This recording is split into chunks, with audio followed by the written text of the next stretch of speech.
Good morning, Mr. Pretorius. Good morning, everybody. Good morning, Chair. Are we ready? Yes, Chair. You will recall that when we were dealing with the Free State Asbestos Project, Mr. Mokhesi did not complete his evidence, and he agreed to come back, and he is here today to complete his evidence. He is represented by Advocate Mpofu, who wishes to address you briefly, Chair. Yes, okay.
Good morning, Chairperson. Good morning, Mr. Mpofu. Chair, I'm going to be a few minutes. Yes. I have a 3-page document which Yes. I beg leave to hand up. I have given a copy to Mr. Pretorius. Okay.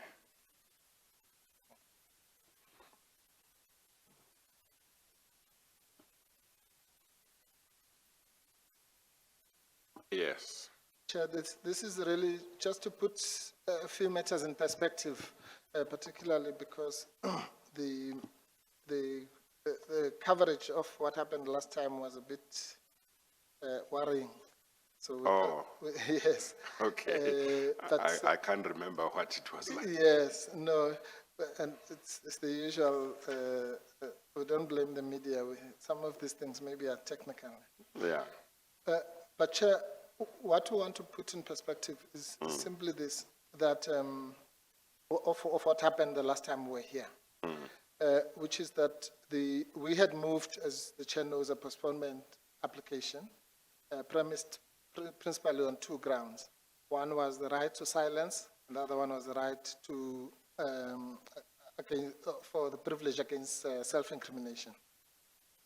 Now, we say that during the course of the legal argument and the interactions with the Chair, it became clear and was considered on behalf of Mr. Mokhesi that the right to remain silent was not applicable in the present circumstances. Remember, the Chair pointed out, for example, that he had already done two statements, and Mr. Pretorius did not press the right to silent issue. And then it was also considered, as we read it on behalf of the Commission, that his right to object to specific questions on the grounds of the protection against self-incrimination remained intact and was exercisable. Now, in the circumstances, in effect, we did not persist with the postponement application. Yes. Because it was agreed that there would be those parameters. And we say that, and this is where maybe the misunderstanding came, where the Chair nevertheless found it necessary to formally dismiss the postponement application and to state the reasons for that ruling would be this is number 3. And that the reasons for that ruling would be formalized upon request. And we say our view that ruling was unnecessary, although it was not inappropriate, because obviously for formality's sake, something had to happen there. But the order, I don't know if the Commission has the same transcript as we have, but effectively... I haven't looked at haven't looked at it. Yeah, I'll just read the relevant portion is page 49, Chair, and this is where I wanted to address the Chair, because the Chair basically gave 3 orders. Let me put it that way. One, and I'm reading now, it says, Chairperson, thank you, Mr. Mpofu. Then says the application for postponement for the hearing, Mr. Mokhesi, evidence is dismissed, which is what I've just addressed. So that's number 1. Number 2, Reasons can be given in due course if they are requested, and I want to say on the record that we will not request any reasons, because the reasons would be just one sentence that there was no longer an application for postponement. But here's the important part. Number 3, this is what the chair said. Mr. Mokhesi will need to take the witness stand, but he will be able to exercise his right with regard to specific questions, not to incriminate himself. His right to refuse to answer certain questions. Okay, thank you. And that's really was then the outstanding matter. Now, in our view, well, as Mr. Pretorius has just indicated, he then went on and then he needed another 2 hours or so, and the chair gave an extra hour. I'm glad to commit Mr. Pretorius that today he has promised me that he won't go beyond 1 hour. Otherwise, I will object on that basis alone. Well, if he goes beyond 1 hour, he'll blame questions from the chair. Thank you, Chair. Yeah, that's why I'm selling him out here. Then, Chair, on a more serious note, we wanted to place on record that Mr. Mokhesi, it has come to his attention that the Hawks have been asking certain questions from people at his workplace. And I won't go through them, Chair. They are in paragraph 7 of the note. But our concern is simply that these questions seem to be largely based on the evidence that he gave here, which is one of the things we feared. And we're really placing that on the record just to reinforce our fears about self-incrimination. But for the rest, Chair, we are really here for basically to police Mr. Pretorius. If he asks any question that goes beyond the agreed parameters, but which we don't expect, yes, then we will object. Otherwise, it should go quite quickly. Chair. Well, I think, Mr. Mpofu, last time I think I placed on record, and if I didn't, I would do so now, that my impression was that there was a lot of cooperation from both your side, Mr. Mokhesi's side, and to try and answer as many questions as possible. I think we made a lot of progress. We did. If I recall correctly, and I may be wrong, there was only one question that he had difficulty with. So there was a lot of cooperation, and I think that needs to be said. Thank you, Chair. I will appreciate that. Yeah. Then, Chair, just again, this is completely unnecessary, but just for the record, one of the issues I was going to address was we had received a Rule 3.3 notice in respect of the evidence of a Mr. Koloi, who was supposedly going to implicate Mr. Mokhesi. Mr. Pretorius has now assured me that that gentleman is no longer going to be called. So that issue, Okay. I don't need to address that Okay, issue. no, that's fine. Thank you, Chair. That's fine. Thank you very much, Chair. Thank you, Mr. Mpofu.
Thank you, Chair. There's not much that I should add. Safe to say and to make it clear that whilst a witness has protection in relation to self-incriminating questions, there's nothing in the law or regulations, either statutory or common law, that prevents the law enforcement agencies of investigating in relation to other persons the answers given. And that evidence may be used against other persons. All right, thank you. I think We must do the oath again, or affirmation.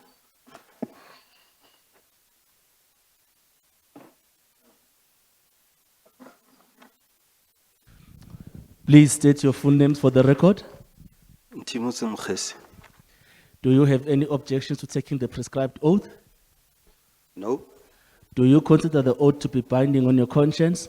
Yes, I do. Do you swear that the evidence will give will be the truth, the whole truth, and nothing else but the truth? If so, please raise your right hand and say, "So help me God." So help me God.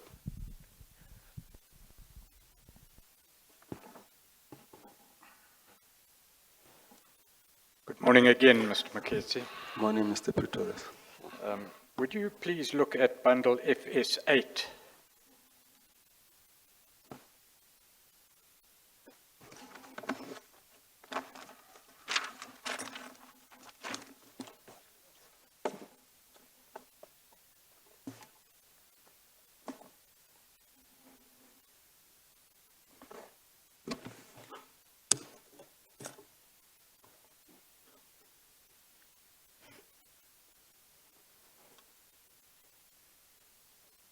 And if you would go to page 180, please. You will recall 180. 180. 180. Remember the black numbers on the left-hand side, please. I'm still waiting for mine, Mr. Pretorius. They put here another one. Thank you. I've got it.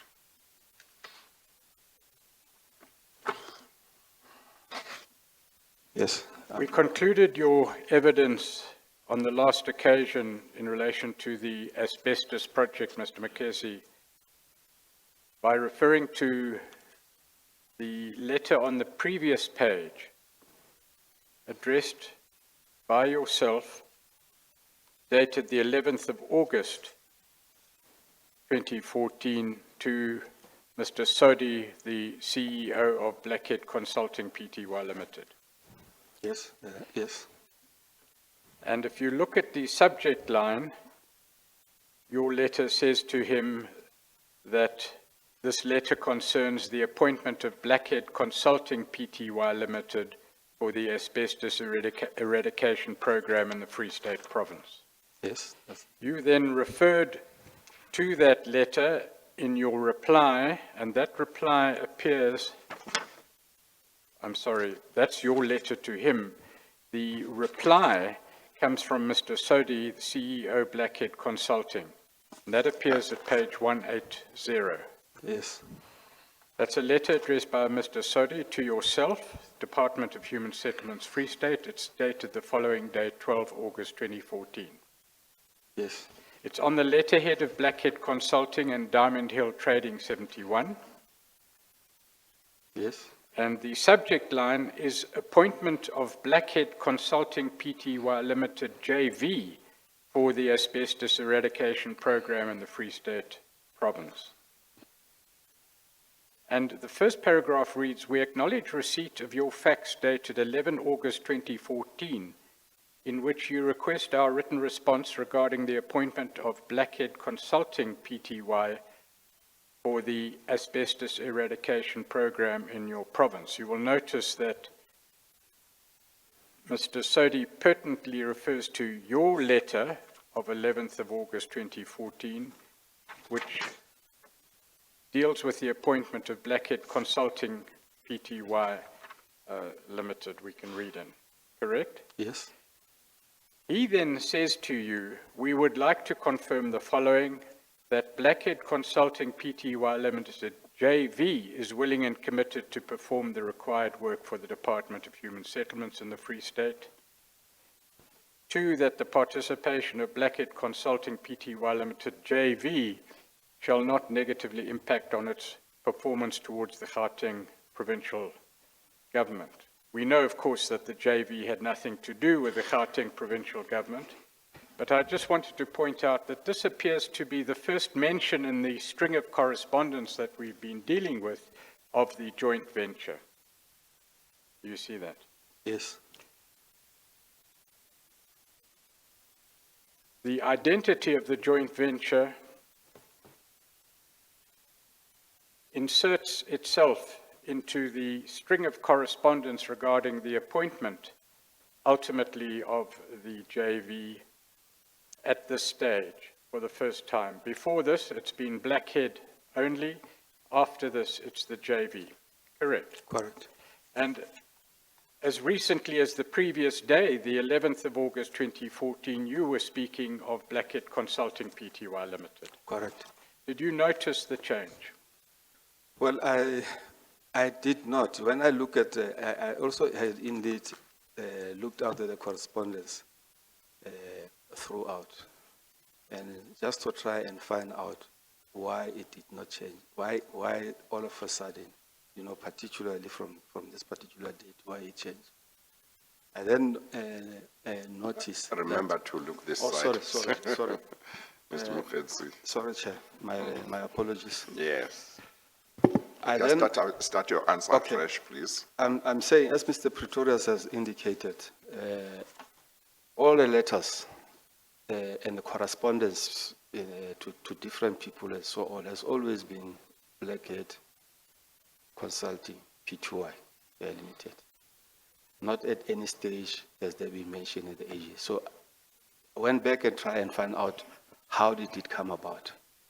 Now, up around about that particular time, whether it was the 10th, there's a document which has been signed between the parties, which I was not a part of, which has been signed around that particular time between Mr. Mpambani and I think Mr. Blackhead and Diamond Hill in their respective capacity around the issues of JV. But then and if you notice that subsequent to that, then came this issue of JVs and so on. But suffice to say, on my side, I had somehow assumed that Diamond Hill must have been part of the Gauteng project, which turns out that that was not the case at a later stage. Well, it seems that the letter in its detail and even the letterhead was not properly had regard to, because I think you fairly conceded elsewhere in your statement that things might have been different had you noticed the intervention of the joint venture at the stage. Yes. But I don't want to go there right now. Just to say that had those responsible, and it's not necessary at the moment to point fingers at any particular person, but to the Department of Human Settlements rather and its procurement process. Had the introduction of the partner, 50% partner, been noticed, the question might have been asked, well, why are you introducing partner to get 50% of the payments that are going to be made by the province? And is this not inflating the price unnecessarily? Seems to me that inquiry was not made. No, it was, no. And had it been made, it would have been discovered that, let alone Blackhead's performance, Diamond Hill Trading were doing nothing of note to warrant the payment of 125 million rand. That inquiry wasn't made. Yes, I think also my earlier statement, Mr. Pretorius, where I had indicated that, you know, there was a fundamental issue that was not addressed of getting documents, because it was only through that process. Please raise your voice, Mr. Mokhesi.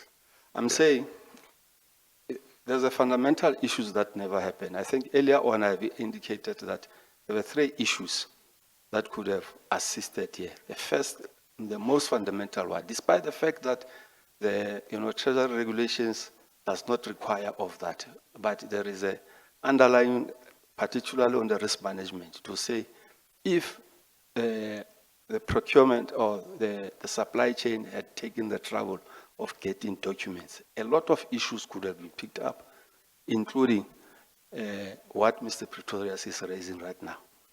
So because that did not happen, and those issues were not picked up. So this is what I'm trying to indicate. But would you not accept that, quite apart from any obligation that officials dealing with supply chain management in the department may have had to apply their minds to that issue, that you as the head of the department had an obligation to apply your mind to such an issue and to satisfy yourself that what was being done was in line with the law? Would you not accept that as the HOD you had that obligation as well?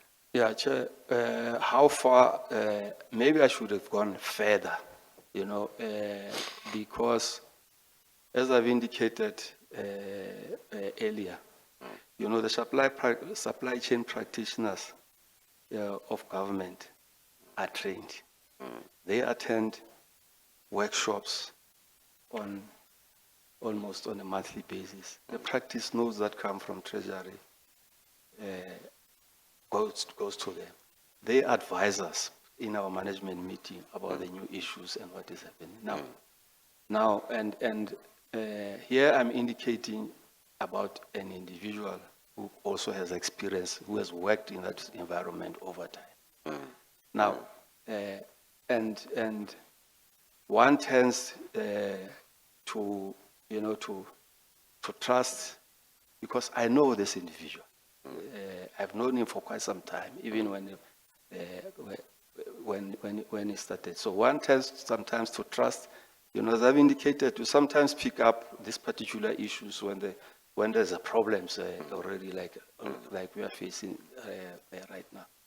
So I accept perhaps maybe I should have done more, but it was a level of trust that I'd had on the individual. Okay, Mr. Pretorius. Mr. Mokhesi, arising out of that question and answer, it may be apposite to deal with the issue now rather than later, as I intended to do, and that's the question of accountability. We've heard evidence in this asbestos matter and in the housing matter and in other matters too. And the Commission is restricted in its capacity to investigate matters such as this, which are voluminous. What has become clear, however, is that the question of accountability comes to the fore again and again and again. The senior officials lay blame on the junior officials. The junior officials say we were following orders, and ultimately nobody is on the evidence accountable for what happened. Surely there must be a point at which someone says, I am accountable and I am responsible and I must take the consequence. What do you say to that? Yeah, it's a general comment I accept. Yes, you know, the fact that I'm here, I'm taking accountability, and you know, and indeed there are consequences for me as we speak right now.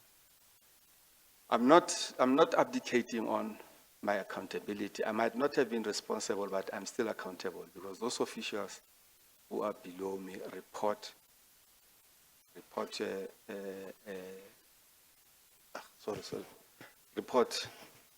to me. So in terms of accountability, I'm not abdicating from that, Chair, if I may put that on record. taking accountability for what has happened, and also looking at hindsight in terms of what I should have done, and so on, and what lessons can I take from there. This particular issue is happening right at the end of my career. It's not good for me. Yeah, you see, that's quite important. I hope that before the end of the work of this commission, I'm going to see more and more leaders who, whether it's in public service or political leaders, who are going to say, I've been listening to the evidence, I've been watching and listening to the evidence being led in the commission on a number of things. I've taken trouble to look at this and that and that. I think that, and I have done an introspection on myself because I had a role to play. I was in charge. I was part of a collective that was in charge. And I am here to say, I take responsibility. We fell short. I fell short. Others might not want to take responsibility, but I am taking responsibility. And I am saying, we should have done this, we should have done this, we should have done that, and we did not do it. And we have no good reason why we didn't do it. We take full responsibility. We are taking the lessons. Going forward, we want to make sure this thing doesn't happen again. So I'm hoping that I'll hear some people within our country who will be able to say a lot of things went wrong, and who will stop pushing blame to other people, or at least if they do, they will be able to say, I am also to blame in regard to this, in regard to that, in regard to that. And I'm able to say that in front of the nation, but because I am able to do that, I'm in a better position to contribute to a solution to say what needs to be done in order for this not to happen again. Because if people just deny and don't take responsibility, you can't trust them to make a positive contribution to what the solution should be, because they deny that there's a problem, or they deny that they have a role to play in the problem.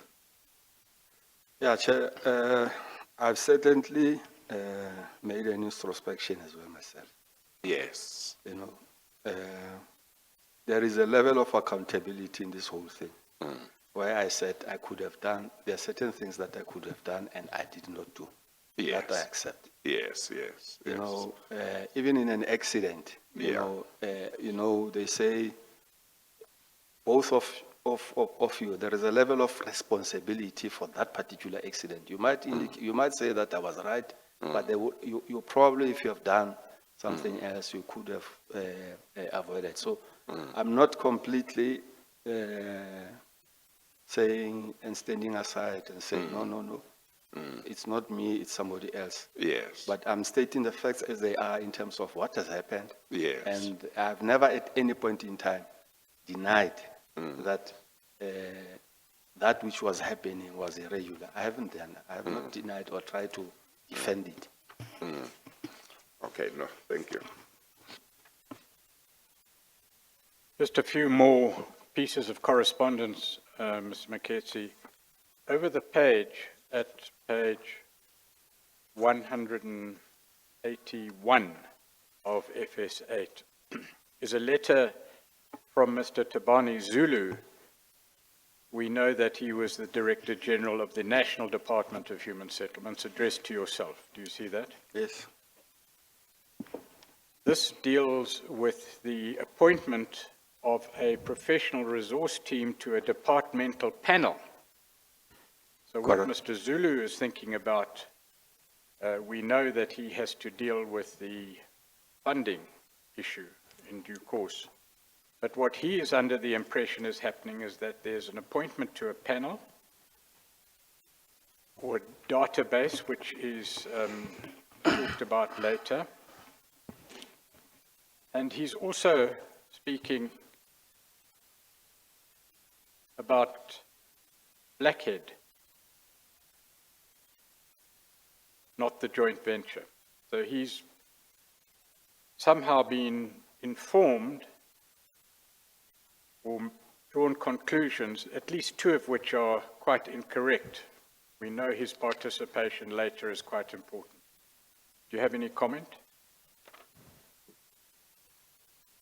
On the letter of Mr. Zulu to myself. Yes. He writes to you and he says, on the 13th of August, that's a day after you told the joint venture is the party responsible, and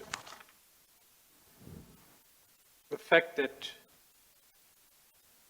the joint venture is being appointed itself, not as part of a panel, but as being appointed to do the work. You see that?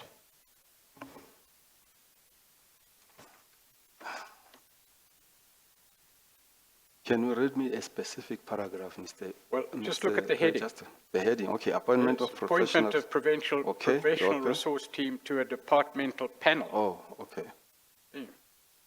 So that's what you want me to comment on. Yes, so Mr. Zulu is under the impression that what he's dealing with here and what he will have to deal with later on when he transfers funds is the appointment to a departmental panel. You'll recall earlier correspondence. Oh, okay. Not the single appointment of a joint venture or even Blackhead. Yeah. I think what became clearer later is that you can't appoint on a panel. There must have been an existing contract which was not there. Yes, I think Mr. Zulu himself conceded that. Yes. But was it not important to correct Mr. Zulu to say, firstly, look, we're appointing, or yes, we're going to appoint a joint venture, firstly, as the sole appointee, and we're not dealing with the panel. Was it not important to clarify it for him? Well, Mr. Pretorius, again, I don't want to be seen as trying to I think the chair has articulated this issue of taking accountability. Yes, I agree. Okay, let me put it that way, to say yes, it was important. Right, and then, Ms. Mokhesi, on the 11th of September 2014, you address a letter to the Free State Provincial Treasury, which appears at FS 8185. 185. Yeah.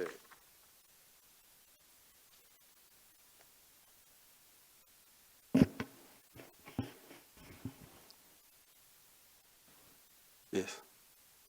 Firstly, now suddenly you are talking of the JV. You see that? Yes. But what you are also saying here is you are talking about the removal of asbestos or the eradication of asbestos. So what you are saying now to your provincial treasury, who must sign the checks, is that we are appointing a joint venture to remove, to identify and remove asbestos. You see that? Yes. Now that's also not correct. They weren't being appointed to remove, and they were being appointed to remove, but we know the fact is that they didn't remove, nor were they asked to remove. Well, they would have been appointed to, I think there were two phases for that. The phase one would have been the audit, and the other phase would have been the removal. The removal did not happen, as we know. Yeah, the correspondence and the letter of appointment I think, as well as the agreement, made it clear that there were two, I think, tasks, one of which was the actual removal of asbestos. Yes. But of course, not only did they not remove asbestos, they were not qualified to remove it. But that's separate from what they were appointed to do. They were appointed Yes. to do both. Yeah. Yeah. Chair, this particular letter, why it went to Treasury, right? Because normally if you are uncertain about a particular thing, that's what we'll normally do. I don't have to ask Treasury, but sometimes you do so just to get certain assurance. Now, I think perhaps this was a copy. There might have been a copy. There might have been another letter where the head of Treasury, I think he wrote notes on the same letter and returned it to me. I think the commission has it, that letter where he simply said, you are allowed, but ensure that the processes are followed. I mean, that's basically what it was. And which letter then I gave to supply chain to indicate that, you know, my idea of writing the idea of writing Treasury actually came from me to say, okay, let's hear what Treasury has got to say about this particular thing. And that was the only response. Ensure that the processes are followed. I did not have to do that, but I felt it was necessary for me to do that, which is the letter that I gave with those notes to Supply chain. Yes, the letter that, it's the same letter, I think. I think you may be referring to page 184, just page back one page. You'll see there the same letter, but it has a handwritten note, apparently from Treasury, which says the accounting officer has the power to approve such an arrangement, provided the supply chain management processes have been duly followed and legislation has been complied with. Correct. It's the same So letter. far from examining the situation, Treasury just knocked the ball back into your court. Well, once again, and you know, Treasury has got a unit that is, I would call it, that unit is a consulting unit per se, to advise all the departments about various other issues. And supply chain practitioners, all of them throughout the province, all the departments, from time to time they consult and that's what I expected, that there will be a further consultation to do exactly that. To be fair to you, Mr. Mokhesi, you raise the issue, you ask for advice, and you get a scribbled note in return.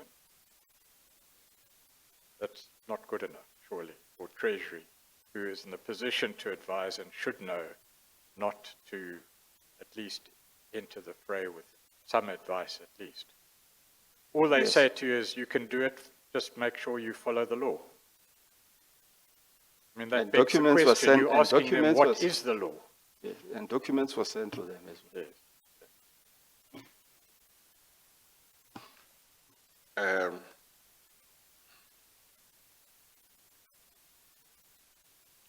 I would have thought that after you read that note from them, which says, in part, which says in effect, that you can do what you were proposing to do, provided, that's what they say, provided that the accounting officer has satisfied himself or herself that the SCM processes were duly followed and they comply with legislation. I would have thought that with that kind of warning, to say, just remember, you must be satisfied as the accounting officer, that you would have said to your supply chain management team, you see this note from Treasury, you must give me a memo that specifies exactly what the law says we should do, and you must tell me how we have complied. Do you think I'm expecting too much from Not or from you? really, Chairperson.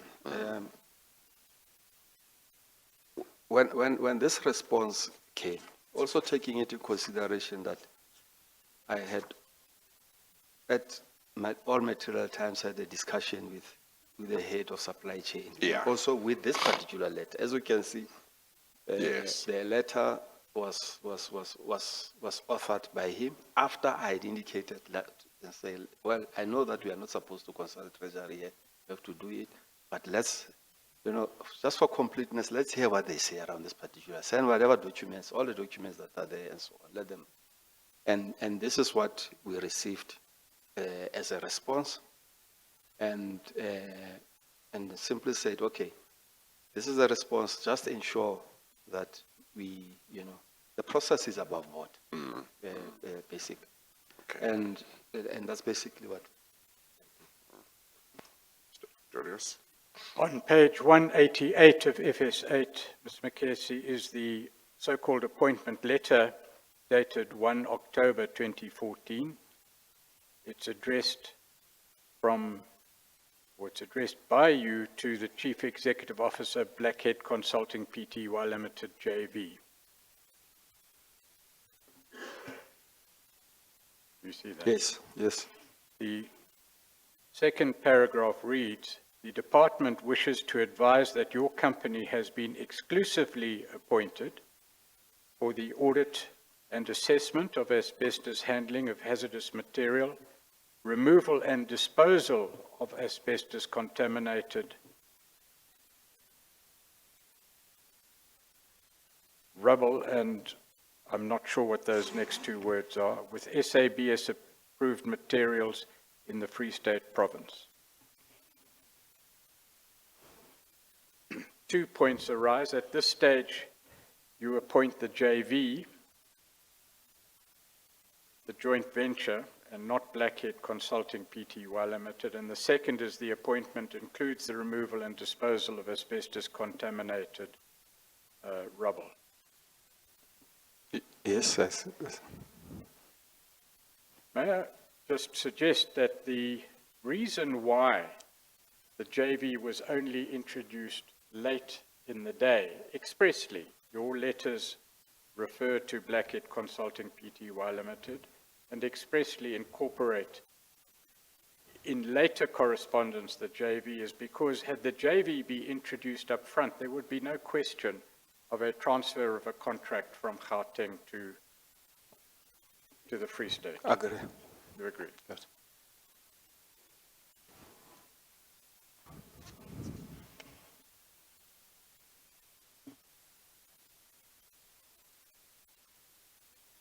The service level agreement, which we have dealt with briefly in your evidence, but also in the evidence of other witnesses, appears at page 189, which makes it clear that the agreement between the department and the joint venture as the service provider, that appears in paragraph 1.1,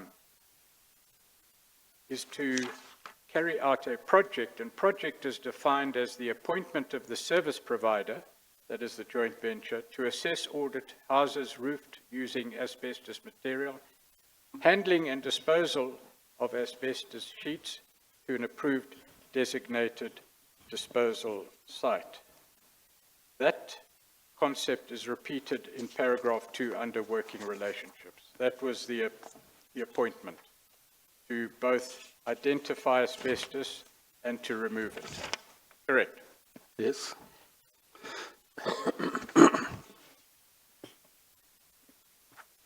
Now, we've dealt with correspondence today, but when you last appeared before the Commission, Mr. Mokhesi, a number of other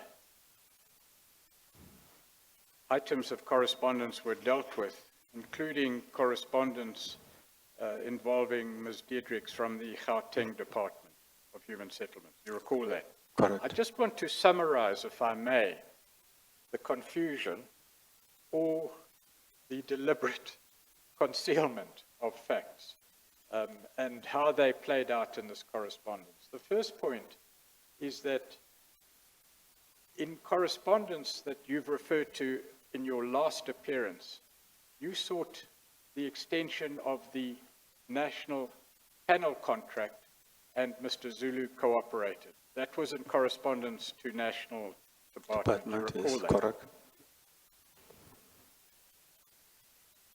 Later on, you sought to extend the Gauteng contract.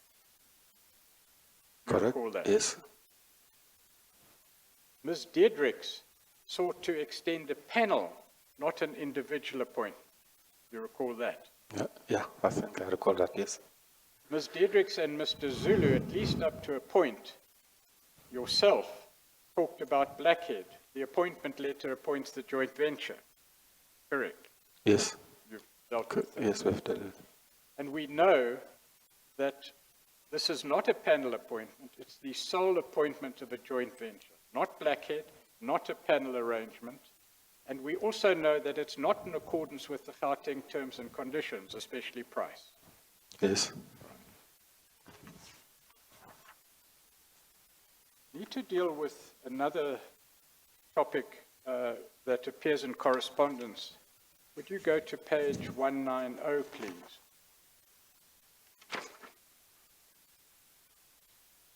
I've just referred you to the service level agreement entered into between the department on the one hand and the joint venture on the other. The SLA refers to removal, well, identification and removal and disposal. We know that. Yes. I think at some stage you called your legal department to account for not making it clear what the appointment actually should have been for. Correct? Yes.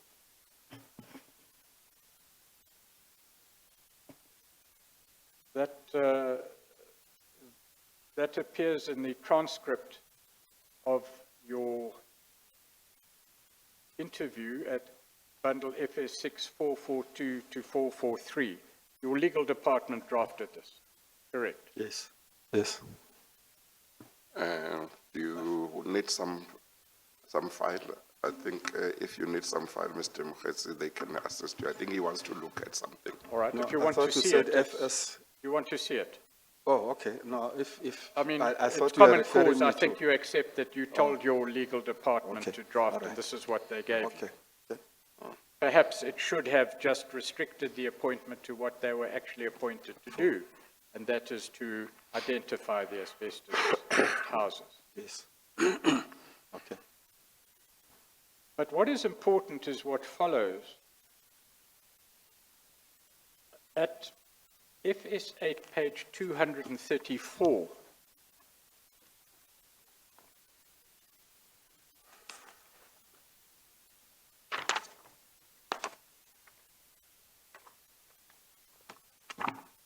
appears the contents of a letter that begins at page 232, and I'd like to draw your attention to the contents of 234.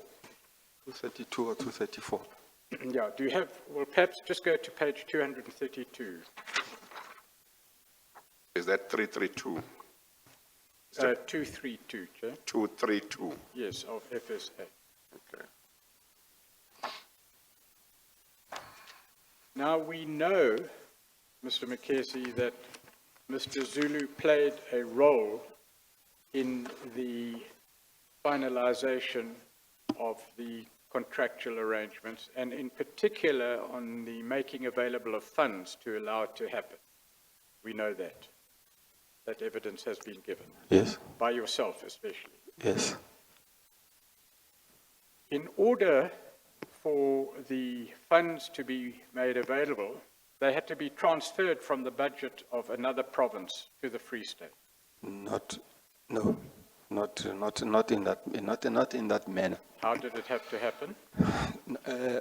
Every year, right, after a couple of months, there is an opportunity, or you are given an opportunity to revise your business plan, particularly specific in respect of specific. Face this side, Sorry, Mr. Mokhesi. specifically in respect of projects, because we run a multitude of projects at the same time. And then you always have this specific or projects that will not make it in terms of the expenditure throughout the year. So normally you are allowed to revise your business plan, and that's how it happened. It's about the revision of the business plan, reprioritizing and indicating what is ready and what can be performed at a particular point in time. So ordinarily the DG will then approve that reprioritization But where would the money come from? within the very same budget. That you can have sometime a budget, for example, which is not performing for a variety of reasons. It could be for a variety of reasons that the project is not performing. Procurement issues, and sometimes that particular project is stopped because we operate within communities. And that might be problems. Sometimes this actual problem might also be relating to just incapacity of some of the contractors to simply perform. Or it might be temporarily stopped because of legal challenges. It might be yes, correct. You know, it could be a variety of factors. So there's always, particularly within the sector, there's always that particular problem where we have every year where you have to revisit the business. So you would have a business plan which would involve the allocation of funds to various projects. A revised business plan would allow the movement of funds from allocated A to B. from one project to another, Correct. or from one province to Another. Correct. That's also an option. All right, so let's not spend too much time on that issue. We know, to put it at its lowest, that in order for money to be made available for the asbestos project, it would have to be taken from somewhere else, another project or another province. Yes. And in order for that to happen, the Director General would have to see a revised business plan. Correct. And he would have to be persuaded that it was in order to do so. You will have to Correct. approve it. And this letter at 232 of FS8 is the motivation addressed to Mr. Zulu of the National Department by yourself on the 27th of November 2014. Yes. Now that is obviously after the appointment, but that's another issue. The appointment took place on the 1st of October. This motivation for a revised business plan was the 27th of November. Correct? Yes. Now, what Mr. Zulu was told, remember, this is a letter intended to persuade Mr. Zulu to make funds available either from another project or from another province. We understand that, correct? Correct. On page 234, you tell Mr. Zulu, the object of the project is twofold. First bullet, quantify, audit, and assess the number of houses roofed with asbestos sheets. And bullet number 2, remove and dispose asbestos to an approved and accredited disposal site. That's what you tell him, correct? Correct? Yes. You go on to say the rate will be to conduct door-to-door assessment at 850 Rand per house excluding VAT. The letter continues, all asbestos will be removed and disposed of as laid out in the Occupational Health and Safety Act and Regulations 85 of 1993. What follows is important. It says the above unit rate includes the following, and then various items are listed, but over the page, the last 3 bullets read transport of the asbestos to a registered disposal site, disposal cost of the asbestos, all relevant paperwork pertaining to health and safety regulation. Now, this is an inference that can be drawn in submissions, but that list of tasks looks remarkably like what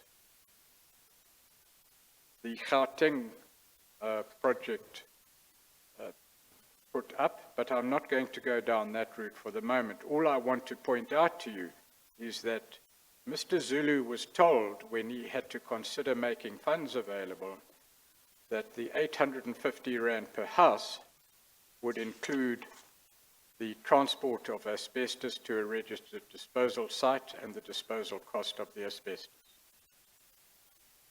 Correct? Yes. Which is wrong, incorrect. It didn't.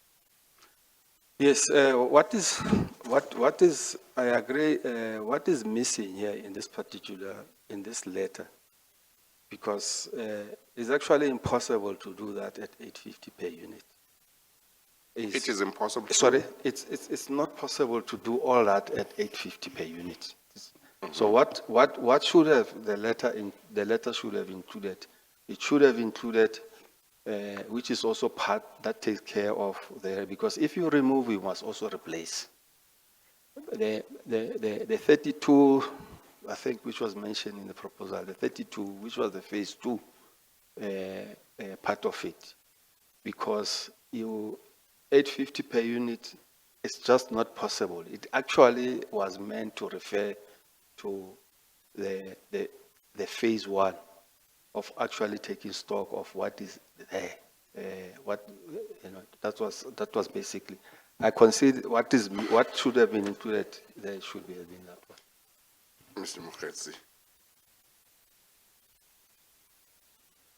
that's very strange to me. To say now that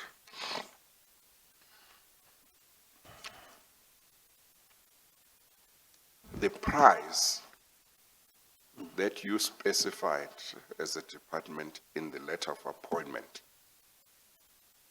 for a job that consisted of 2 tasks to be done Yes. was actually not the correct price. And I guess, I mean, there are a number of, I think there are a number of letters. I think that the price would also have been in the service level agreement, I would imagine, or not. I haven't checked now. It will be on the IPW. Yes, but in the Instruction to perform in work. the And service level that's agreement, what gives effect for the work to be done. okay, but how do you say in correspondence as a department the price for doing A and B is 850 per house when actually 850 per house is the price for A only? How does that happen? I mean, if you can do that, it seems to me you are capable of actually saying, of taking the price for the 2 tasks and give it to the service provider for one of the two tasks. In other words, if the first task of audit, identifying and assessing was 850 per house, and the second task of removal, let us assume for argument's sake that it was also 850 per house, which means 1.7 per house. That is the whole job. Okay, so it means I didn't get that. Okay, I'm saying, let us say for argument's sake, you know that the first task that you It's audit and assessment. you gave to this the joint venture was to quantify, audit, and assess the number of houses roofed with asbestos sheets. Yes. That's the first task. Yes. The second one is remove and dispose asbestos to an approved and accredited disposal site. Now, what you have just told me is that the price of $850 per house was only for quantifying, auditing, and assessing the number of houses roofed with asbestos sheets. It did not include to remove and dispose asbestos to an approved and accredited disposal site. All right? Okay. Now, I'm saying that I find that quite strange, because it means that if you can say 850 is the price for both, when it's actually the price for one, it means you could actually take the price for both, let us say here for argument's sake, 1.7 per house, and say it's for one of the two tasks. It just seems to be gross negligence, to say the least. You understand what I mean? How does such a mistake happen? And to make it worse, the service provider doesn't point out that, no, Mr. Department, you got it wrong. 850 is only for the first task. It doesn't include the second task. So everybody, in terms of paper, accepts that 850 per house is for both tasks. But you are saying, no, actually it was for the first task. The original proposition or proposal define it in that particular manner. In fact, the original proposal was saying I think it was saying 1.7, if I'm just speaking 1.7, but it was reduced to 850. That involved assessment, audit assessment, and so on. In Gauteng, we know that it was 650, and that was also the first part of the problem in terms of the why this contract was deemed. And the second part of the proposal indicates the 32, which will involve all these other issues. Now, at 32, I think 32,000 per unit, which will also involve, because if you remove, you also have to replace. So it will not have been possible for 850. I hear what you're saying, Chair, in terms of material omission from what the proposal was originally. However, this would have been, if for example, everything there was no problem in terms of the appointment and so on, and we would have continued into the second phase, this would have been corrected. Mr. Pretorius? Let's move on to another topic, if we may, Mr. Mokhesi. We know that in this particular series of transactions, the contract with the joint venture for the identification of houses, and perhaps certain other work too, I'll come to that in a moment, was in the region of 250 million rands. Just raise your voice, Mr. Pretorius, please. We know that the agreement between the department and the joint venture agreed to pay the joint venture an amount of over 250 million rand. Correct. Correct. We know that there was a subcontract and an appointment of Blackhead for an amount in the region of 54 million rand to do most, if not all, the work. We know that, correct? Yeah, which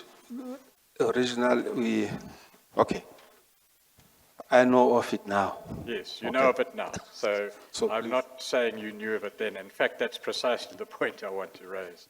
And perhaps you can assist the Commission in this regard with your experience and knowledge. We know that there was a further subcontract for most, if not all, of the work to be done for 21 million rand to the Ori Group. We know that. Correct? My response will be the same as what I've said Yes, previously. no, I Okay, understand that. Yes. It can hardly be alleged, therefore, that there was value for money in the payment of 250 million rand. Would you accept that? Mr. Pretorius, can I, okay, sorry, Chair. Can we, I don't know whether should I say agree as false. And also, taking about what has happened around this issue of value for money. And I earlier indicated that there was this court decisions that says there was no overpayment. I thought the commission had that, but I was just informed that they don't, but we'll make that available. We would like Right. to see that if we. Right? What did you say that decision said? I'm A sorry. political party took the The department to court, Yeah. and they, and the decision, one of the decisions or one of the findings that was made was that there was no overpayment. Okay, it's in the court judgment, but it is not on the merits. Let me indicate that it's not in other words, it's not on whether the contract is irregular or not. That's beside the point. I think with that. And one of how we said value for money, we relied on what the judge said at that particular, in terms of that. That was that. The second part was also part of internally, how do we deal with irregular expenditure when it has occurred? There's a process of a framework in terms of how do we deal with that. We also dealt with that.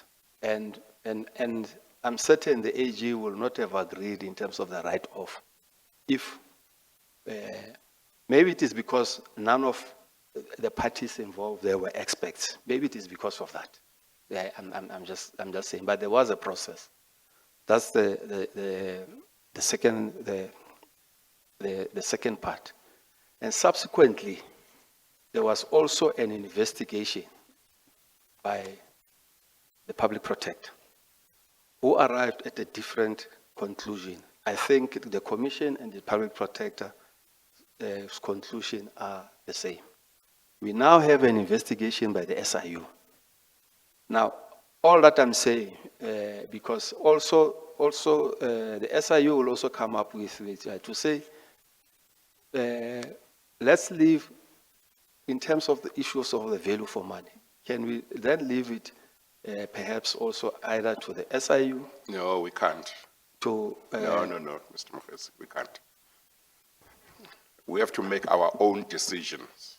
We're not going to. Okay, can I leave to that? let somebody else make decisions Okay. on this, yeah. Because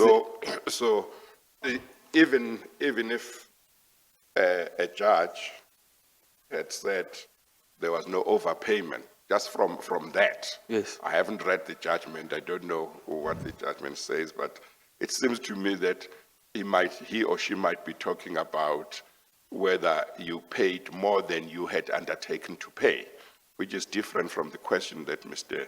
Pretorius is asking, namely, when you have regard to A, B, C, D, are you able as HOD at the time to say the department got value for money.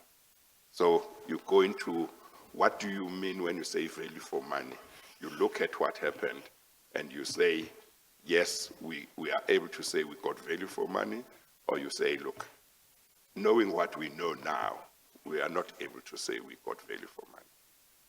It's a tricky question for me because, you know, there's no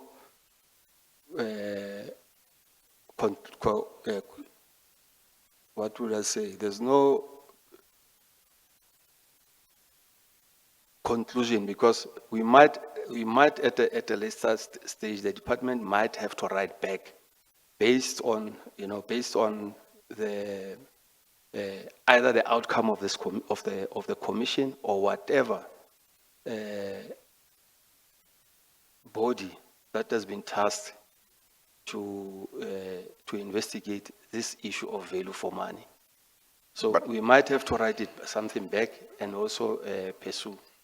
But that worries me even more, Mr. Mokhesi. I take it that one of your obligations, your responsibilities as HOD at the time was to see to it that whatever contracts your department entered into with any service provider was such that the department would get value for money, and that when that service provider had finished doing the work, you had an obligation to apply your mind to the question, in regard to this contract, did the department get value for money? And if the answer you get from that is no, the department did not get value for money, you would be worried and you would need to act on that.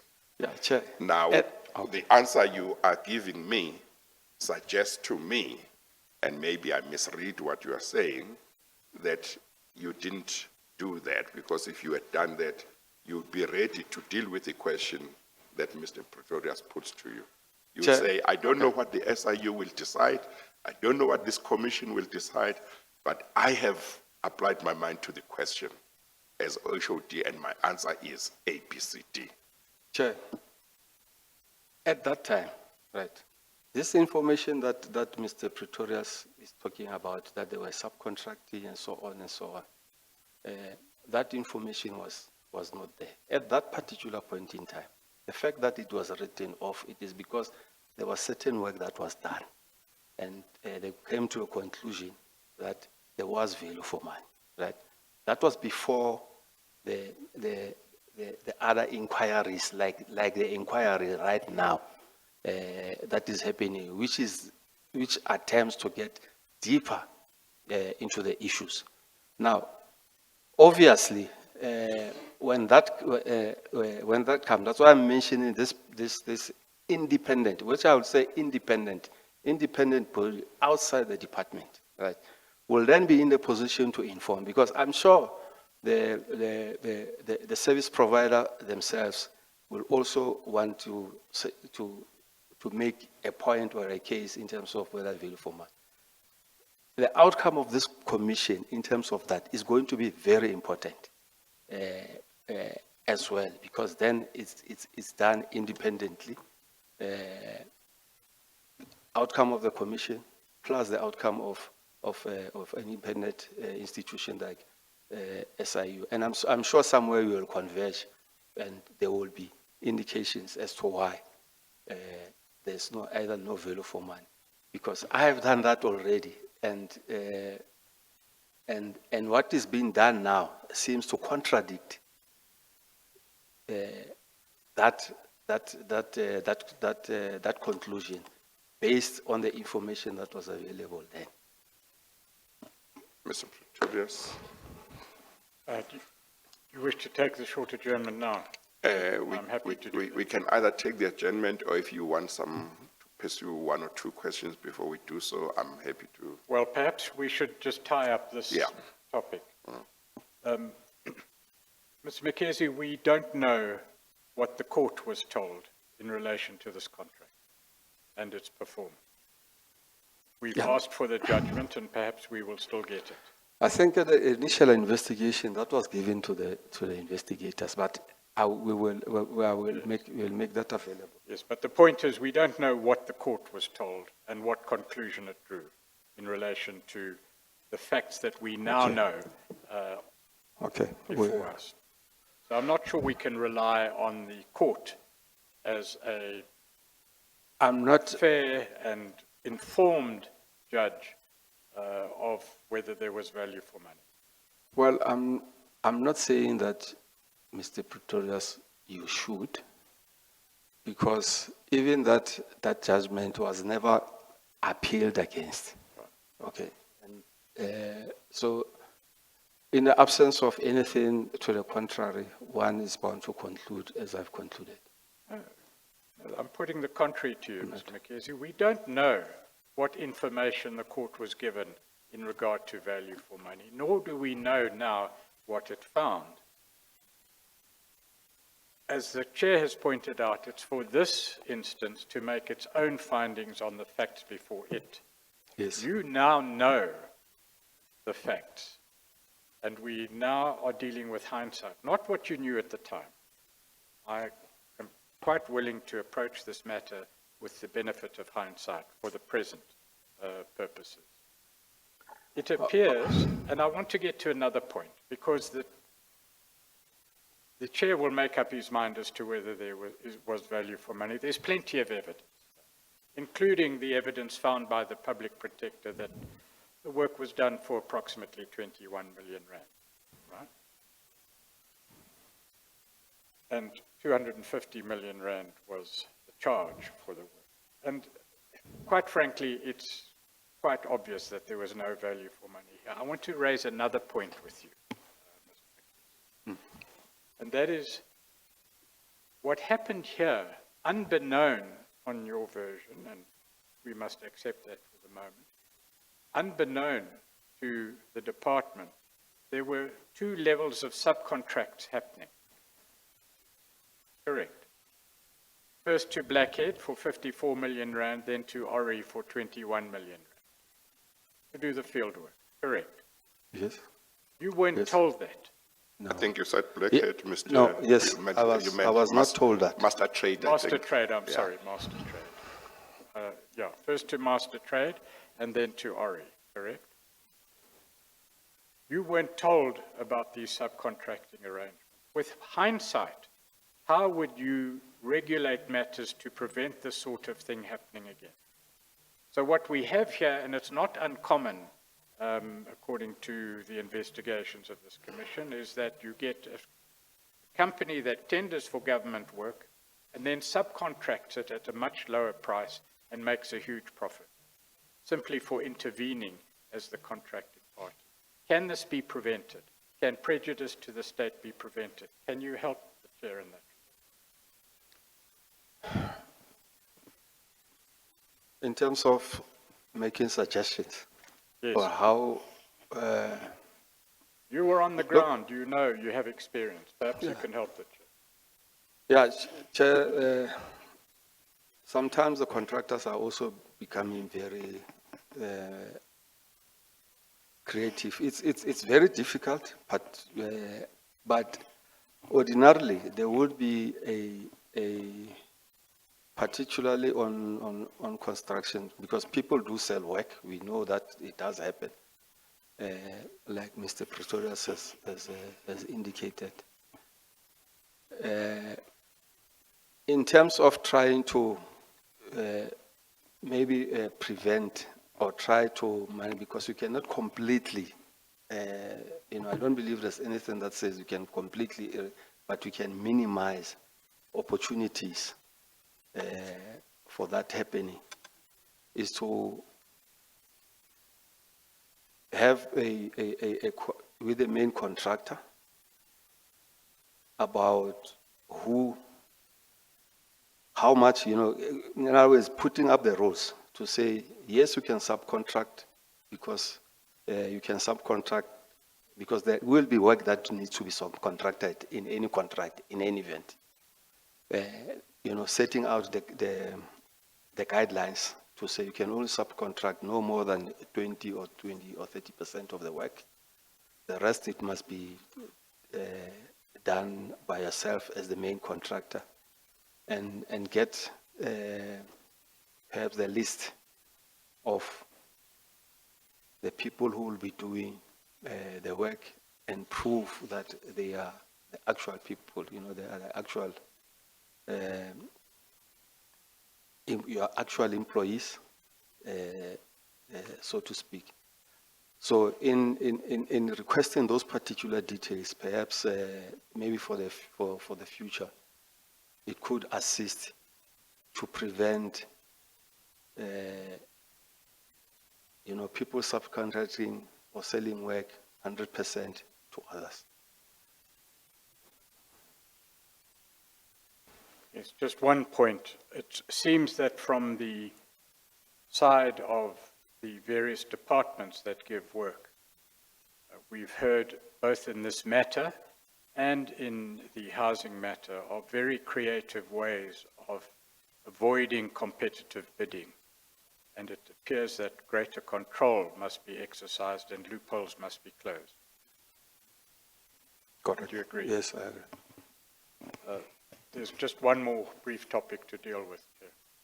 May we take the short adjournment? Well, before we take the adjournment, I am interested in hearing what you have to say, Mr. Mokhesi, to Mr. Pretoria's proposition that on what we know now,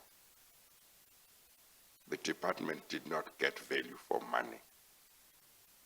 He mentioned to you some of the things. You have told me what you thought then, some time ago. Are you able to say whether, with what you know now, you still stay with your view that the department got value for money? Or are you saying, with what you know now, you no longer, you think the department did not get value for money? Okay, Chair, on the face of it, without saying how much that value is, because it's still got to be determined.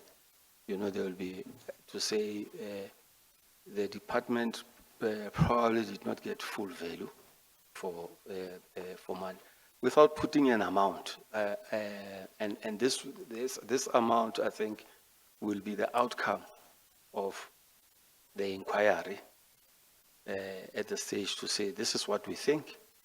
And then, obviously, as I've indicated now, the department, based on that evidence, will then have to write back as that which is deemed not to have been value for money and try and recover it. I think that will be the normal process going forward. Is your answer that your view is that the department did get some value, but you are not able to say it got full value for the 250 or so million rand that it paid? Yeah, taking also into consideration that we did not pay the full amount, particularly when the public protector started the investigation. Also as a way of managing the risk, because we could not predict what the outcome of the public protector would be at that particular time.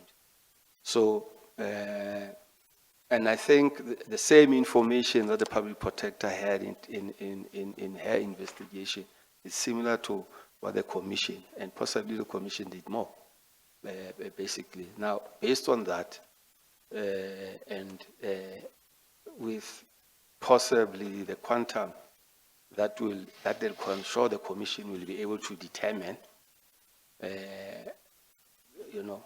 whatever remain, what will have to be written back.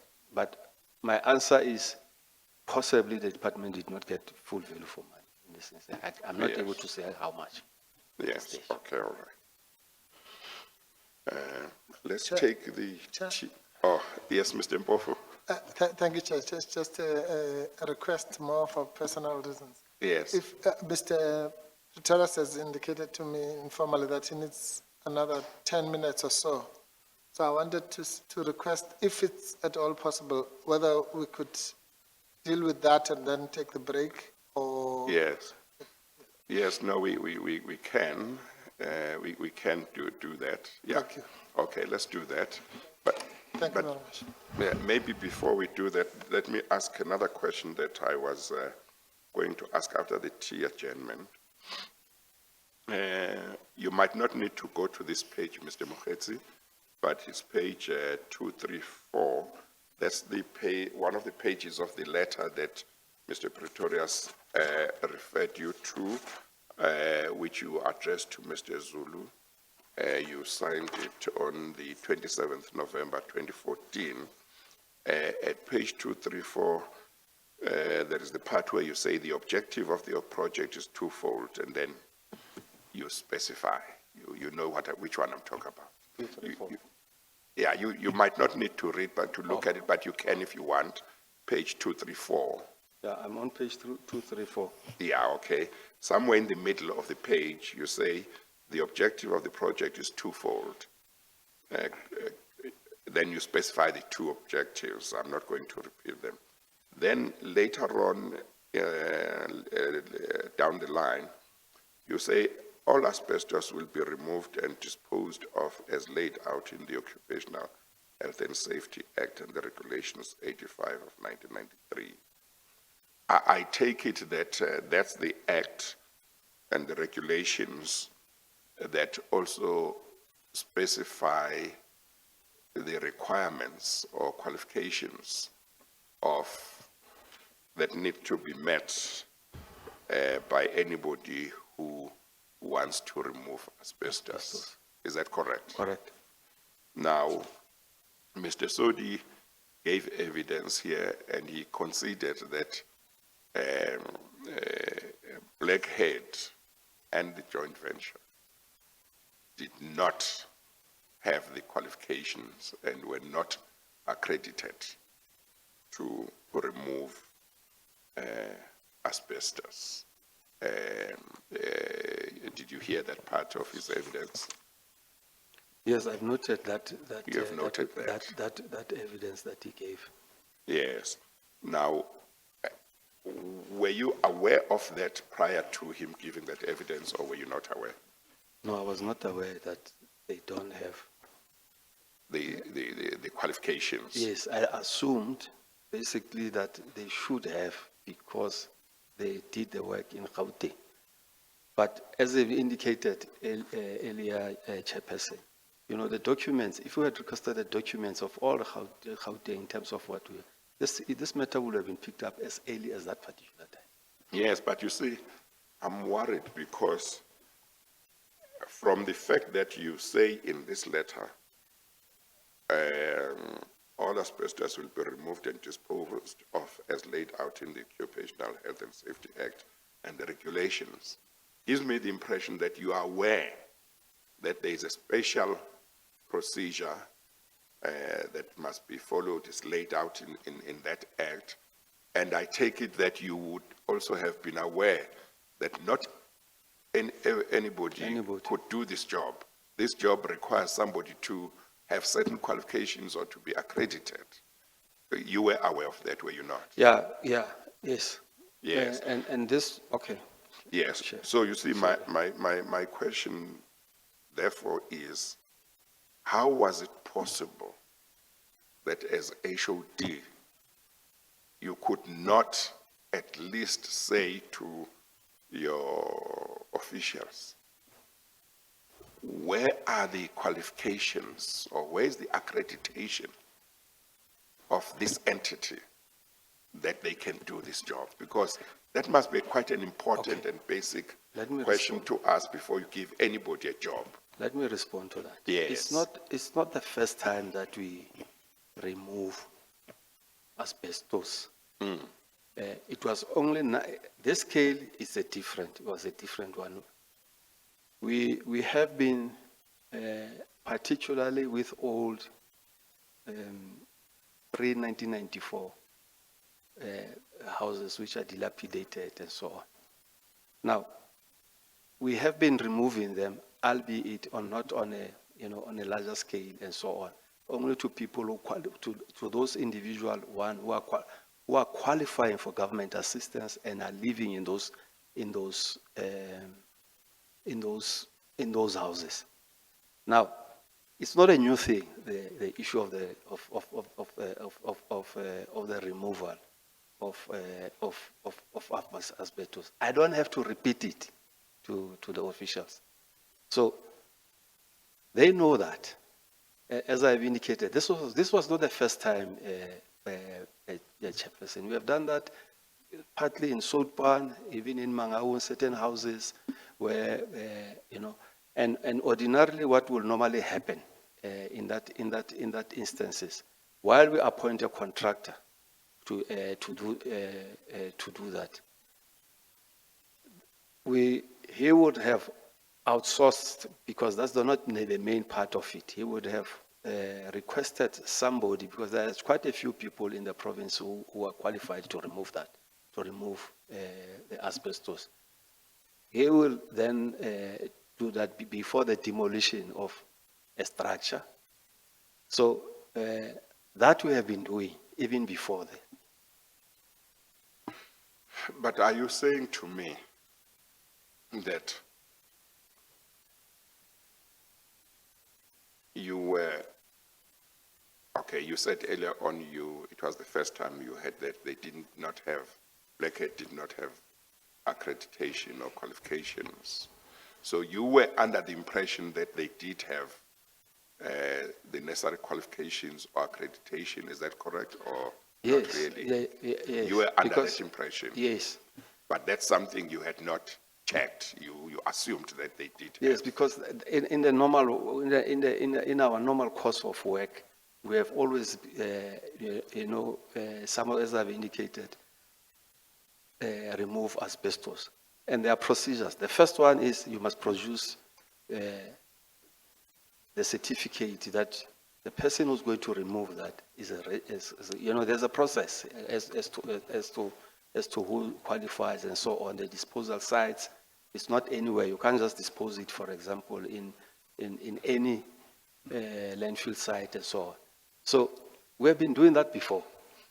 But when you were doing it before, did you ask to be satisfied that the person who would do the removal would be qualified? Did you ask for the qualifications to be placed before you to know that, it could be done? Okay, let me put it this way. It's not before me, but before the officials, because it's not the first time. They are there, the removal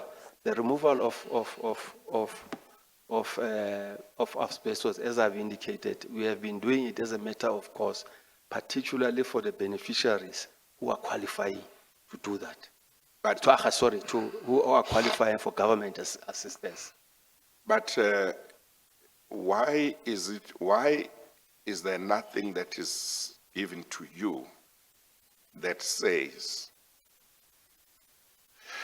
if we give this job to this entity or this person, it's in order, because in terms of legislation, a person who does this job must have the following qualifications or accreditations, and this one has got those accreditations or qualifications, and if necessary, here are copies or whatever. Maybe they don't say that, but at least they say it is there. We know it, but I would have thought that they would attach to whatever documentation they give to the HOD to satisfy him or her that this person meets the legal requirements to do this job. Now, in this case, the officials don't give you anything to indicate that you are appointing somebody who meets the legal requirements to do this job. I would have thought that it's quite basic to say, if you want me to appoint anybody, I must at least know that they qualify in terms of the law to do this job, because I can't appoint somebody who might turn out later not to actually have the qualifications?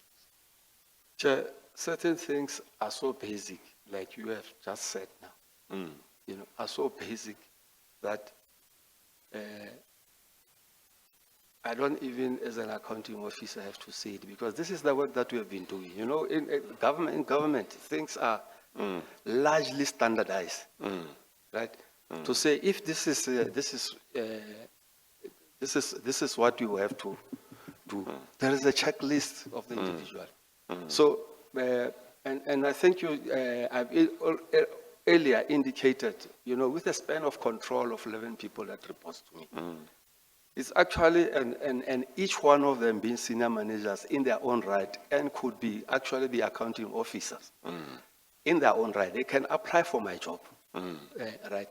And then they are running their own respective units. Right.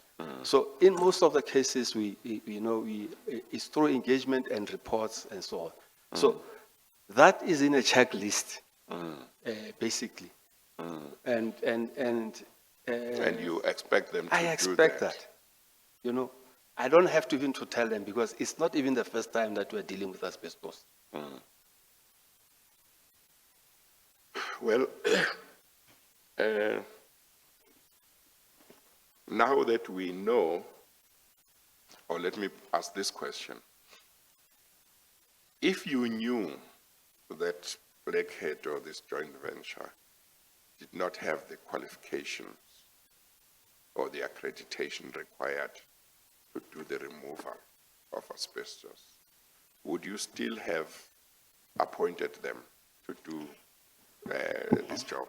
No. You would not have appointed They them. don't qualify. They will not have, they don't. I think we'll probably be only in the position to pick up this at the second phase, because then they will have to produce, because now other parties will be involved. Department of Labor, for example, in this whole process, because of the sheer magnitude of the work.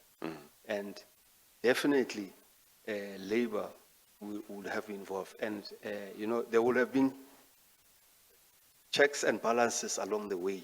Even before they started, they'll have to produce that.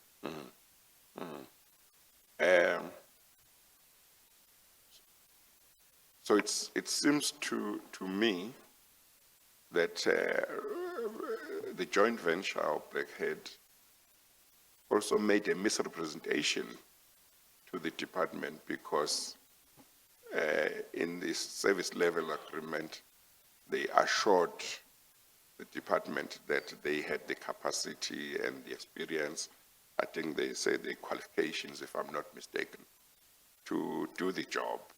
And the job as specified included the removal of asbestos, which they had no accreditation to do. Is that right? Yes. Is that your understanding as well? Yes, that's my understanding. They were not accredited to do the job. Yes. Now that we know. And there may be a risk, I would imagine, but you might have a different view. There might be a risk that if and when you want to do the actual removal, maybe whoever you appoint might say, well, the first part wasn't done properly, and they need to do it themselves, and then there might be duplication of payments. Or do you think that's not likely to happen? Or you don't? Well, that's a risk. Chair, as we have indicated, that's a risk. That could have been a risk. Perhaps when. Yeah. I'm sorry, Mr. Pretorius. I understood Mr. Mpofu's request to be aimed at us finishing with Mr. Mokhesi before we take the adjournment. He said for personal reasons, but I understood you to still have another topic or something that you wanted to Yes, there are two raise. topics, Chair, and perhaps your guidance on one of them. Yeah. 10 minutes is perhaps typical of council's forecast, and I include myself in that, very optimistic. Chair, we've still got to deal with one discrete topic. There's a question on arising out of this exchange that I'd like to ask. Then there are the public protector's findings. Yes. Now, the public protector's findings are a matter of record. They're there in black and white. They're not going to change as a result of anything that happens here today. But it may be a consideration that if you're going to have regard to those findings, it may be fair for Mr. Mokhesi to have a chance to comment on them. And that is the reason why we've extracted certain findings to enable Mr. Mokhesi to comment on them, should he so wish. He doesn't have to comment, but at least he has the opportunity. I'm not sure what your preference is, Chair. Yes.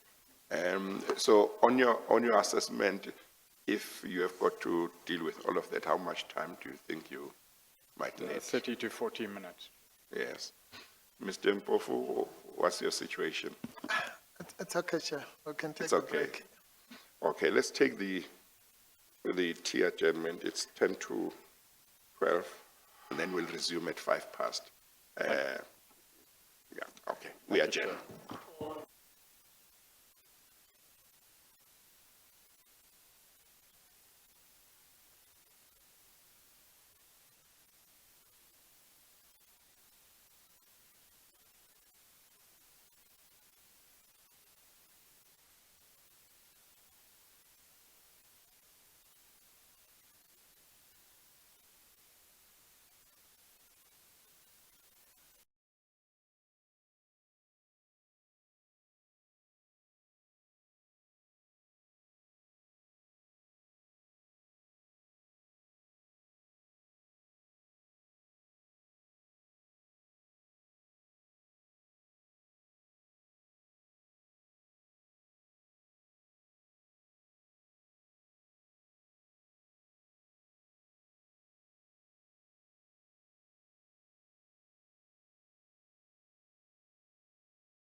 before Mr. Proteus continues, Mr. Mokhesi, I just want to say that do you think it would be unfair to you to expect that given what you found when you were appointed as HOD to this department relating to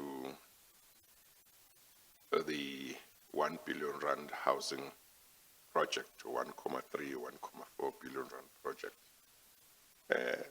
about which you testified sometime last week. Given what you knew had happened under the watch of your predecessor, Mr. Mokhesi, and the losses, financial losses that the department had suffered, money that was not accounted for, which you testified about, taxpayers' money that seems to have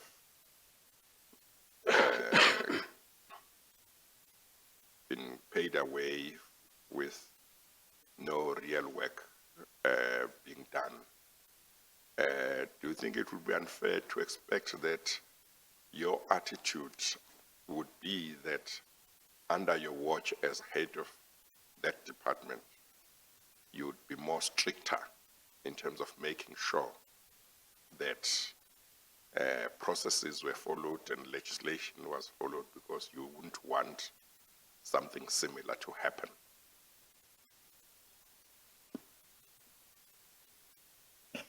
Is the chair saying I should have been more stricter?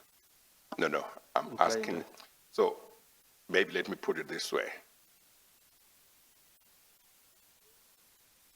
It seems to me that there may be room for saying, given what you found when you were appointed as head of this department, and what I'm talking about is the financial loss incurred by the department in regard to the 1 billion rand housing project under Mr. Mokhesi, your predecessor.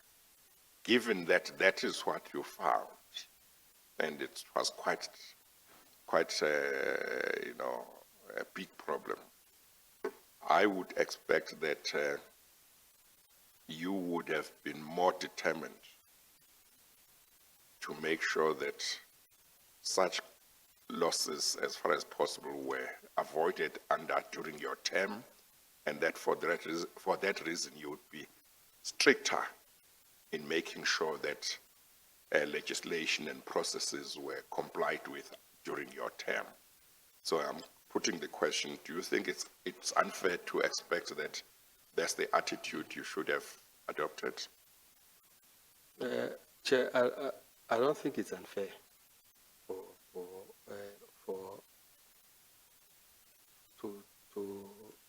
to expect that.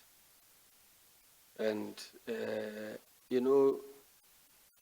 during that particular time as well, also due consideration should be taken that there was a period where we did not, because of the disciplinary process and so on, and positions that we could not fill. Somehow, even the controls perhaps were not as they should be. And as I've indicated, I've done a lot of introspection around this particular issue. And I can't undo what has happened, but I can sensibly do something about going forward to say what happened, people that I trusted, particularly those that I work with, because my attitude has always been that, unless a person, because if you don't trust individuals that you work with, it's also a problem, because you have to, at the position that you are holding, you have to trust individuals and hope, because these other individuals, or this particular individuals, was not part of that which was there. as I've indicated that I've known him before, even before I joined the institution. I've worked with him elsewhere, and I know his capabilities. And I thought at the time, this is the person, this is the new blood that I needed in the institution because of the expertise. But it has happened, and I can't change it, and I feel terrible about that. Okay. Mr. Pretorius? Thank you. Thank you, Chair. Would you please go to bundle FS1, Mr. Mokhesi, at page 59?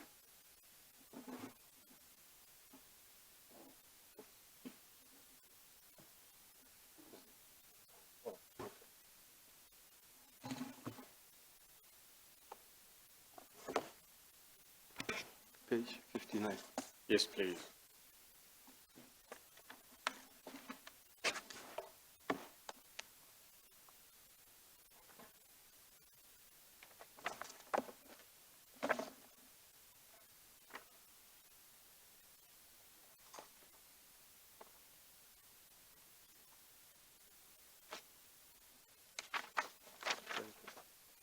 Chair, this is the second affidavit of Mr. Mokhesi. To the best of my recollection, it has been admitted as an exhibit, but perhaps just in case. Page is it? Page 58 rather, of FS1. Oh, that's where it ends, or not? It's exhibit TT 2.2. No, he gave me FS12 instead of FS1.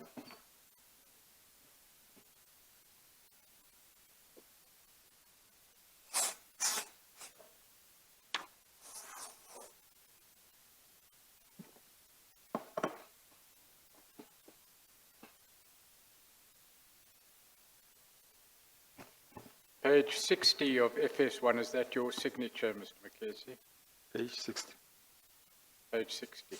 Yes. And this is your second affidavit to the Commission. Yes. It's exhibit TT 2.2, Chair.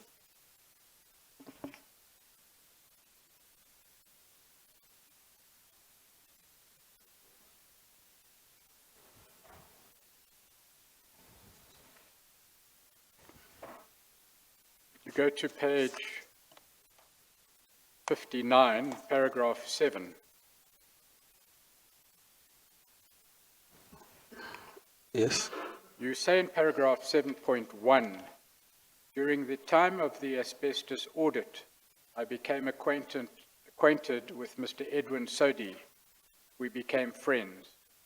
As a result of my appreciation of Sodi's business skills and my impression that he enjoyed wealth, I resolved to approach Sodi to join me in the investment in a property transaction, referring to the acquisition of the property referred to in paragraph 6. The property referred to in paragraph 6 is a residential property in Bloemfontein, correct? Correct.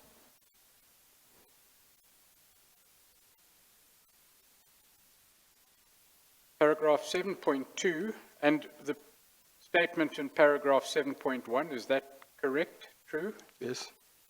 Paragraph 7.2, Sodi was interested, whereafter the Lekemo Family Trust, represented by myself, concluded a commercial transaction.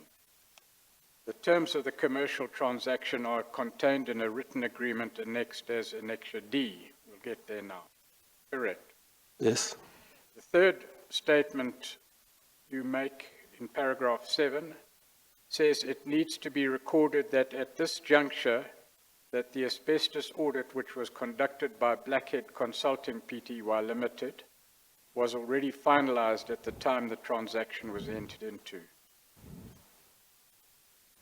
At that stage, certainly the stage the agreement was entered into, payments were still being made to the joint venture. Is that correct? Correct. Paragraph 7.4 reads, SODI, in terms of the provisions of our agreement, caused payment of the amount of 650,000 rand to the trust account of Krama Veeman Joubert attorneys in order to settle SODI's portion of the purchase consideration in respect of the property investment. Correct? Correct. Now, we know that SODI didn't purchase the property. A trust purchased the property. Correct? Correct. And Mr. SODI himself had no interest in the trust. Correct? Yes. So we know that Mr. SODI had no real right in the property. He didn't own it, whether via a trust or otherwise. Correct? Correct. The only obligations and rights that he had appear in the agreement, which we will refer to in a moment. Correct? Correct. You say that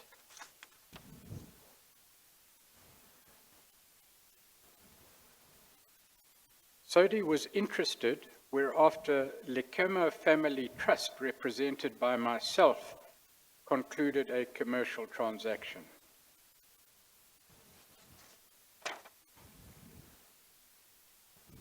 Let's look at FS1, page 91, please.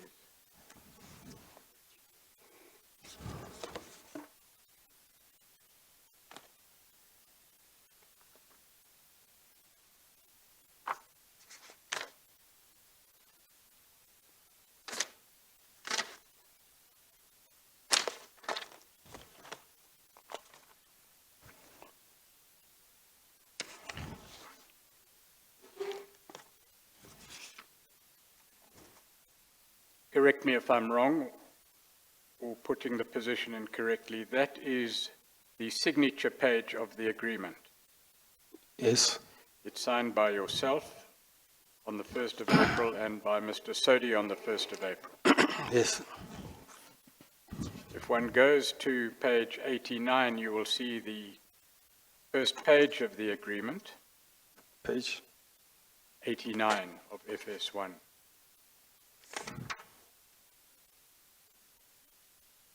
You see that? Yes. It's an agreement between Blackhead Consulting Pty Limited and Lekemo Family Trust, dash IT 444/2015 brackets, capital B, close brackets. Correct. That is the registration number of the trust. Correct. This agreement was signed, was it in this form, each page is initialed, on the 1st of April 2015, correct? Yes. And the Yes. registration details of the Lekemo Family Trust are there in typeface, correct? Yes.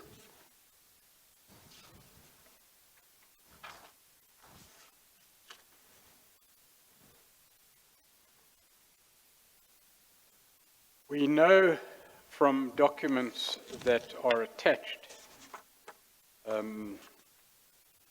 that the trust was indeed registered in 2015. But the trust deed from FS1, page 84, if you would go there,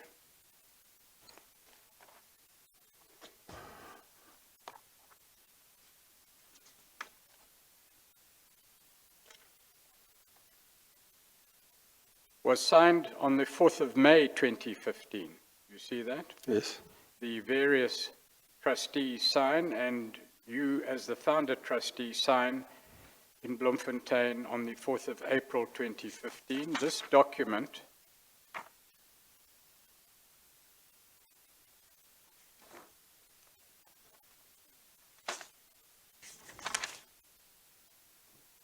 is the trust deed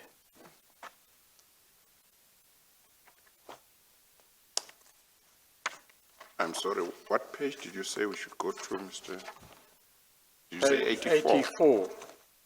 This is 84. 84. This is the signature page of the trust deed. Oh, okay, The first page is at page 62. yes. So the trust deed was officially created or officially signed and the trust created on the 4th of May, 2015, correct? Yes. And it is only after that that the trust could have been given a registration number because it didn't exist before 4 May 2015, Yes. correct? Yes. Or 4 May, yes, 4 May 2015. So when the agreement was signed in April, there was no trust, firstly, and it couldn't have had a registration number because it couldn't have been registered by that date. Okay. Can you Can- explain can I that? res- It can I- seems to can I- me that Can I The- respond to that? well, perhaps you should explain before I suggest an explanation. And please look this side. Okay. Sorry. In terms of the agreement to form a trust was already there. Indeed, the agreement was concluded on the 1st.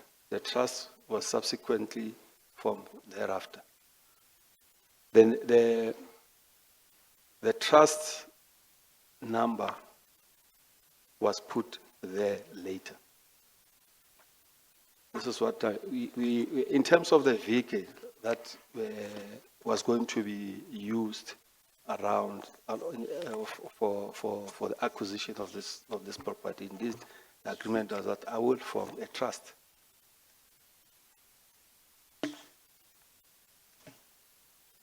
Although indeed the trust was registered later, and the purchase of the property, of course, also was later. But the agreement had already been reached. Let's get to whether the agreement of April reflects the correct facts in a moment, but I understand it reasonable to conclude that the trust was created as a vehicle to conduct this transaction. We already had an agreement, Mr. Pretorius. We already had an agreement, even though the trust was registered later. Because currently the trust, the only asset that the trust holds is this asset. So my proposition that I'm putting to you seems fair, Mr. Mokhesi, that you decided with Mr. Sodi to create a trust that would own the property. Yes, The answer was yes. correct. Is that right? The answer was yes. Correct. And so insofar as the agreement was entered into before the trust was created, it records something that could not have been correct. Because at the time the agreement was entered into, no trust existed. Yet the agreement reflects that the trust did exist at the time. There was no trust at the time, but the agreement was that I will form a trust. Yeah, all right. So we're at least on the same pages, as it were.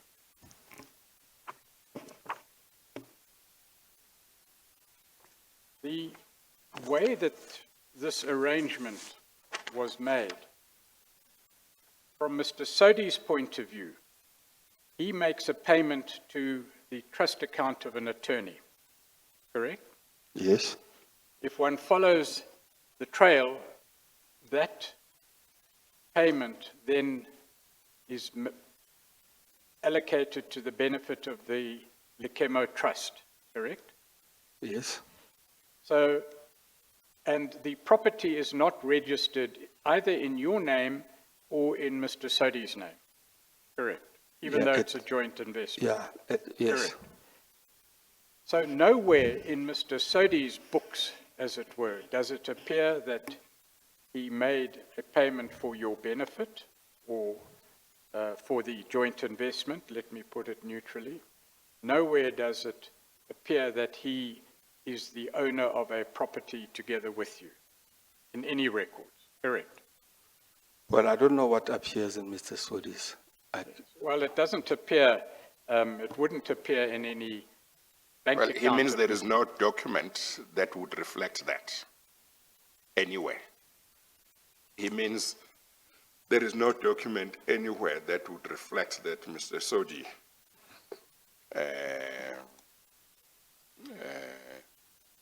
owns the property or has rights into the property. No, he only has a, not real right, I think personal right in terms of the But the apart law. from that agreement, which creates the personal right as opposed to the real right that Mr. Sodi has as investor in a property, and that's another issue that maybe Mr. Sodi can explain. There is no official record.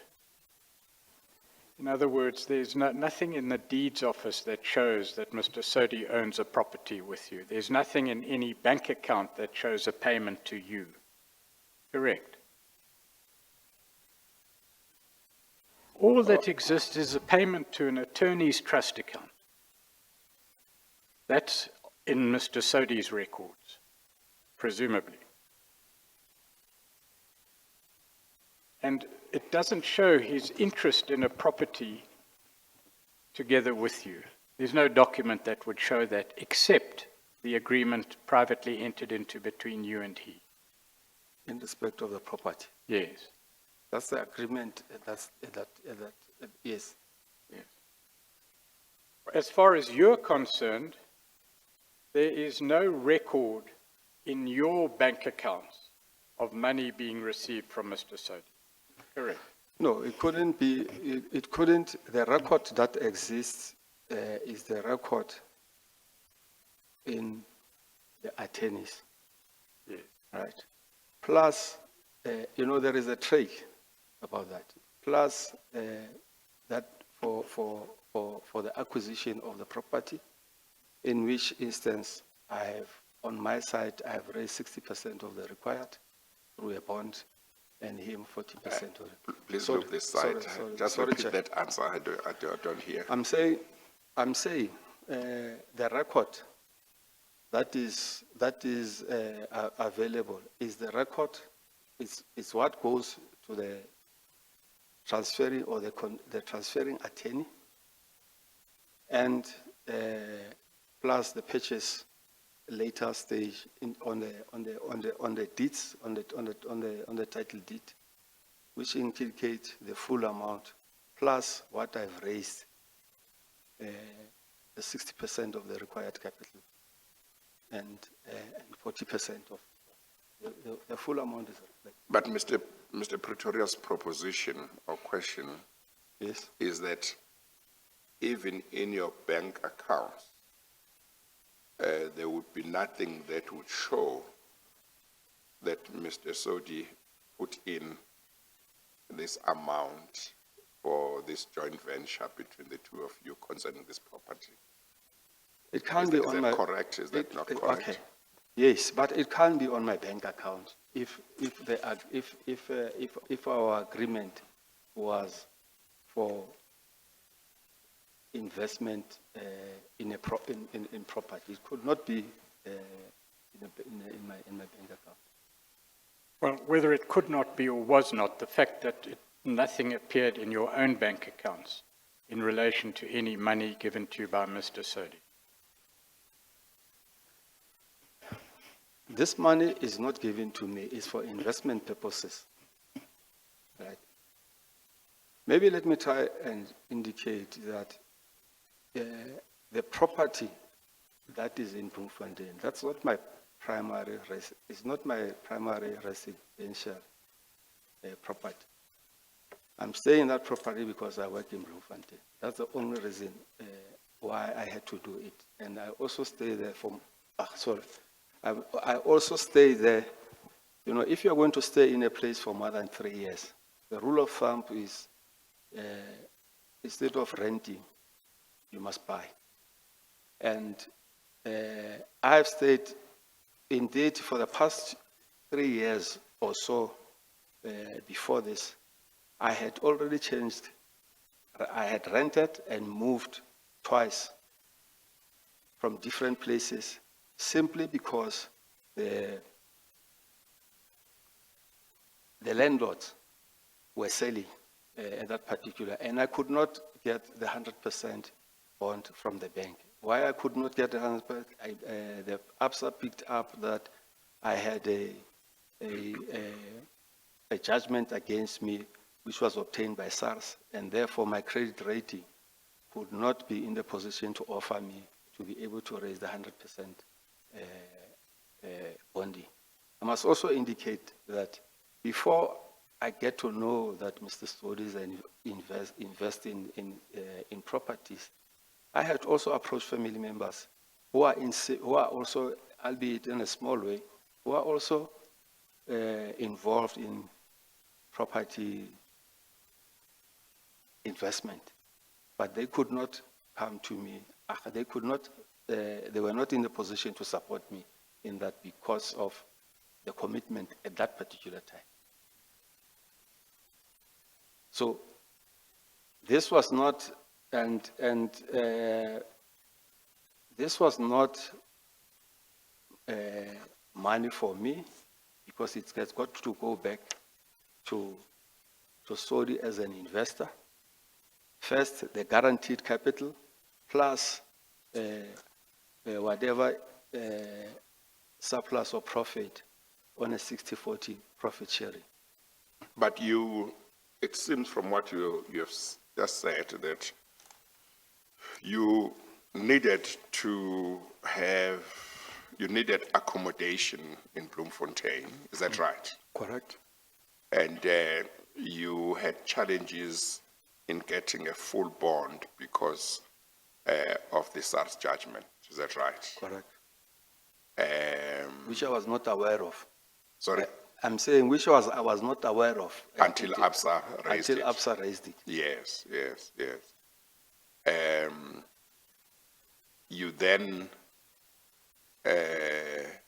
You then approached Mr. Sodi, is that right? Correct. Because I learned that he also invests in property. He has various investment in property. Yes. And then the two of you had a discussion about investing in some property. Yes. And from what I see, it looks like you were not talking about properties. You were talking about just one property, Just is that right? specific, That specific property. That specific property. Had you identified the property by the time the two of you spoke? No, we have not. You had Because normally, not. yeah. Let me try and explain this process, Chair. You see, because when we get into that type of entrance, it can't just be any property. It's got to be a property that can demonstrate the appreciation in value, because issues like location and so on becomes important, right? Now, if you with all those particular issues, you will normally say to the estate agent, this is what I'm looking for, right? And it must also be a secure property, because that is not my primary residence. And I must not be worried when I'm away for an extended longer period that, what is happening there and so on. So, and the area as well becomes key, becomes very important as well. Now, you give the estate agent to say, right, this is what I'm looking for.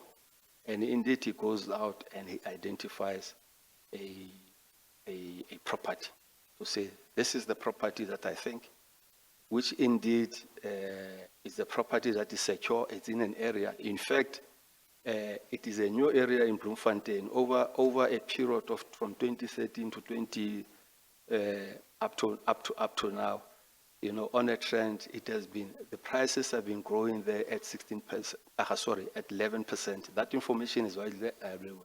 Had been going there at 11% per annum, right? Now, and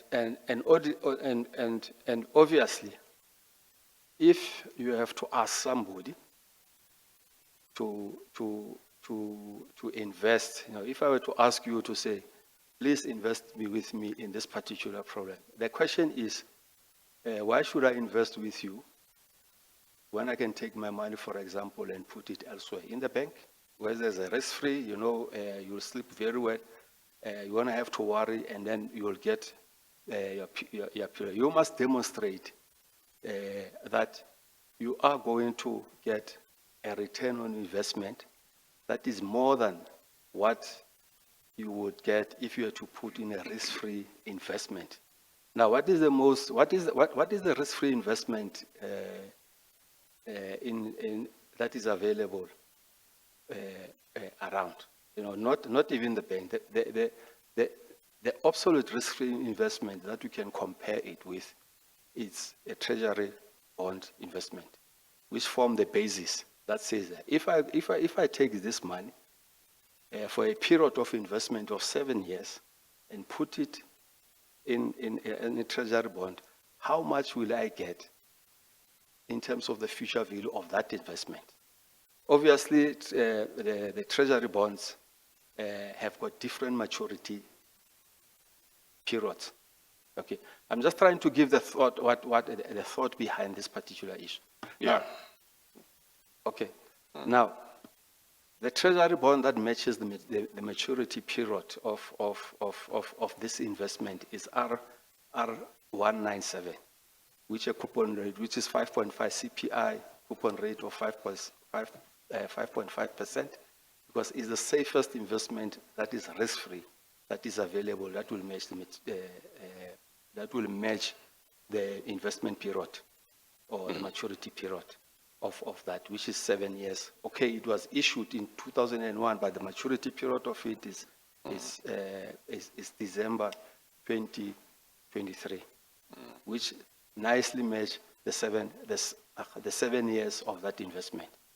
Now, what I have done on in terms of the return of investment for the portion of he will come out better than when he puts that money in the risk-free investment of 5.5. So the sums that I've worked out, if he puts that for that particular 7 period, it works out roughly around 950,000. But if he invests in this particular for the 7-year period, he will get first his full capital, 950, plus approximately around about 350,000, which works out to 1.1 million that he will get from his investment. How does that happen?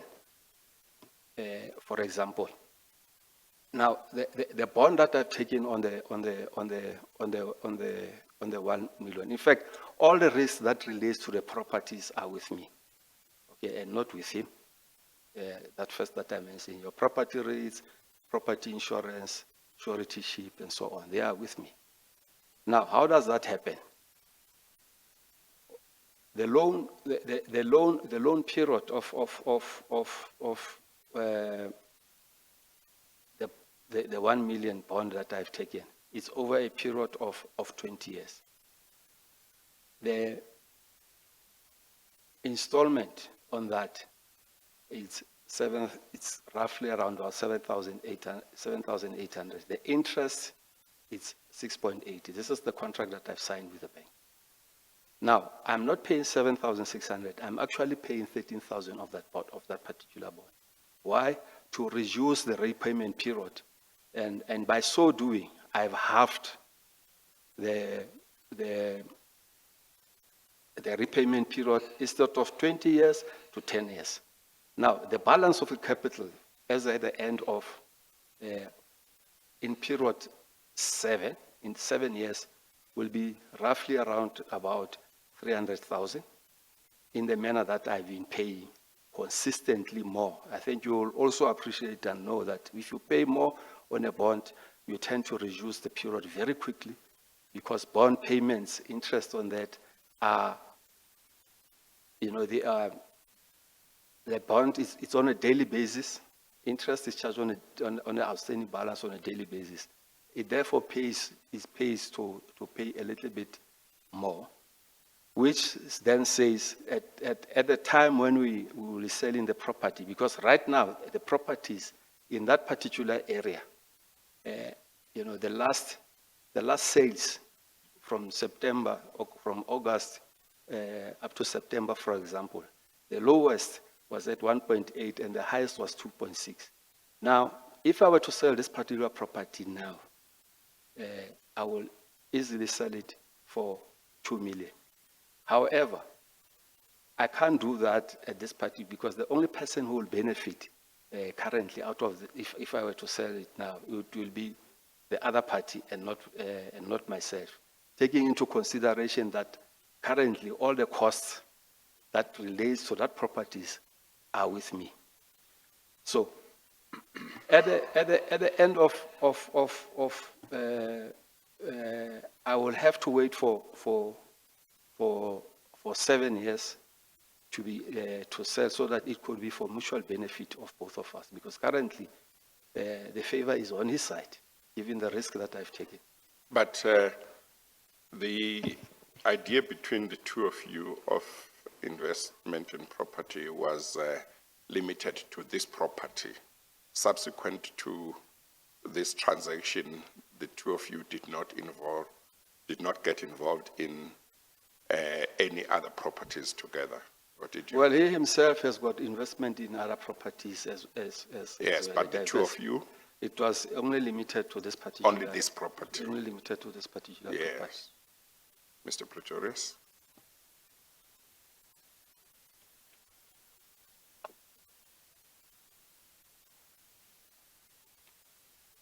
As I understand from your answer, two facts at least emerged. The first is that you could not raise a bond beyond R1 million, correct? I could not. The second is that you intended to live in the house and did live in the house. Yes. So in order to obtain a house worth 1.6 million rand in a secure estate with all the attributes you've spoken of, you needed assistance, correct? Correct. And you have been able, with your limited ability to raise bond finance, or the limited ability to raise bond finance, to live in that house since 2015, correct? Correct. Would you say that at the very least, after 7 years, as you say it on your calculations, this arrangement between you and Mr. Sodi would have been mutually beneficial? At this stage, if, as I've indicated, it is mutually beneficial, okay, in terms of the period. Because understand that all what I'll perhaps maybe refer as landlord expenses, so to speak, are with me. Sorry, yes, have you finished? Okay.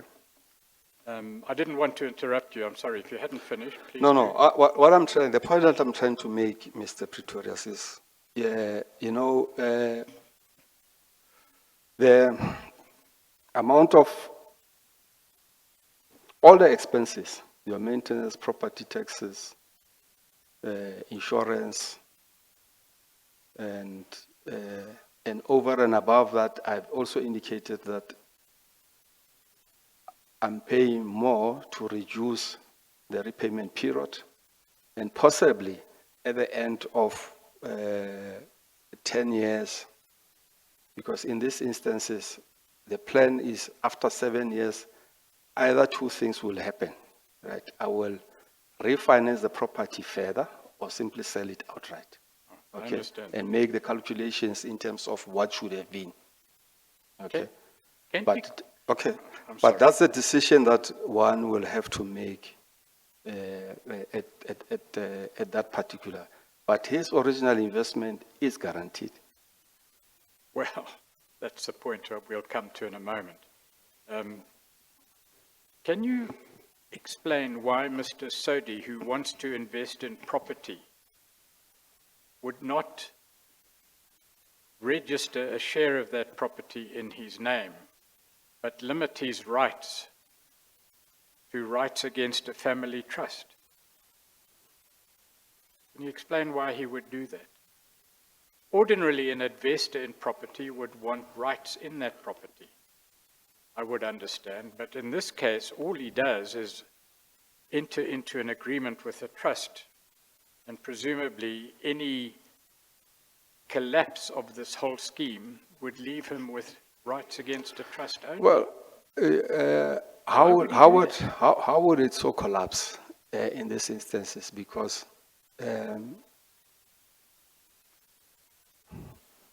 it is what it is, Mr. President. I don't, to say why would he do that? Because something could happen to you. You could go insolvent. You could fall ill. God forbid, you could Yeah, so pass much on. the reason, No, so no, much. Sorry, let Okay, me finish. all right, sorry. For one or other reason, you could stop payments. That property could be attached by the bank. All that Mr. Sodi would have would be rights against a family trust, which might at that stage just be an empty shell. He doesn't have the security of his investment in the property. But That's strange. Okay. All right. Let's look at what is the value of this particular house and the value of the or the bond itself where it is. Now, what? No, assuming what you're saying. I'm sorry, Mr. Oh, sorry. Mokhesi. I'm sorry, I'm going to interrupt you. I think you seek to answer Mr. Pretoria's questions on the basis of what the value of the house is now. I think his question requires you to cast your mind back to the time that the agreement was made. To say, he's saying to you, Mr. Sodi, one would have expected that Mr. Sodi would insist on having rights in the property itself, rather than having, you did refer to a personal rights in terms of the agreement. So he's saying that is strange. Are you able to explain why he would have done that in the light of the risks that he has already articulated? Oh, okay. All right. And I think I would add, because you did say that he is involved in a lot of properties. Now, somebody involved in a lot of properties would know definitely that if he really has an interest in that property, he should have rights in the property. So that, despite that probable knowledge on his part, Okay. he decided to agree to an arrangement which did not involve such a right is strange. Are you able to say why that is not strange as you see it, or it's strange but it should be understood in a certain context? Okay, maybe, maybe my mistake is to try and answer for Mr. Sodi. Well, but- you're not answering for Mr. Sodi. You're answering for yourself, because you see this transaction occurs between you or your family trust and Mr. Sodi about 4, 5, 6 months or so after Mr. Sodi's company has been given the job that it was given, if you look at the service level agreement when it was signed. All right. Maybe, Chair, it could be in the manner of the commitment that I put or the risk that I've placed myself in the property, the investment part of it. To say, I'm more than him in terms of the proportion in that particular property. The suretyship, and so on. Now, that, and further, that one has, until such time we have come to the end of the term, for lack of a better word. In other words, end of the term of the 7 years, or when I have ceased or kept away from, putting the trust at risk, either by trading and so on. That I've not done with the trust, that the trust also commit further in terms of its obligation beyond what it has, beyond what it has done. The major creditor of this trust, of course, is the bank, and it has also built up some sort of equity through, I would say, through acceleration of payments on my side, so that there's neither risk for myself or for the investor. So that perhaps could have been the reason, so But to speak. do you accept the proposition that this is strange, that he was prepared to agree to an arrangement in terms of which he would have no rights in the property itself? His rights would be limited to personal rights in terms of the agreement. Do you accept that that is strange, particularly for somebody who is quite involved in properties? Well, I've put up the proposal and he has accepted it, Yes. Chairperson. So, Yes. it was upon him to say, no, this is further what I wanted. Yes. And so on. Yes. Different investors will have their Mr. Pretorius. Mr. Mokhesi, if one looks at the documentation relating to this arrangement and agreement, and assuming that it is genuine and not just a cover for a donation to you, and that's an assumption that is made here for the purposes of these questions, but it is not accepted certainly by the legal team as necessarily a correct assumption. You were able to buy a property in which you were to reside now for at least 5 years, worth at that time 1.6 million rand, when you could only raise a bond of a million rand, correct? Yes, 1 million. Not only did you enjoy personal occupation of the house, but also you enjoyed the benefit of what you've described as a potentially profitable investment after 7 years.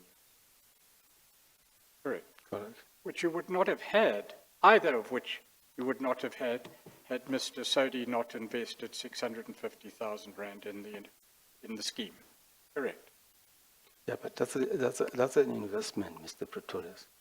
I think I've made that point to say it is a commercial transaction. Yes, but had he not made that investment, you wouldn't have enjoyed residence in that house for 5 years. I'm sorry, Mr. Pretorius. I think Mr. Mpofu wants to say something. You can say it from where you are. Oh. Yeah. Thank you. Chairperson, I've left this for a little bit because I didn't want to interrupt Mr. Pretorius. But I think now we're getting into the area. The area that Yes, because it's clear what Mr. Pretorius is doing. The witness might not be aware. He's now establishing an element of a crime, which is a benefit or potential benefit. And that is exactly where we are not supposed to go. Of course, he's not dealing with other elements like mens rea and so on, but we all know that this is a crucial element of some of the things that are being investigated, allegedly investigated. Well, just 2 points, Chair. The first is that there must be a positive assertion that this is an incriminating question, and reliance must be made on that assertion. So what Mr. Mpofu has said appears to assert that, and one can accept that. You confirm, Mr. Mpofu? Yes, I do. I do confirm that. Okay. Well, that's the crux of the objection. Okay. The second is we've done our homework in relation to this and other matters. You will know the publication of BIA on commissions of inquiry, international leading publication, where he deals with the question of incriminating issues or questions. In order to be fair to the witness, it goes further than simply, did you commit a crime, yes or no? Such a question that might elicit elements of an offence or lead to further investigations which may expose an offence is a grey area. But yes, it is an incriminating question insofar as it seeks to establish an element of a crime. Okay. I guess that was not your last question. No. Or was it? No, I've got Yeah. more questions. Okay. Okay, then you move to other questions then. And I'm quite clear that Mr. Mpofu didn't do that to cut me short in any way. Okay, let's leave aside the issue of benefit. I think the question has been answered in any event.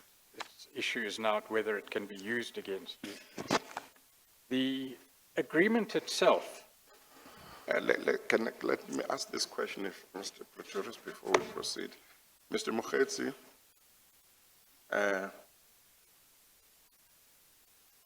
you did say that Mr. Sodi has a lot of properties in which he's involved. Do you know whether he has a property development business, or is it properties that he just buys? Yeah, what I've, he invests in properties. Yeah. You know, in various areas. Yes, I know okay. that even in the Free State, he has invested in some Okay. property.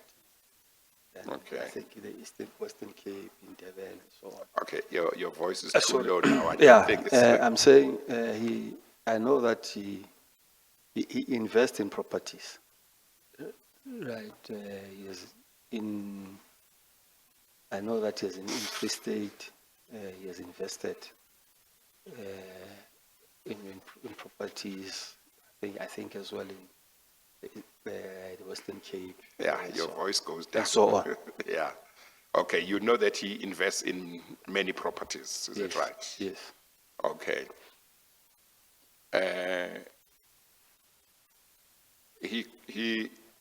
He could have invested in any property that he liked in the area where this particular property is on his own without you. Do you know, or do you not know whether he could have done that on his own? I honestly don't know whether he could have done it on Yes. his own. Yes. Well, you see, when one looks at the agreement that the two of you concluded, one gets the impression that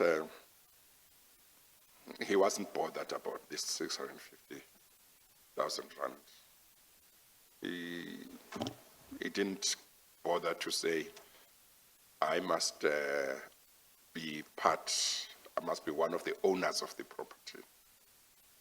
He paid the 650,000 rand, and on the assumption that this agreement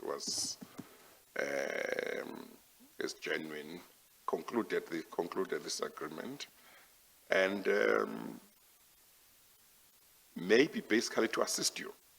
Otherwise, he didn't need to have any, to invest in any property with you. He could have invested on his own, as he has done with other properties. And maybe he was assisting you. Well, there are properties where he has... Chairperson? Sorry. Sorry? You say even the chairperson. Yes, I think Mr. Pretorius will have to be the adjudicator now, because I'm objecting to the question of the chairperson. I think, Chair, Yes. in fairness, I understand what the Chair is trying to say, but it amounts to the same. Yes. The Okay, same. okay, no, that's fine. You don't have to respond to that. Mr. Pretorius? Yes, I'm entitled, Chair, to answer questions insofar as they reflect on Mr. Sodi's conduct. Well, I'm sorry, Chair. Of course, Mr. Pretorius is correct, but in relation to the question of self-incrimination and so on, but what I would object against is for him to ask this witness to speculate on whatever was happening in the mind of Mr. Sodi. As I say, outside of the main issue, which is the self-incrimination issue. It's just Yes. a waste of time because it's not going to assist anybody. I think let's wait until there is an objectionable question. Yes. Yeah. All I intend to do is to put to you certain clauses of the agreement so that I can understand what you say about those clauses, which I would wish to do, and if there's an objection, we can deal with it at the time. If one goes to FS1 at page 89, you'll see there that is the agreement. FS1, page 89. Time flies. I see we are at 2 minutes past 1. But I think we are close to finishing, aren't we? Well, public protector findings, I Yes. will be very brief in my question. Yeah. That I can undertake. Okay, maybe let's continue. What's your estimate? Of how long my questions will take. Yeah, and They answers. will take a very short time, 5 to 10 minutes, but it's the answers I can't control. Yeah. Okay, Mr. Mpofu, I think let's try and continue. I would be very indebted to Yeah, you. so that when we take lunch, we are done with Ms. Mokhesi. Yes, Thank you. thank you. Okay, all right, let's do that. Let's try and move as fast as we can. Well, I know that there is a time when I allowed Mr. Mokhesi quite some leeway in explaining. I did so deliberately. I could have cut him short, but I thought it's an important part, at least for him to give that explanation. So, but in order for us to try and finish reasonably soon, I might interrupt and All right. keep him to Yes. the questions. And I will try and avoid questions that are merely putting the exact issues I want to raise in their own context, and Yeah. I'll go directly there. Paragraph 2.5, Lekemo shall be entitled to rent the property to whomever it so desires. Was the property rented to anybody? No, it was not Did you rented. pay rent? As I've indicated, all that I'm doing, I'm paying additional. Right, so you didn't to pay the- rent. I did not pay rent, but, you know, I'm far, there are expenses that I'm carrying. Paragraph About that. 2.7 says what will happen if the property is not sold within 7 years. Now, Mr. Sodi has given evidence in respect of this, and it needs to be clarified.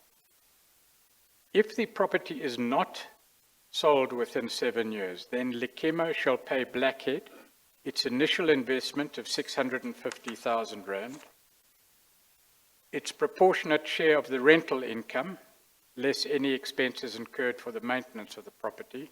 Now, we know there's no rental income, correct? You'll have to say yes. Yes, yes, And 3, an amount equal to 65,000 rand per annum in respect of the notional capital appreciation of the property, correct? correct. If, however, and I'm referring to 2.8 now, if the property is disposed of, sold, and that must happen by mutual agreement, each party shall receive their initial investment. The parties agree to share the capital appreciation, and the parties will share any rental income, less expenses. Correct. Correct. But again, we know there's no rental income.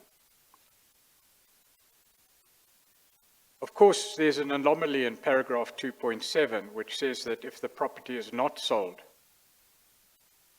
Blackhead is paid out, and it says whereafter the trust shall retain full ownership in and to the property. Of course, it's always had full ownership. You know that. Correct. Correct. There's a clause, and the import of those clauses are a matter for argument and submissions, and we can deal with that independently. Paragraph 8. The parties confirm that the terms of this agreement and the negotiations leading up to its conclusion are confidential and will not be disclosed to any third party. Why was it necessary to insert that clause? I'm sorry, what clause is that? 8. 8, okay.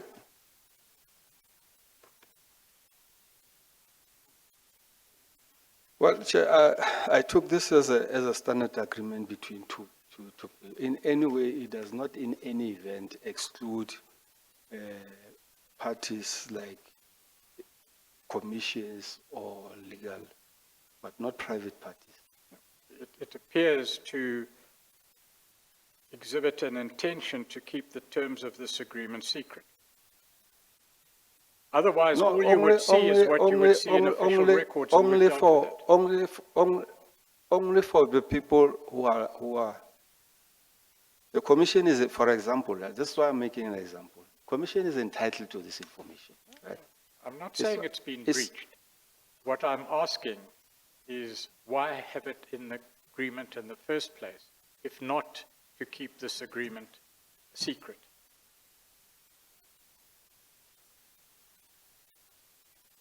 Sure, I don't know. No comment? No comment. Let's then move to the findings of the public protector.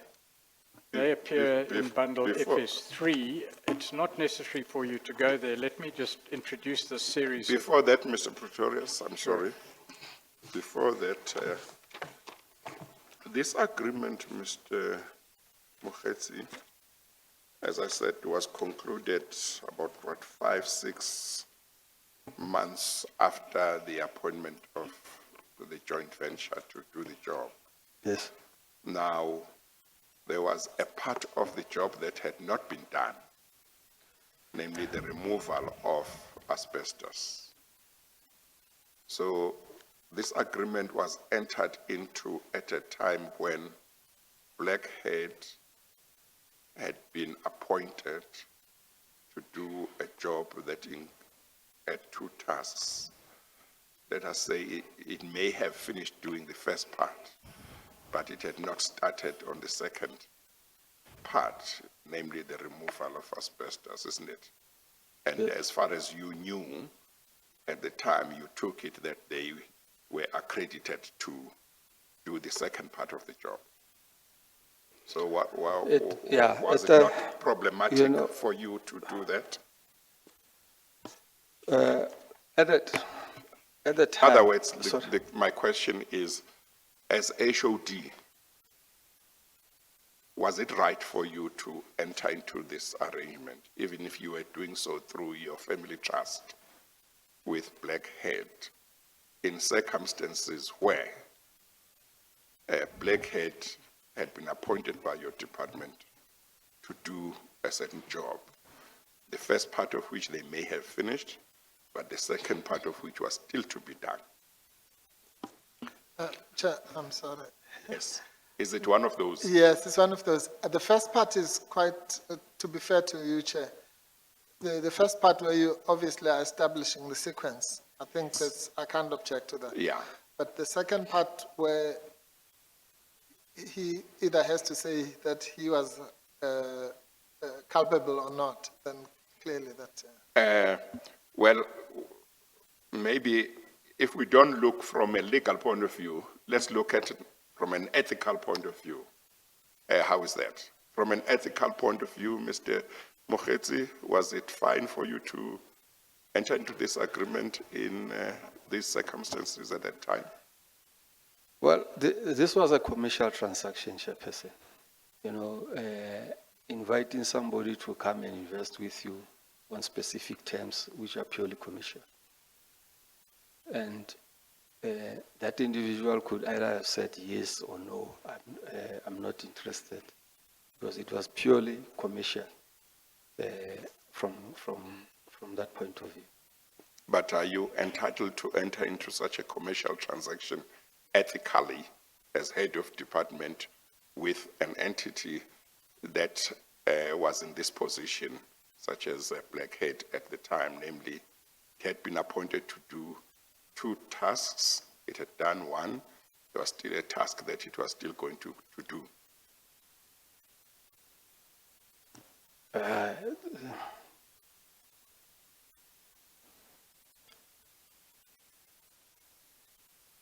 So the chair is saying on a commercial, whether From an ethical point of view as HOD, you know, was it ethically appropriate for you to enter into this commercial transaction with a service provider to your department who, one, had done the first part of the job, but was still to do the second part? okay, one was at that particular point in time, I think when we went to the second, indications were that we would not continue, and I'll indicate what came out at that particular point in time. It was the differences in prices, the irregularity at that particular time was already flagged up, not in terms of the other issues, but in particular in terms of the 650 versus the 850. So from our point that, it would have ended there and not continue. What would have ended there and there? I'm saying the first phase and not the second phase. Yes. Because it turns out, that 650 versus the 850 thing rendered the whole thing irregular. Yes. The entire, even though we later learned that these other factors also came into play. So, are you saying that at the time you entered into this commercial agreement, as you call it, with Blackhead, you were aware, you had come to the conclusion that the contract was irregular, the contract with Blackhead to do this job, and that therefore it was not going to, phase 2 was not going to be done? Phase 2 was not going to do, but also, Chairperson, not also the issue that I've learned, where I learned that this particular individual is involved in investment in properties. And I had already, as I've indicated earlier on, I did not start with him. You did not what? Start with him. I started with family members who are also involved in this particular investment in properties. As well. Yes, okay. So I learned in the process that he also invests in properties, and that's why I approached him. Yes. Okay, let's go back to my question. I get the impression that your answer to my question is yes, it would not be ethically appropriate for you as HOD to have entered into this commercial transaction if Blackhead was still going to continue and do the second part of the job. Am I right? Let me put it this way to perhaps maybe to assist, maybe on hindsight, yes. Chairperson, to respond directly to our question, maybe I shouldn't have. Okay. So you are saying on hindsight? Yes. you think it was not ethically appropriate On hindsight. on hindsight, yes. But at that time, you saw nothing problematic ethically about it, or did you see something ethically Particularly because I saw this as a purely commercial transaction. And, Yes. and that's why it had to be recorded in that manner. And also my trusteeship as well be disclosed, be Yes. also, yeah. So, So, it so, could. so at that time, you did not see anything wrong with entering into this transaction from an ethical point of view, is that right? At that time, yes. And that was because you saw this as simply a commercial transaction. I saw that as a commercial transaction, and also the disclosure of my trusteeship in a disclosure form. We are also, every year we are required to disclose our, Yes. yes. So the issue about whether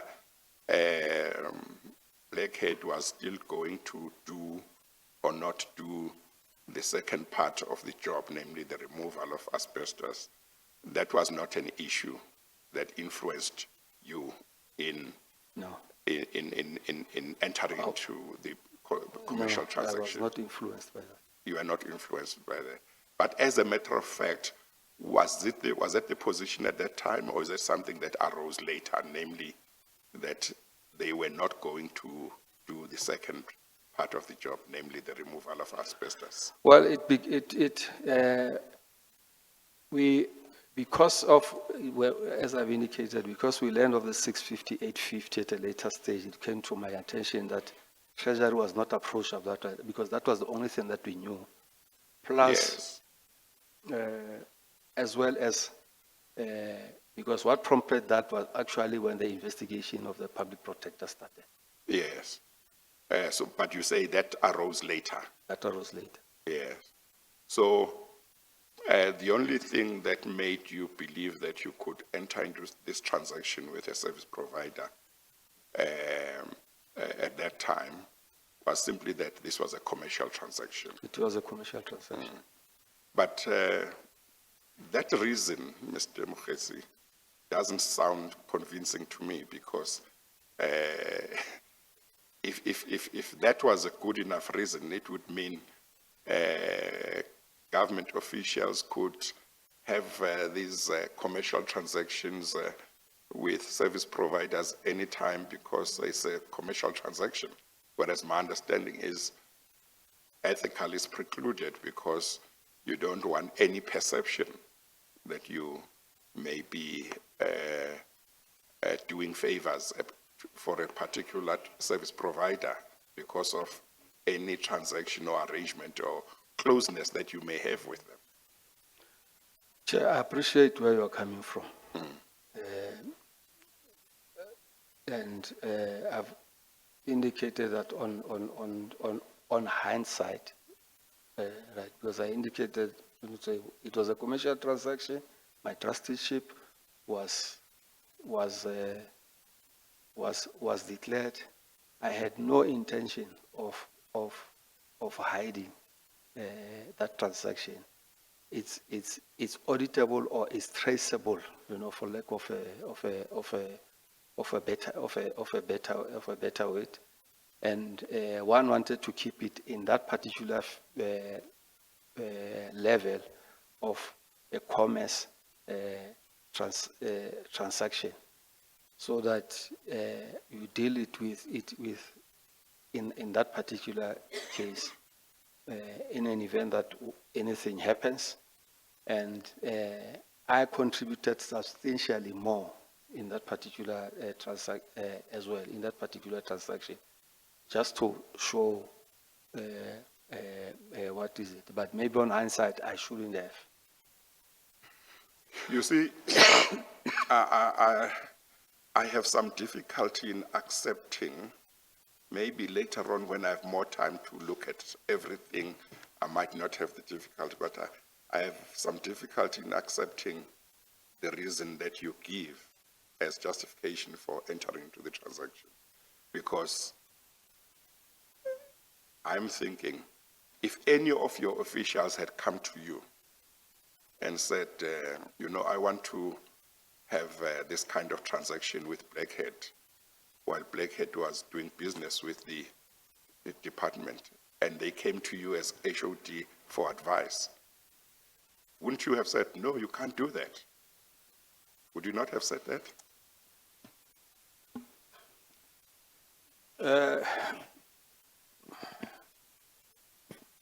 Yes, Chair, I'm sorry. Okay.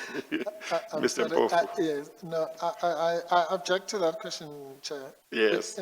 Not so much again on the technicalities, Yeah, but in fairness to the witness, Chair, and of course I don't want to be Yeah. putting words in the witness's mouth. The witness has indicated, Chair, that the issue of disclosure, which is very important, at least in the area that we're discussing now of the ethics Yeah. of, and it's a gray area which is almost always misunderstood, Chair. That the duty is not so much not to do something always, rather than to disclose it if you've done it, so that, let's postulate what the chair was talking about earlier. If the second phase, let's assume the second phase was still going to be tendered for, then Mr. Mokhesi would have had a duty not to sit, for example, in that decision making on the basis of the disclosure that he would have made of this transaction. That's where his ethical duties end. Not so much that he must not greet or speak to someone or not even do a commercial deal if he wants to, but he must, as long as he knew the ethical consequences would be that, then he would not be able to adjudicate on anything. So it's an objection. I in that understand line. what you Yes, say, yes. but, you know, as the HOD and the accounting officer, I expect that from time to time, officials would come to him for guidance. So I just want to see how he would have, yes, thank you. Yes, How would you have advised an official in your department saying, HOD, I'm sorry, let me finish. HOD, here is my situation. I want to do exactly what you did. I want to do it, but the service provider has a relationship with the department and so on. well, it has, I don't want to do something wrong. Chair, I also don't want to, because it has never happened in my experience. It has never happened. However, what normally happens is the disclosure part of it, where you then pick it up, because normally the adjudicators of that particular thing will be the Public Service Commission. Yes, but remember, he is coming to you before he enters into the transaction. He is coming to you before he enters. He wants to know whether he's precluded from entering into this transaction. Person, it has never happened. And what is You know, the position of the It has department? never happened that somebody comes and I'll want to know any DG or HOD who said staff members has come on this particular thing. All they have to comply, because there are rules. All they have to Yes. comply with are the rules that are set out in terms of that. And then you measure that against those particular rules. And would the rules permit him to enter into this kind of transaction, provided he discloses, or would they? Yes, there are not allow- disclosures that you have, because you also have to, you have to disclose, right? Now, I think lately, there has been a rule that says you can't do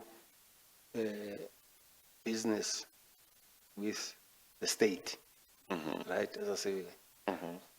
But before you could, provided you disclose, you know.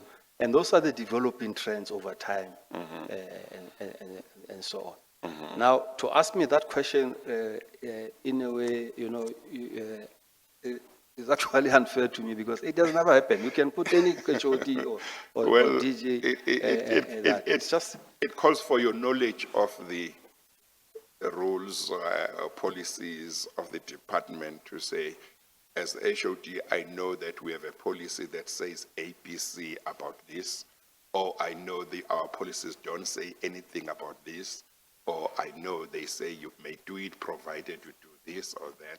That's what the question calls for. But if you say, look, I don't know what my advice would have been, that's what you can say. Yes.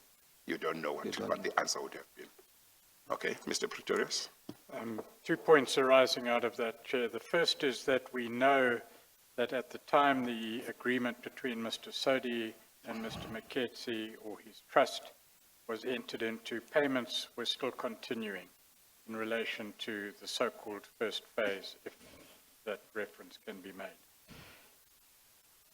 And they were being continued in controversial circumstances, and we've heard evidence about that, notwithstanding, for example, the Auditor General's findings of irregularity of the underlying agreement. So that's the first issue. It's a matter of record. We needn't take it further. But the second point is a more general point, of course, Chair, is that it's a matter of concern to the Commission and the evidence leaders, not only that this conduct might be criminal activity, but it appears from evidence, including this evidence, but other evidence as well, that it's very easy to disguise a transaction. It may be a transaction that is said to be a deposit on a car, or a repayment of a debt, or payment of a debt accumulated in a pub. There are various ways that it can be done, and it seems that a line must be drawn where, as a matter of policy, this type of activity is not allowed, whether legitimate or illegitimate, to avoid this type of matter happening. So if I may move on to the public protector issue, Chair. Yes, who prepared this agreement for you, Mr. Mokhesi? Chair, I made an input on this agreement, and I gave it to Mr. Sodi to finalize and make an input as well. There was no lawyer involved? No, As far as certainly you know. not from my side. Yes, okay. Certainly not So from my he- side, because he I was ultimate- inviting him. So Certainly. Mr. Sodi was ultimately responsible for putting it together with your input? With my inputs. Yes. Oh, okay, all right. On the disclosure, Mr. Mokhesi, is it correct that the disclosure you are talking about is the disclosure within your department? Yes, Is that right? yes. Yes. My trusteeship in the department. Yes. My trusteeship in the trust. Yes. But what you disclosed was that you are a trustee of your family trust. Is that right? Correct. You did not disclose that you received, that you did not disclose that Mr. Sodi had made this contribution in this commercial transaction, of which the family trust was in No, which it but was involved. Chair, this is not in my personal capacity. Yes, it's in your, Because an impression here is created that I received it in my Yes. personal capacity. yes, Right. Now, Yes. this is a joint venture between, okay, maybe a commercial a transaction. commercial between two individuals. Yes. I hold a trusteeship. Yes. And I've disclosed who the trustees, including the beneficiaries, are in that trust, plus the number, because you also have to disclose that particular issue. And from time to time, the commission, the public service commissions do investigate all this. Once you disclose whether it is your membership in a company and so on, they do independently investigate those, and a few months later they give out a report about what is that? If the family trust had not been used in this transaction and you had entered into this arrangement with Mr. Sodi, in your personal capacity, would you have had to disclose in the department that there was this arrangement? Chair, I will not, you know, my marginal tax rate is 45%. Okay. Now, I can't use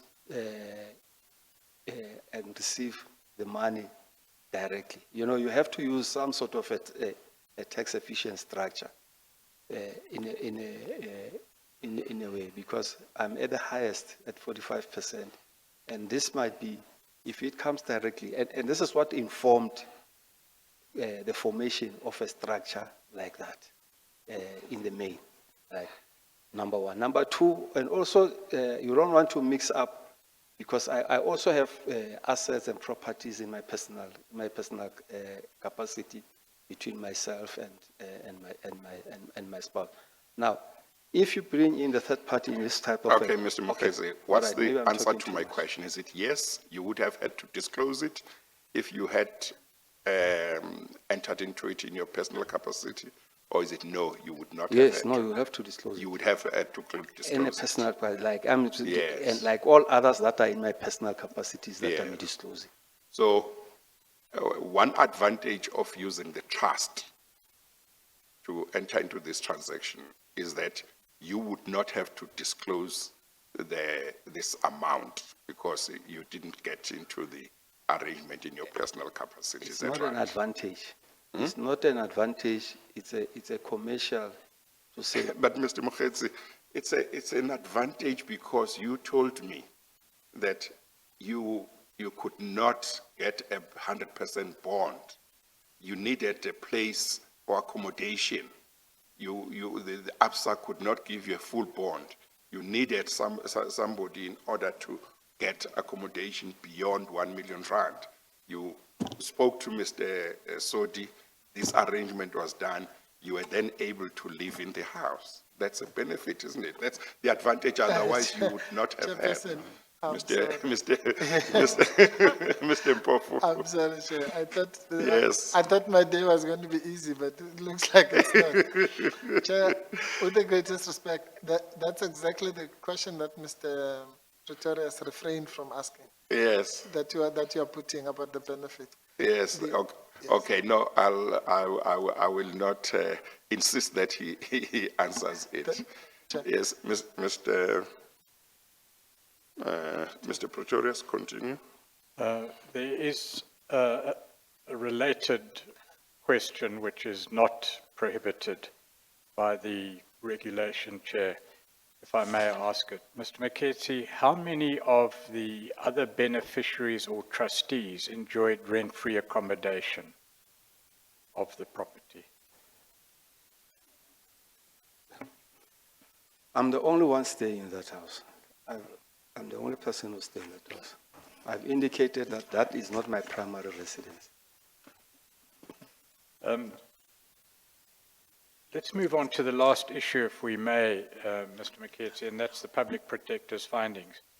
I certainly don't want to invite long debate in reviewing the Public Protector report. But the Public Protector did make certain findings, and if you wish to highlight anything, any fact that you might be aware of to challenge the particular finding I'm going to put to you, you're of course free to do so, and it's fair to give you that opportunity, because no doubt the Chair will take account of the findings. So I'm going to put to you several findings, and you can just say no comment, or yes, I know a fact that calls that into question, or I agree with the finding. Okay? I think Mr. Mpofu Okay. seems to want to.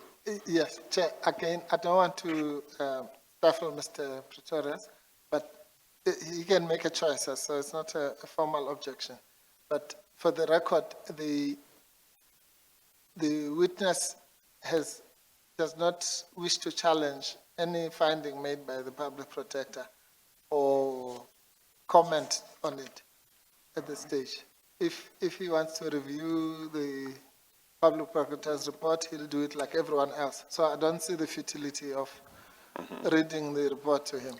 Well, if Mr. Mokhesi, are you happy with that statement? I think in any event, you're bound by law by your representatives. It's binding anyway. That you don't want to challenge any of the public protector's findings, we can leave it there. Yeah, I take legal advice. That's my counsel. So, And you're paying him. and I think And the law says you're bound by what he said. And you're not paying him peanuts. Well, Chair, I'll take the stand on that. Right, then I don't have further questions. Yes. Thank you, Chair. Mr. Mokhesi, I just want to make this comment, and you may want to say something, you might not have something to say. Incidentally, I seem to see some parallel or common features between what you said in relation to the disclosure of the question of disclosure of your trusteeship or non-disclosure of the amount, because as you say, it was not a personal thing. With the evidence of Mr. Vincent Smith, who gave evidence here some weeks ago, you might or might not have listened to his evidence, but Mr. Who? Mr. Vincent Smith, he's a member of parliament, or was a member of parliament, I'm not sure. He, while he was in parliament, on his version, he had entered into a loan agreement with Mr. Agrizi of Busasa for a certain amount, so that he could use that amount to pay for his daughter's studies overseas. But he said that amount should be paid into the account of his company, not to him personally. That was done in regard to, I think, at least one amount.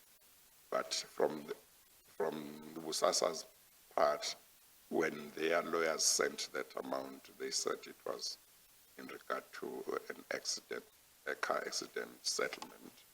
But he insisted, he said he had disclosed the company which received the money in his disclosure in Parliament, disclosure of documents in Parliament. But he had not disclosed the amount.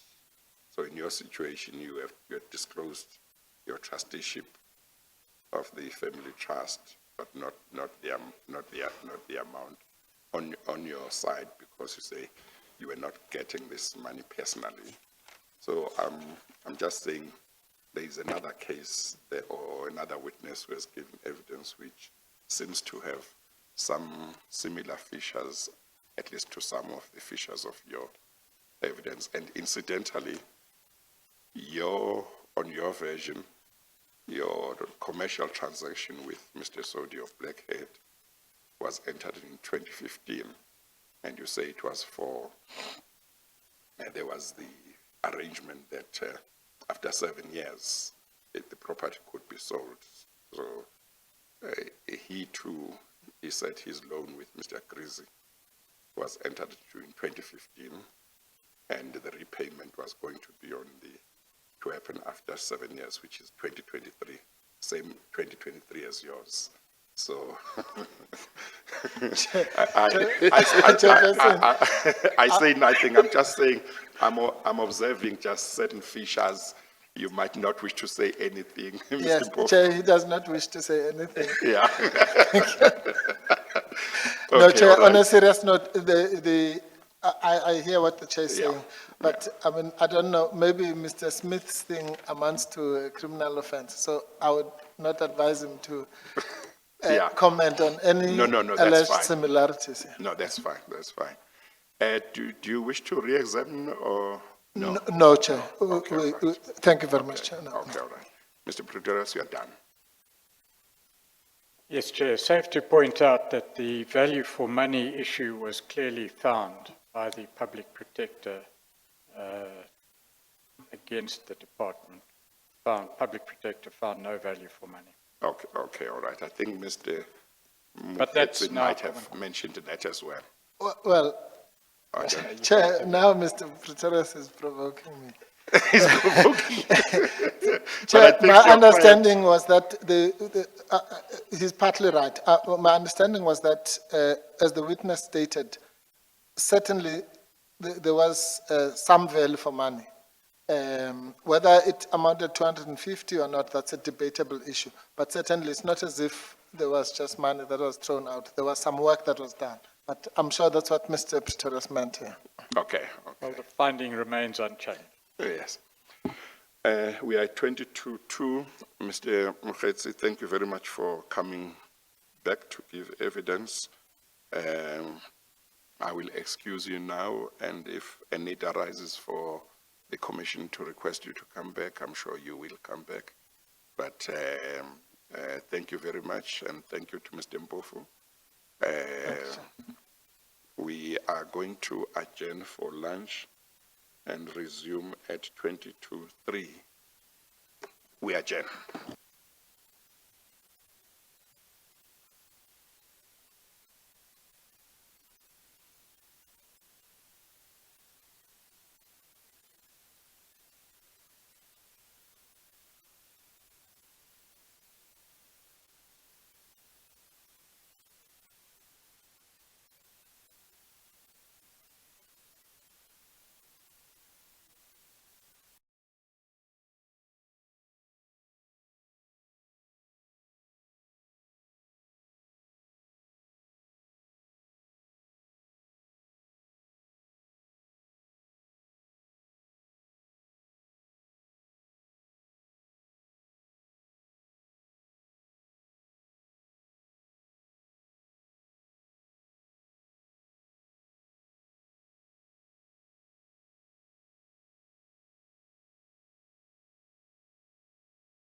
Are you ready, Mr. Pretorius? Thank you, Chair. The next witness will deal with the housing matter, and his name is Mr. Nthimotse. Yes. I have a file that doesn't seem to have his statement here, FS17. Is that the file I'm supposed to have? Yes, Chair. He doesn't have a signed affidavit. Okay. Well, I saw an earlier one, or rather I saw a file that had his statement, and I also saw one that had his Yes, it's unsigned, Chair. the transcript. So, but you say I've got the right one here. I'll take you through what Okay. is relevant, Chair. Okay.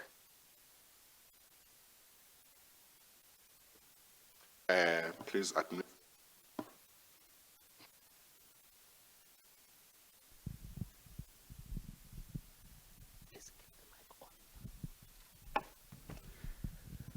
Please state your full names for the record.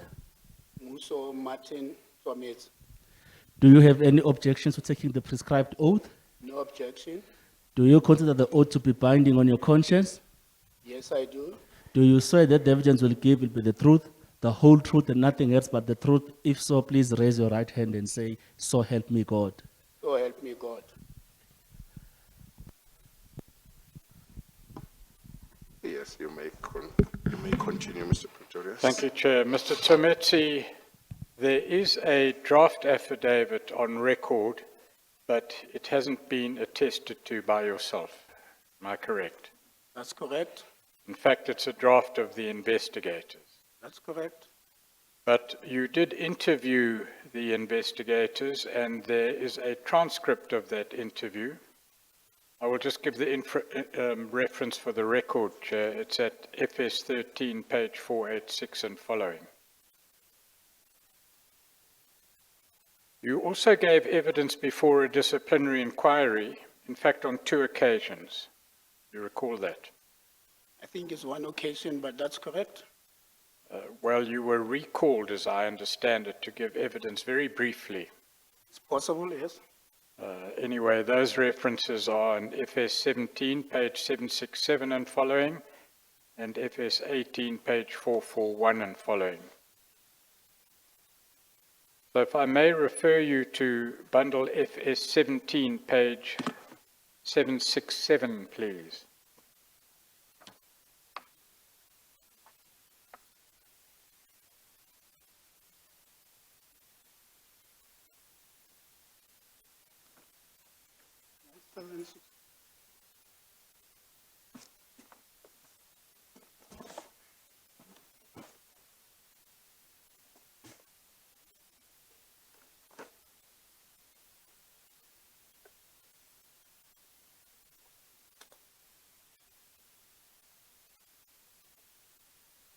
You would go to page 767, please.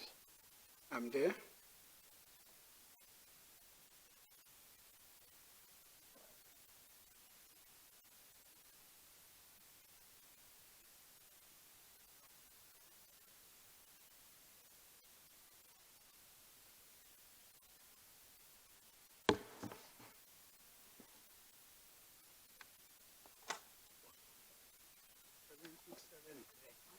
Yes, please.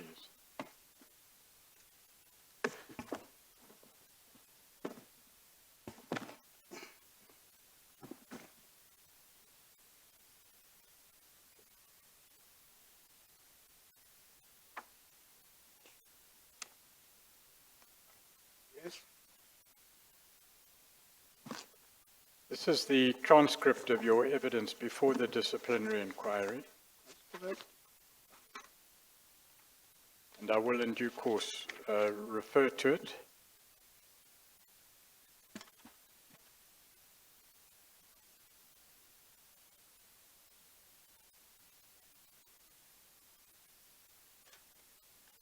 During 2010 and 2011, Mr. Nthimotse, what position did you hold? I was Deputy Director General local government and traditional affairs. In the Free State Province. In the Free State Province. Yes. We know that there were various divisions and changes of name in the Free State Housing or Human Settlements Department.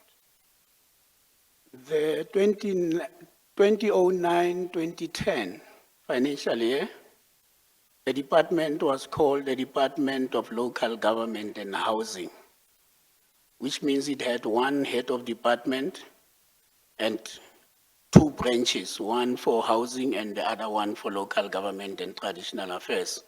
And I was responsible for local government and traditional affairs. To whom did you report?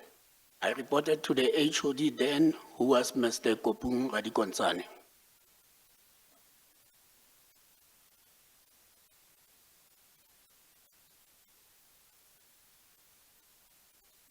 You have a B.Proc degree, I understand. That's correct? Have you ever practiced law? No. We have heard evidence about the sequence of events in 2010, 2011, Mr. Nthimotse, and I don't intend to take you through all those events. If they become relevant, you will no doubt raise them when they do become relevant. But as I understand it, and if I could take you, please, to FS 13. As I understand it, at some stage, a meeting was called to deal with the question of underspending in the department. You recall that? That's correct? It's dealt with in Bundle 13.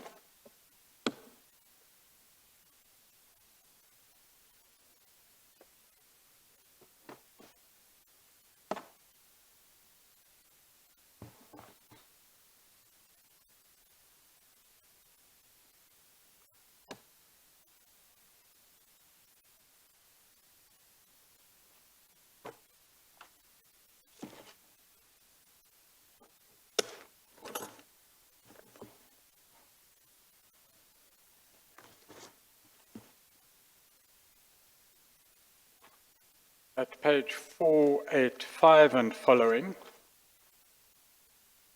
just to place this document on record, I'm sorry, page 485 of FS 13.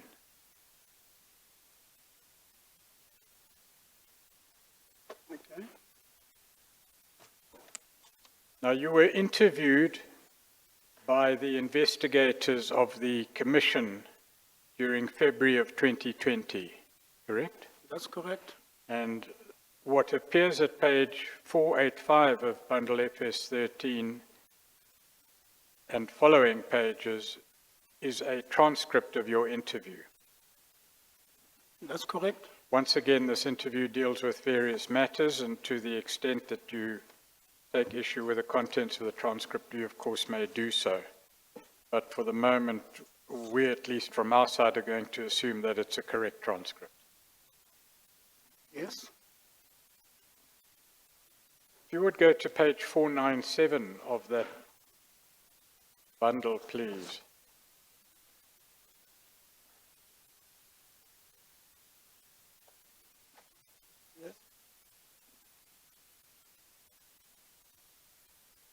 The department would have submitted a business plan to the National Department of Human Settlements for the year 2010-2011, correct? That's correct? And what occurred during the course of the year was that the National Minister notified the MEC and the DG at the province, or the head of department at the province, that there was a problem of underspending. That's been the subject of much evidence. We needn't go into the detail. What I'm interested in is the response to that notice. Correct? That's correct? So the MEC and the HOD receive a notice from the National Minister to the effect that the province in the Human Settlements Department is underspending, and the Minister requires some sort of response. That is the position where we start, correct? Yes, the Or at least- minister indicated under expenditure and requested the province to present a plan of how they will deal with the under expenditure. Yes, and that we've known as the Expenditure Recovery Plan. That's correct? Was a meeting then called in the province to deal with that request from the Minister? That's correct. You deal with that at page 504 of the transcript.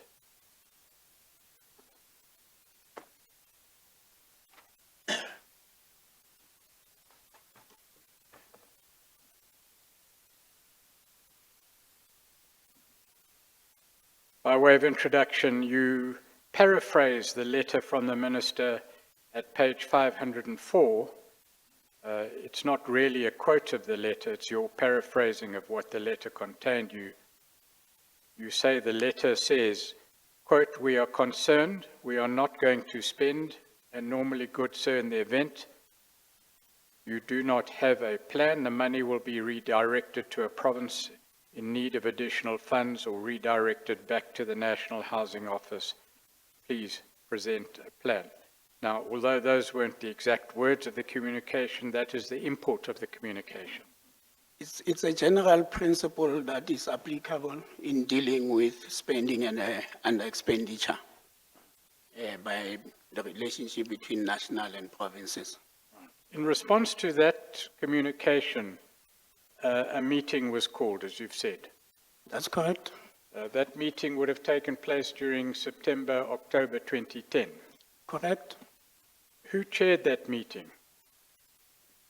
In the first meeting that I was invited in, the chair was, or the MEC was present and the CFO was present. The HOD was not in the province in that first meeting. I think he had an official engagement outside the province. So the CFO stood in for her and the MEC was also present in that meeting. And who But was who the chaired CFO? the meeting? I was not party to the original meeting, Chair, because I was called into a meeting where people were already sitting. So because the MEC is the most senior in that meeting, it was the meeting of the MEC. Yes, so it would be the The MEC MEC who chairing. would chair the meeting. Yes. Yeah, okay. That's Mr. Zwane. That's correct?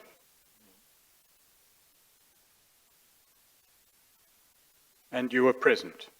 I was called in then, yes, I was present. Yes.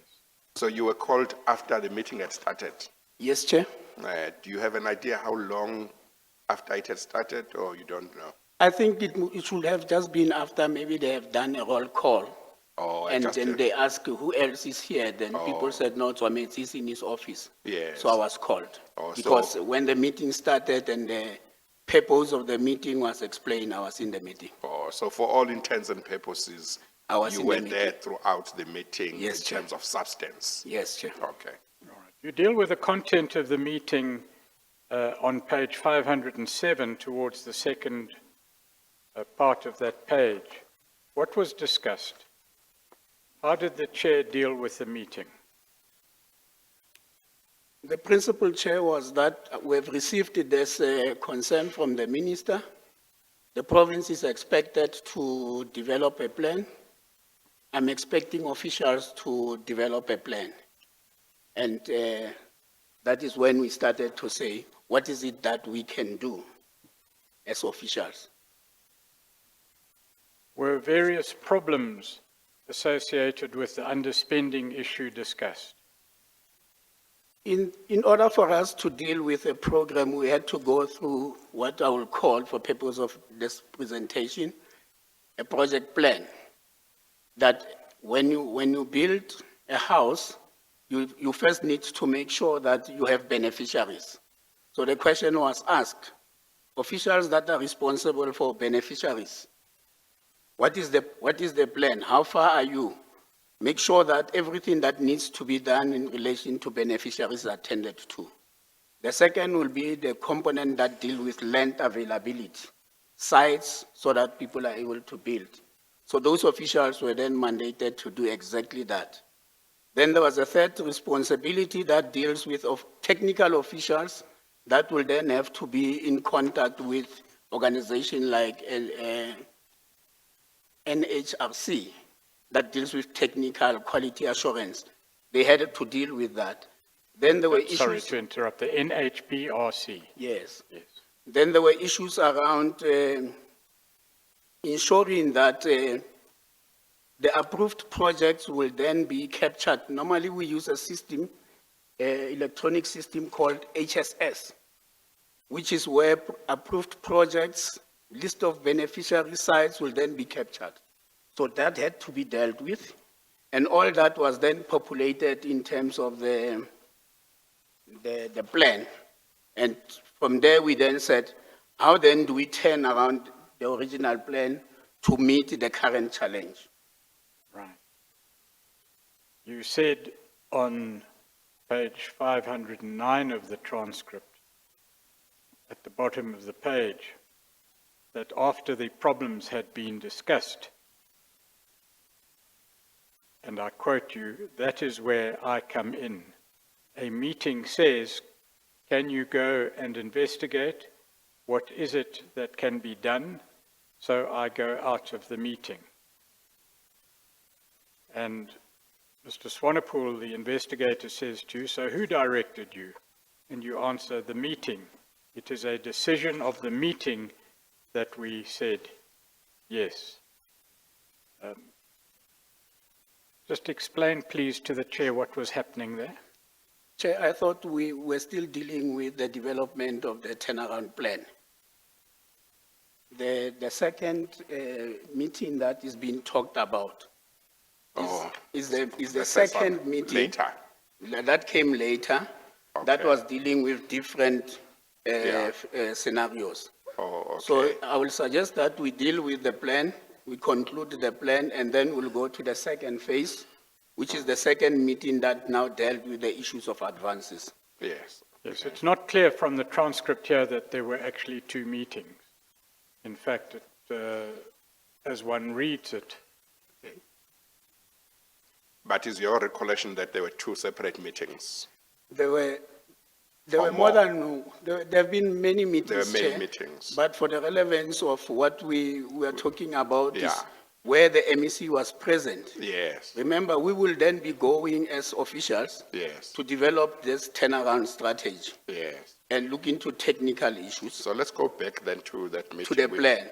Let's say, there's this meeting that you have testified about, Yes, which was chaired by the MEC, yes, where the HOD, Mr. Mokwena, was not present, yes. and the CFO stood in for him. Yes. Now, that meeting, did you say that it ended on the basis that a turnaround plan must be developed? That's the one, Chair, I'm talking about. Yes, yes. And different people who were attending the meeting had different issues to attend to. That's correct, Chair. Okay. What part were you required to attend to? In that, and there was no part. You had no No, role in that, one. I had no responsibility that In I had regard to to that follow one. up on, Yes. at that stage. Okay. Yes. So who were required to do what in terms of that meeting about the turnaround plan? Like I said, Chair, in that meeting, it was executive managers.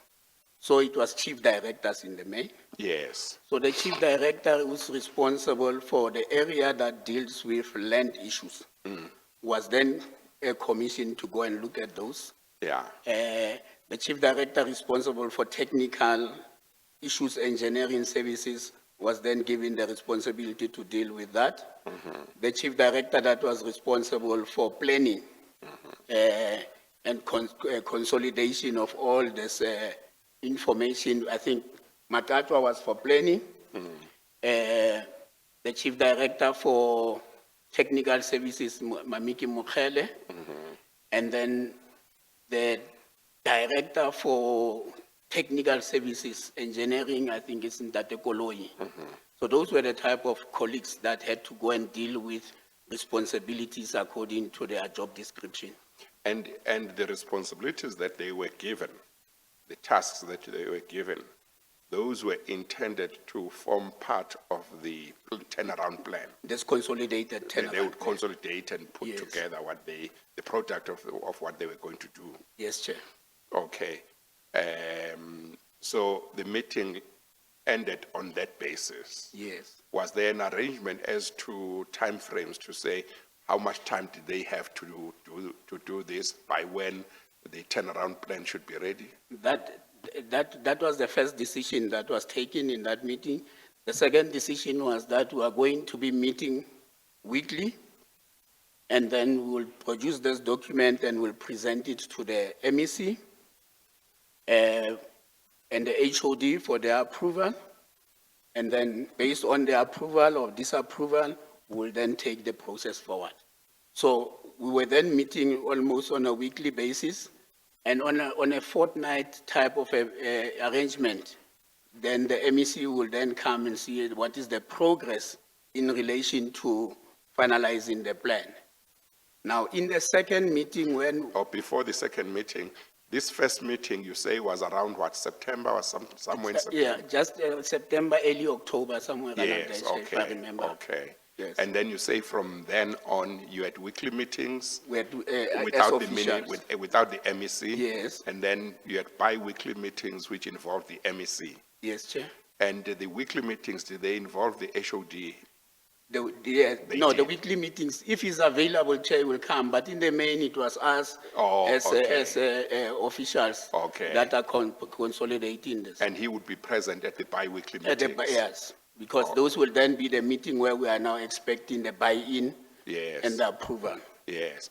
At a certain stage, I guess the turnaround plan became ready, is that right? It became ready. It How was then- long after the first meeting did it become ready? I think more or less? within a space of 2.5 weeks, Chair.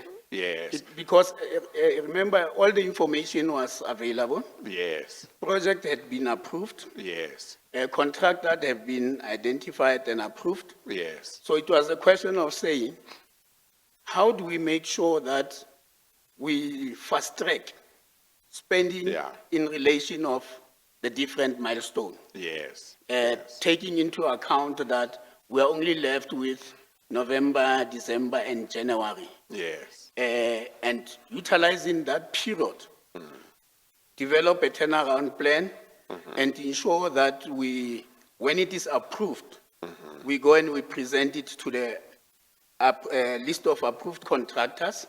And if they buy into that, we are then able to forward it to national and say, this is our plan. We should be able to implement it. Okay, Mr. Pretorius, do you want to take it from there? These meetings that took place on a regular basis, were these the so-called war room meetings? Yes, And you say every second week they would be chaired by the MEC? second week, yeah, by the MEC or the HOD. Correct. Let's go to the point where you came in, where one of these meetings said to you, please go and investigate what can be done. Was that one of the bi-weekly? No, Or no, Chair. it's a separate one? Sorry, just let me just ask for your indulgence for a moment. We don't have a sworn statement of yours to work off. No, I'm fine. We only have your interview, and so there may be some Sequencing. disconnect in the sequencing. I accept that 100%, but that's all I have to go to. So, but I would like you to deal with that meeting. Well, in dealing with this meeting now, Chair, after we have received an in-principle approval of the turnaround plan, we went to Velcom to go Okay, and, I'm sorry, in principle approval by whom? by the HOD and the MEC. Okay, all right. Then we went to And that would Velcom. have happened around about when? That will now be in the middle of October Middle of towards. October. Yes, now we're moving towards November. Okay, all right. Yes. And what was approved is what we have here as Yeah, what do they call a it? recovery plan. Recovery plan. That's yes. what was approved. That's the one I'm talking about. Okay, and then you took that to Velcom. So the recovery plan had an implication for the implementation on contractors, because you needed to get their buy-in for it to be realized. So that is the reason why we had to go to the meeting of Velcom and meet with contractors. So Before you go to the Velcom meeting, it's important that we get the sequencing right. Just have a look, please, at page 510.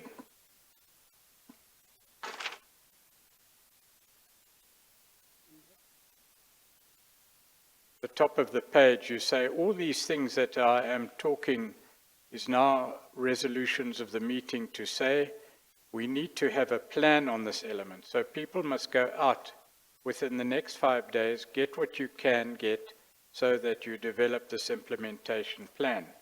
So my responsibility was to say, how do we support contractors to get material? And then you say, I called the Department of Human Settlements in Gauteng. They told you about the relationship with the builders market. And after that, the meeting was called at Velcom. no, Chair. And that's what this transcript says, but we're asking for your evidence. I'm saying the meeting of Velcom Yes. dealt with the issue of the implementation of the turnaround plan. And that meeting raised certain issues. Just one by sec before contractors. you proceed. Yes. The turnaround plan or the expenditure recovery plan. Yes.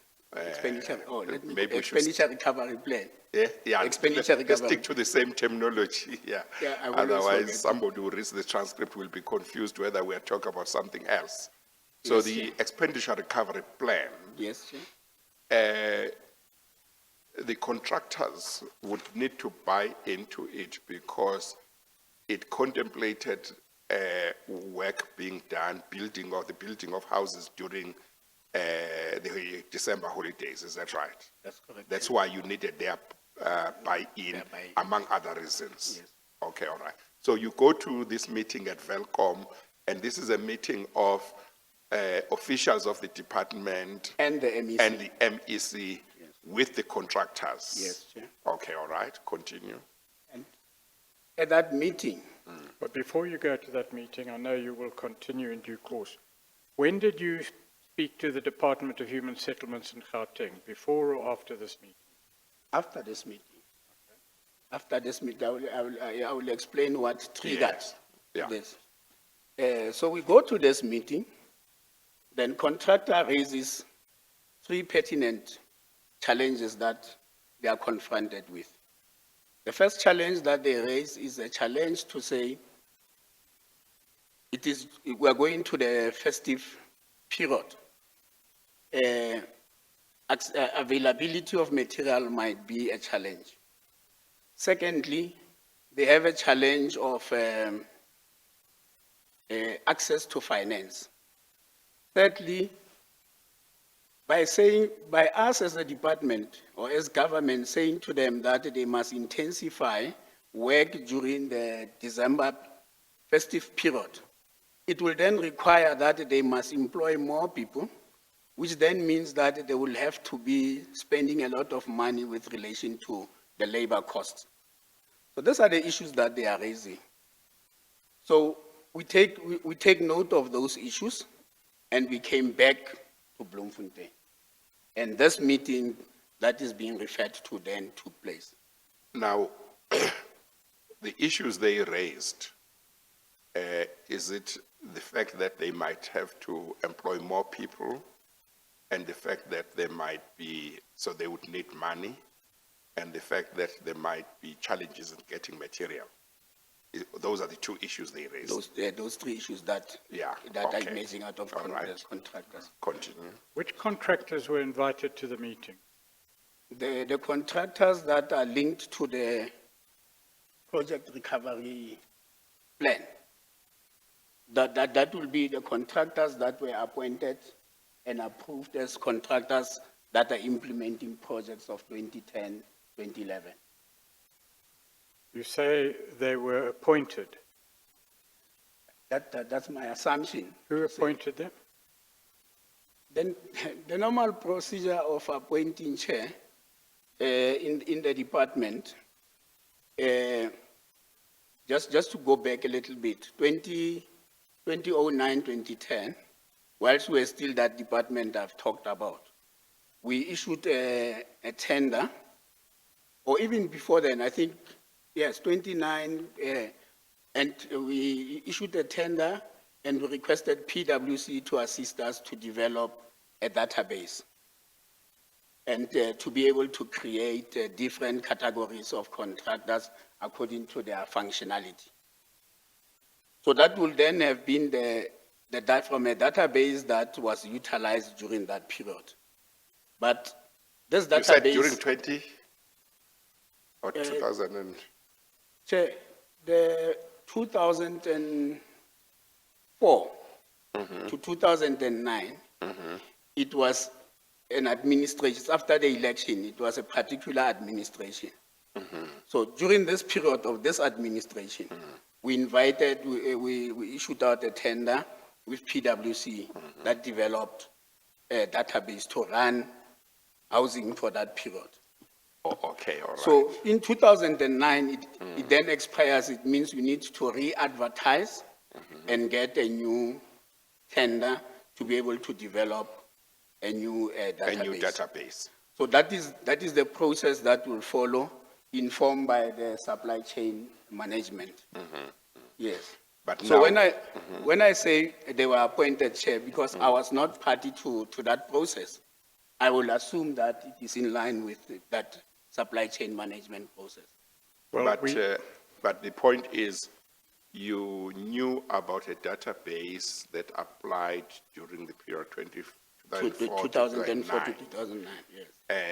You don't know whether there was a database that was appointed after that, Yes. but you assumed that there was. Yes, that if I say contractors are appointed in human settlement, Yes. I assume that it had followed that process. Okay.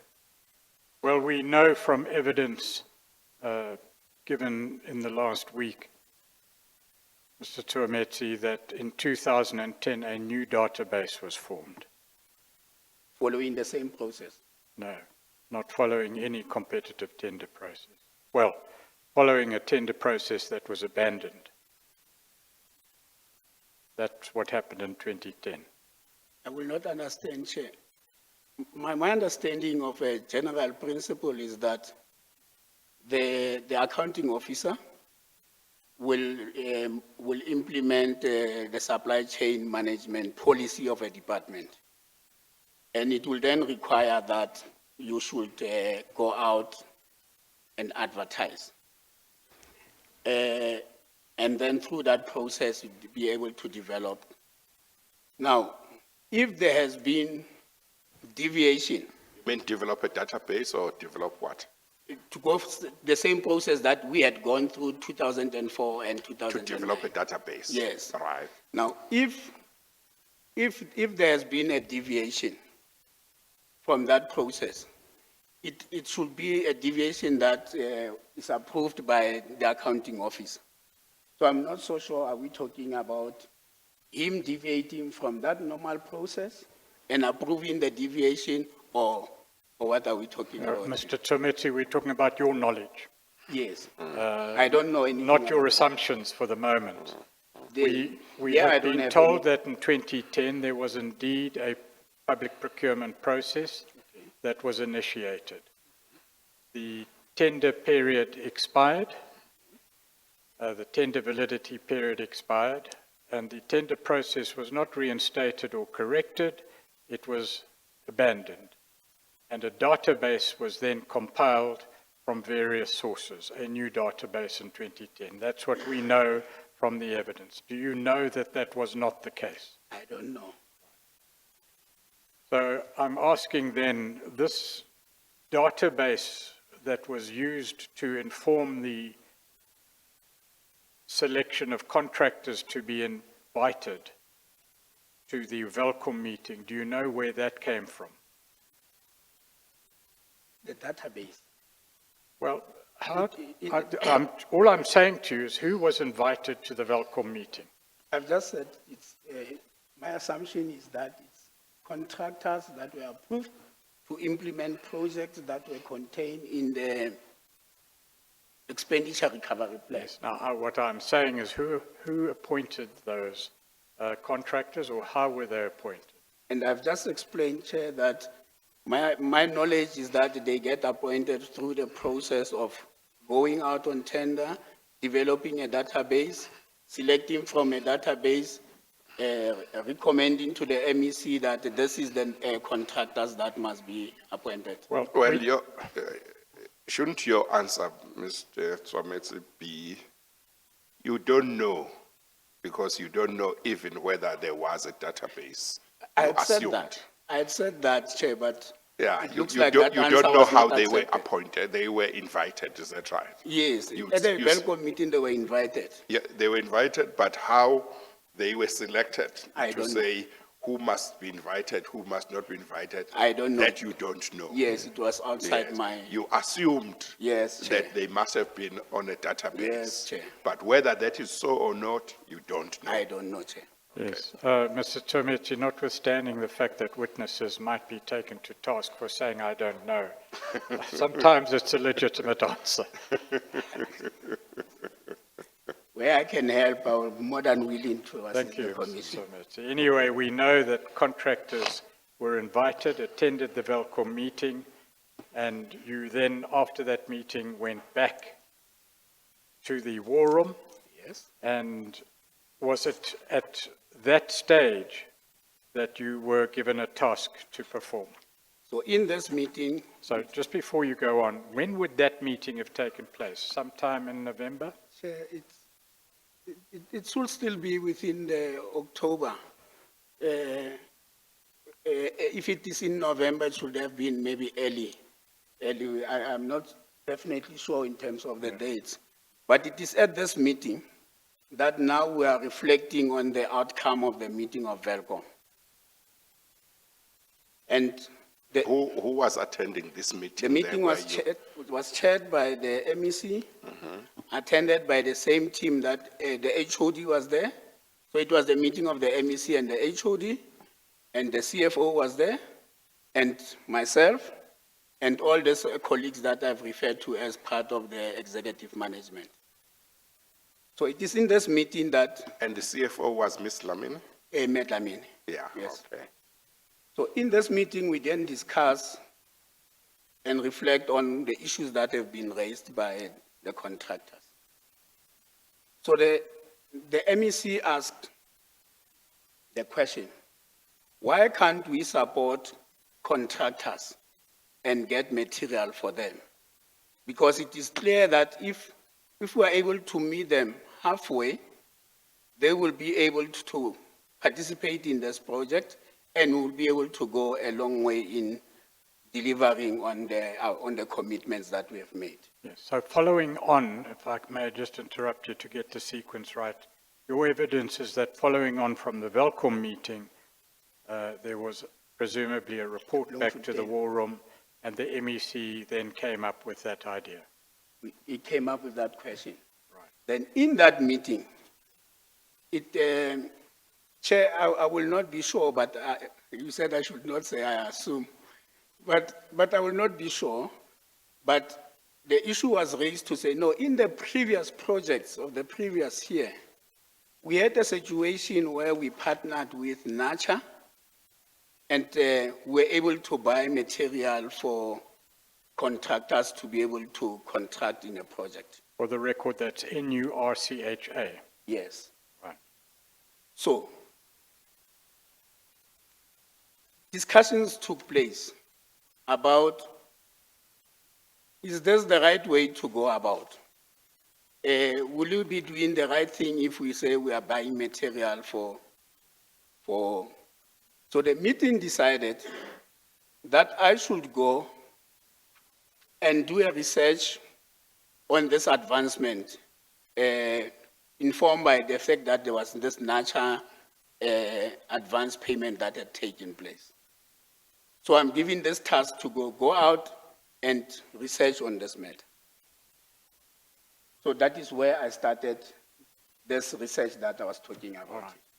As I understand it, the context in which that mandate was given to you was the tabling of a proposal or an idea that the contractors be helped in some way by prepayment or some other means.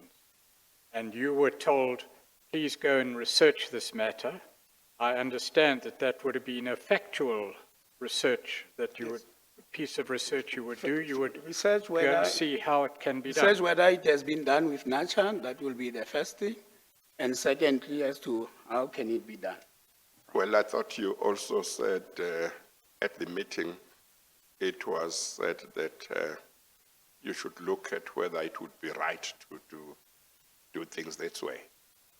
No, I'm saying the discussions. Yeah, the discussions, yeah. It was not said that I should go and investigate whether it should be right. Yeah, I mean, out of discussions, many views are being expressed. yes. But the end result was that go and investigate this advance payment. Yes. Yes. You see, if your mandate was go in and investigate this issue, it could be argued that that included whether it would be lawful to do it, whether it would be ethically the right to do policy. it within the policy, Yes. and whether it would be a wise thing to do. Yes, You know, Chair. it could be argued to be quite broad. Yes, it's a broad mandate. It's a broad You are mandate. being thrown there to say, Yes, go yes. and see what is happening and come up with an Yes, answer. that's right, yeah. Yes. Now, so I would ask the question, is that how you understood the mandate to be as broad as that, or not really? I just took it as this broad mandate, As Chair. broad mandate, And I okay. went out with that understanding that this is this Yes. broad mandate. Yes. Go around, see what is happening and come Yes. with Okay. what. Okay, Mr. I Pretorius? think go into some detail and please itemize the mandate as you understood it. Yeah. Like I said, Chair, the mandate was go out and investigate this advance payment, taking into account that in the previous year it was done with nature. That is how it was. Yes, and It my was- it never question- had any elements. Yes, well, it never had any elements, but you would go and investigate where it had been done and how it had been done. No, that was at the where, the how is what came out of my initiative. Right, so it wasn't the mandate, the where and how came out of your initiative. Yes. But the mandate said go and investigate this prepayment system. I don't know, I call it advance payment. Advance Yes, we payment call it system. bill payment, yes. Yeah, well, that's maybe an important difference in the terminology, but you had to go out and investigate this advance payment system. There were no specific mandates given to you with, other than that broad mandate. What did you actually do then? So the first step that I did, Chair, was to go into the resources of national parliament and try and find out as to what presentation has been made at that level by the national department in relation to housing. So if you go into all presentation of different portfolio committees, there's one portfolio committee on housing, that when national departments or any other entity appear, you are able to get their presentation of what is it that they are saying, what is the situation in relation to the sector. So that was my first take. So I went in there and I was able to get a presentation that deals with this era of 2009 to 2014, which is, remember, Chair, that after the election of 2009, we now moved away from just implementing a project. We're now moving into a human settlement approach. So the policy was no longer housing, but it now became human settlement. And because it became human settlement, it had different elements that are trying to assist government to deal with.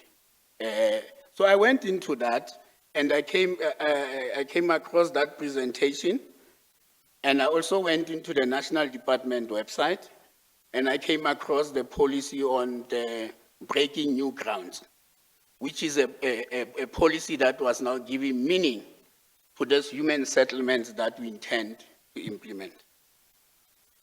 In reading that policy, a problem statement was presented in that policy in the breaking new grounds.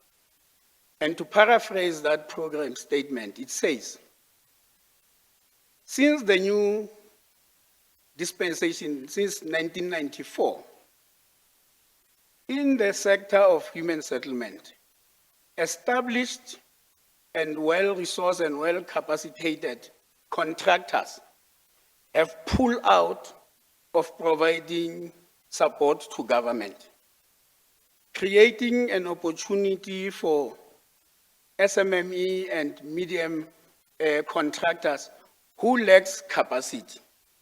In the main, they lacked capacity in financial access, in accessing material, quality material, and in technical access.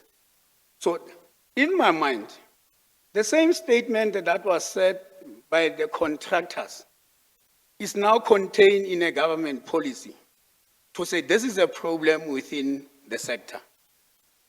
So I said to myself, yes, there is a diagnosis, but what is the prescription? Then I started investigating contractor development or contractor support. Who is doing that in the country? Is there something like contractor development or contractor support? So I came across partnership established by Human Settlement Department of Gauteng. I called them to say, I'm busy dealing with this type of research.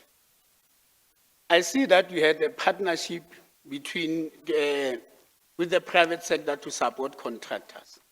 Can you give me more information on that? They then said, no, speak to our legal section. I spoke to the legal section. The legal section says, yes, we have what we call a tri-party agreement.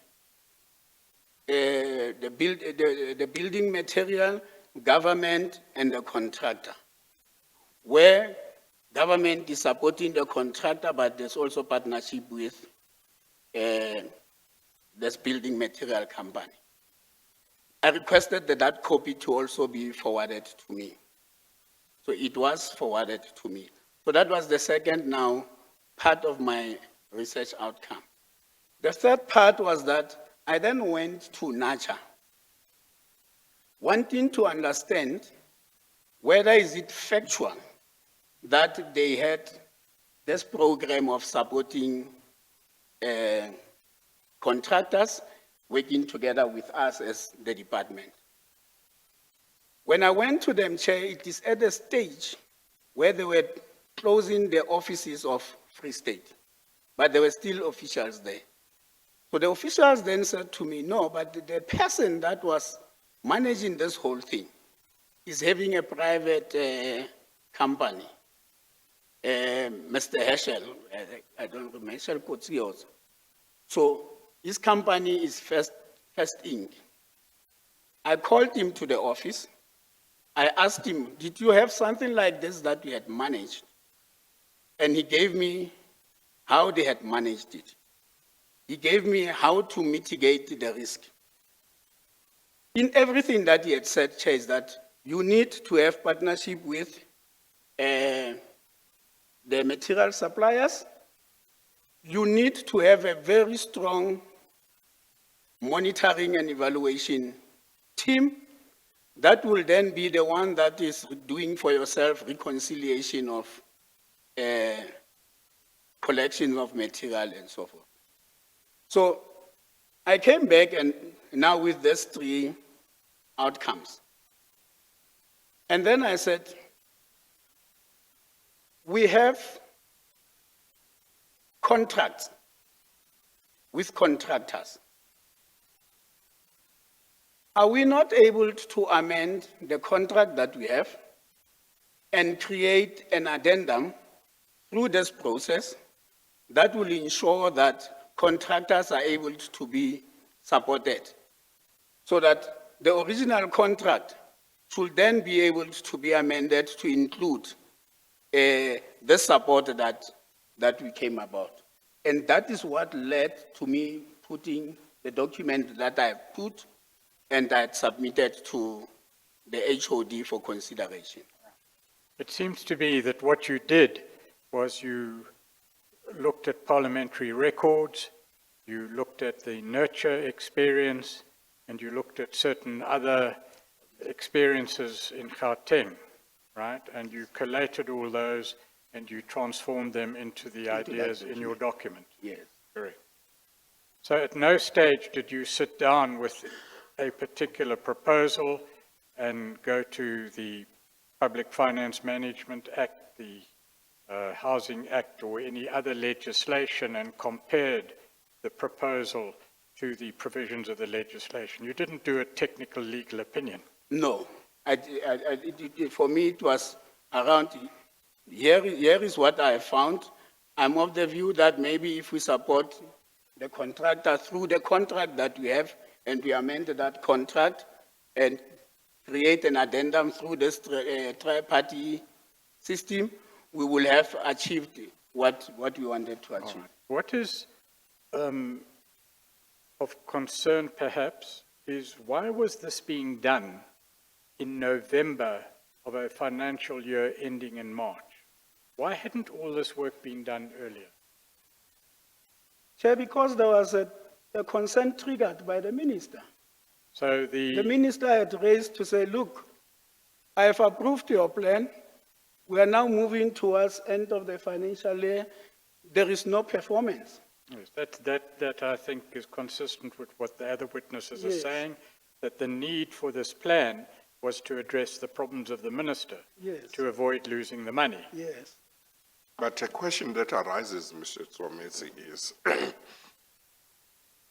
here you officials of the department are there. You were the Deputy Director General. I don't know if you were the only one in that position. So you were the second in charge, I guess, in terms of hierarchy in the department. Maybe the CFO was on the same level as yourself, I'm not sure. You were high up there. The department had been given more than 1 billion rand, had been allocated 1.3, 1.4, I can't remember how much of that came from the previous financial year, but more than 1 billion rand to build houses during the 2010-2011 financial year.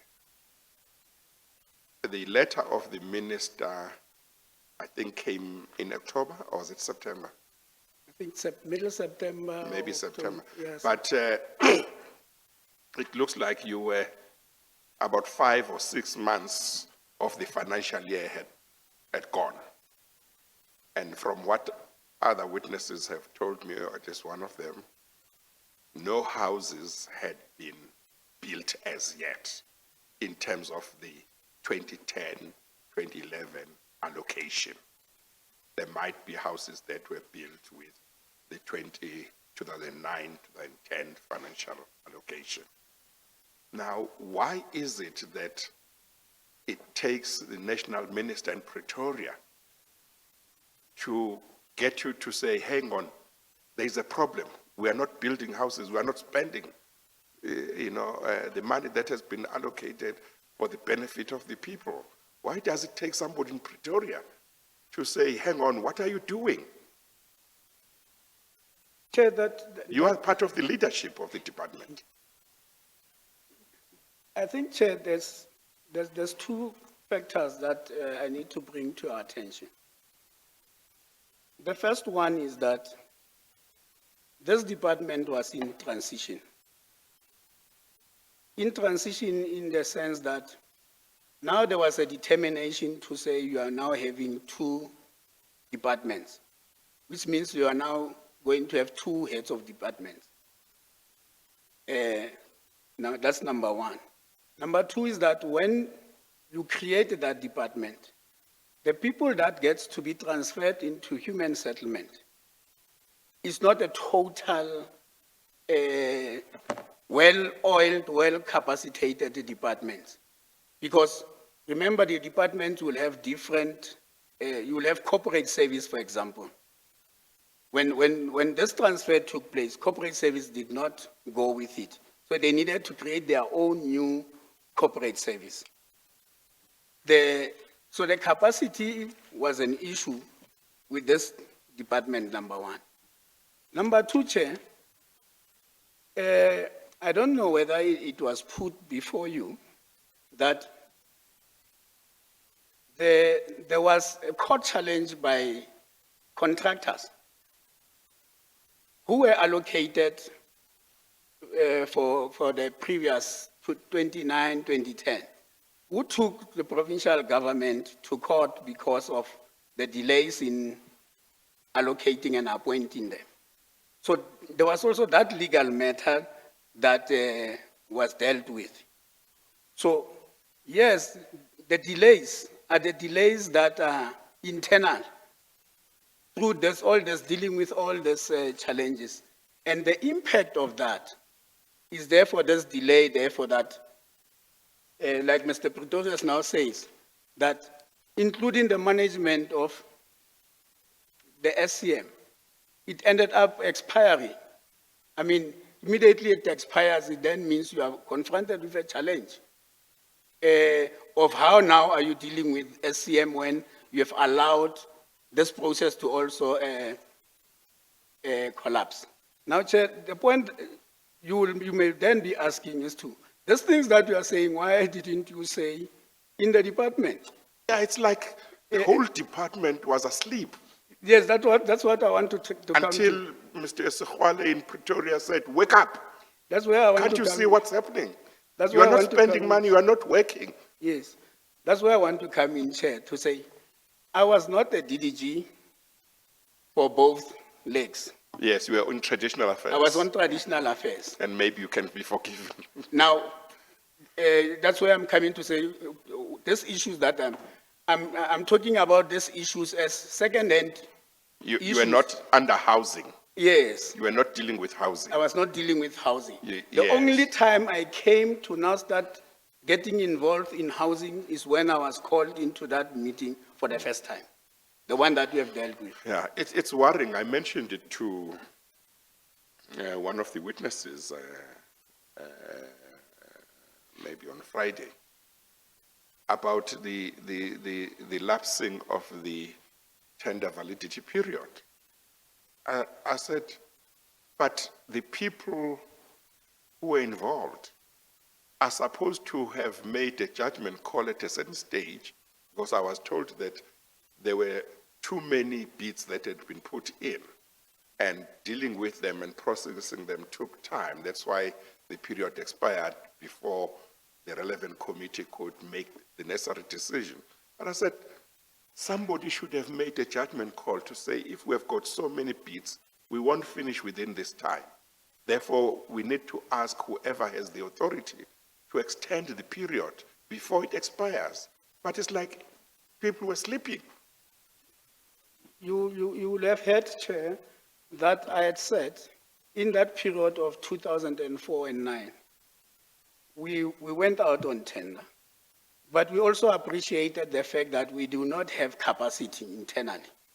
And that's why we had appointed PricewaterhouseCoopers to be the one that is handling this volume.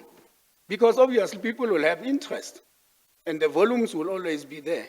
So that is why we had appointed PricewaterhouseCoopers to be the one that collate all this data, prepare it, present it to us, and for us to then accept it, and if it is approved, Then it became our database. Okay. Mr. Pretorius? Thank you. During the latter part of October, the beginning part of November, and perhaps further into November, you had two documents that have been relevant to the evidence that we've heard this week, perhaps last week. The first is the document that you prepared that was signed on the 25th of November, 2010. The second was the document we've referred to as the Expenditure Recovery Plan. It was actually a slide presentation. Correct.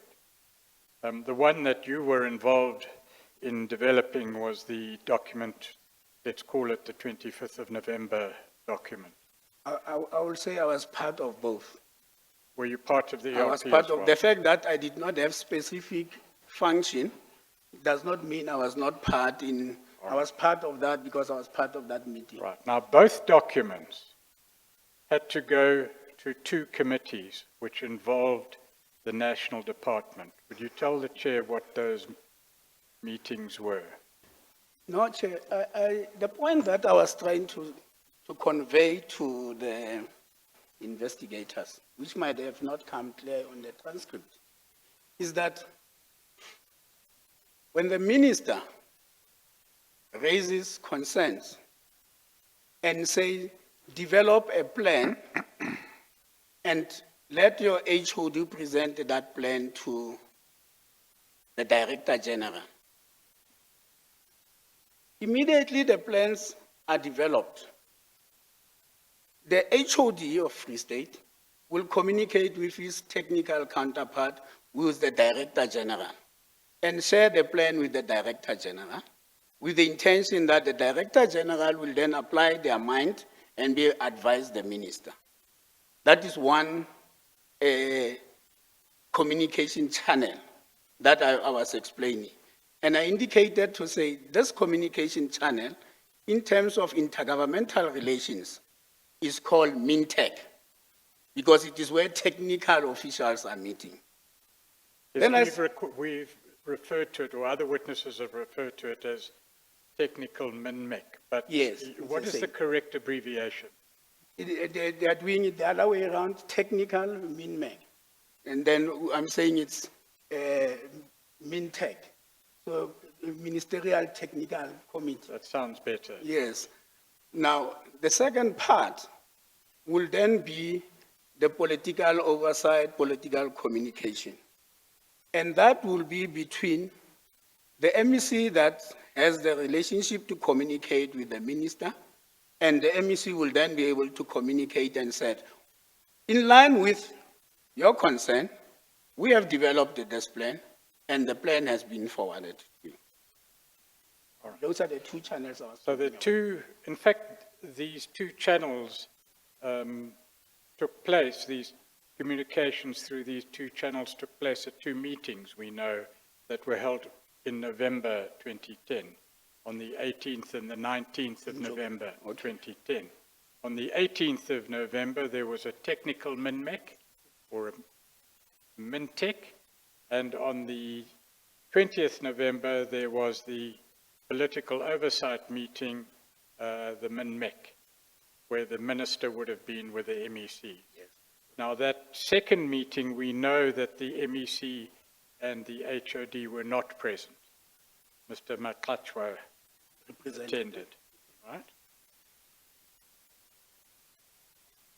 We have evidence as to what happened at that meeting, or those meetings, and we have evidence, we have the minutes, actually, which we've dealt with. But what is interesting, you told the investigators that Mokhesi and Mokwena came back from those meetings, or Mokhesi came back, reported to Mokwena, and Mokwena reported back. What did they say? Chair, what I had said to them is that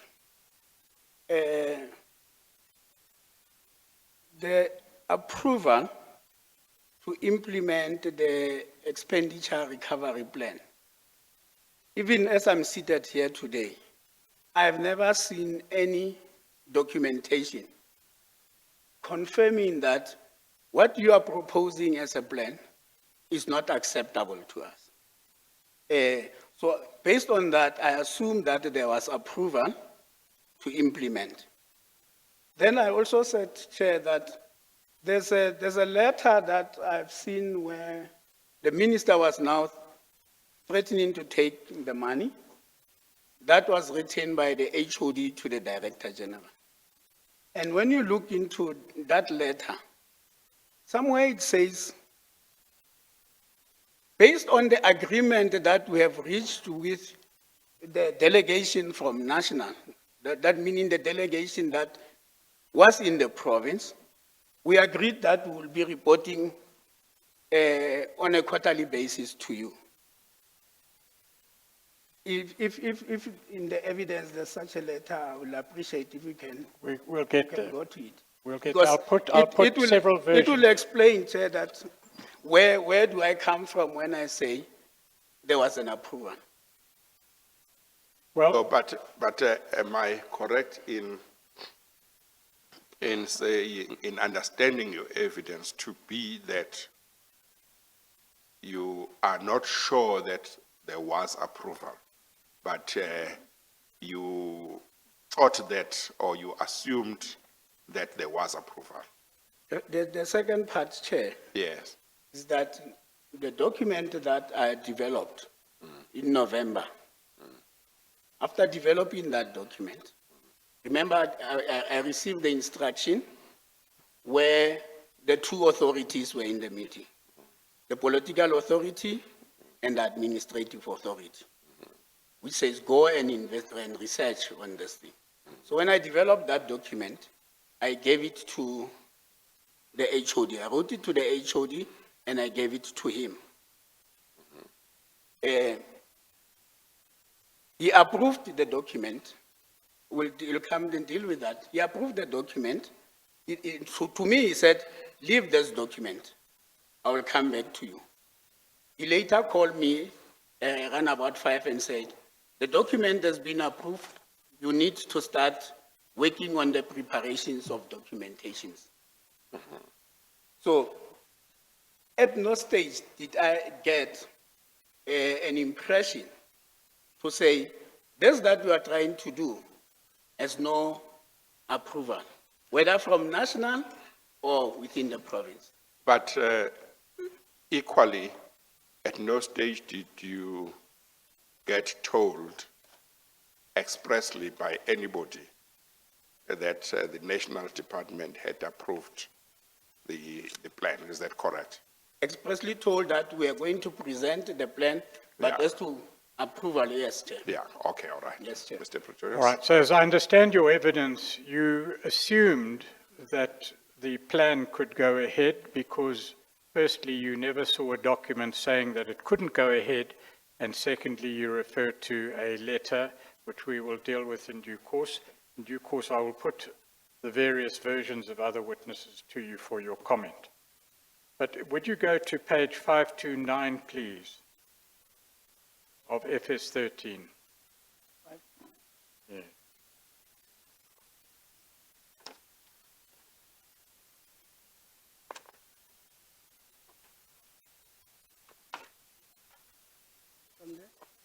You see at line 9, you see line 10 there in the left-hand column. Yes. Mr. Nthimotse says, yes, so him and the HOD, it was Kaiser, that's Mr. Mokhesi, is it, who was responsible for planning and development, and the HOD, then they had to go and make that visitation to National. Mr. Gerard Sonnepoel at Mintec, Mr. Nthimotse at Mintec. Gerard Sonnepoel, yes. And Mr. Nthimotse then says, that's yourself, yes, in response to that letter. Then they came back and said, we have approval, we can go ahead. Are you with me? Then we started to implement the project, so that is my book where I was involved. Is that a correct statement? That's the approval. I was just indicating to Chair that it was assumed. No, but there are two versions. No, I'm saying that is the approval. To say, I assumed that No. they have the approval. Yes, but what you say here, what you recorded as saying here, page 529, Mr. Nthimotse, is something different. No, I accept. It's not an assumption. It says you were told. They came back and said we have approval, we can go ahead. Can we now accept that they didn't do that? You assumed. I accept. Okay. Well, Mr. Nthimotse, how can you now say you assumed? Because when you were interviewed by the investigators here, they asked you specifically at page 529, line 21, Mr. Swanepoel says to you, that statement that you made now, are you 100% sure about that? Yes, Chair. And that's the statement that you said they told you that there had been approval. Yes, Chair. And your response is and then he says, are you categorically telling us that Kaiser and Gift came back from Mintech and said they had approval? And the transcript says you responded, yes, I am saying so. Then Mr. Swanepoel says, is there some document saying that somewhere? And then you say, Kaiser and Gift will be able to provide it. Then Mr. Swanepoel says, okay. Then you repeat, you say, yes, I'm saying so. Yes, That seems very categorical. That's the category that I was explaining now, Chair, which you ultimately corrected me to say, I am assuming. Remember? Yeah, yes. But my problem is, if you had said there was approval, and you didn't say they said so, and the investigators left it at that, and then you now say, you know, during the interview I said there was approval and the issue was not taken further, but actually I have reflected, there was no approval that I'm sure about. I assumed, because of the following facts that were known to me, that would be different. But here they take the trouble, that is the investigators, to give you a chance to reflect whether you want to say to them you are sure about what you are saying, or to say, look, I'm not sure. They say, are you 100% sure, categorical? You say, yes, I'm saying so. So what I'm putting to you is, it doesn't look like, it looks like you were very categorical here. You were not making an assumption. Yes, What do you say? yes, Chair, I'm saying, and I was trying to justify what is the categoric in terms of the investigators when I said, yes, ask Kaiser and Gift, because they went to the Mintech. And secondly, like I said, Chair, even when I'm seated here, I do not have anything, and I've not seen anything that says this is not approved. But based on what we have said, Chair, it means I was wrong in being so categorical with the Yes, but my concern is that you seem to have had every intention to say what you said. You were given a chance to reflect whether you really wanted to say they told you that there was approval. You were given a chance not once, not twice, more than that. And you persisted in saying, that's what you were saying. So why were you so categorical when you knew you were not sure about this? Well, Chair, I think it was more of an emphasis. And like I'm explaining now, what led to that category. But I'm prepared to concede this and to say, yes, it must have been an assumption and not a categorical approval. Mr. Pretorius?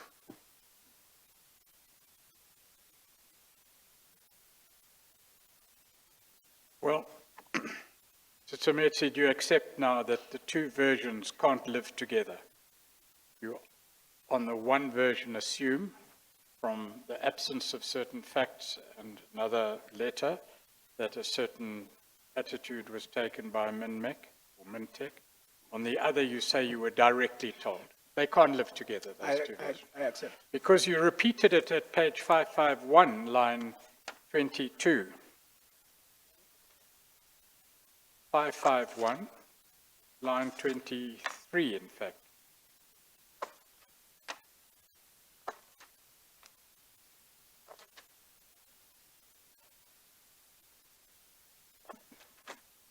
It's actually line 22. In the context of the Mintec and the MinMec meetings, Mr. Nthimotse, you say, sorry, do you have it? 551, black numbers?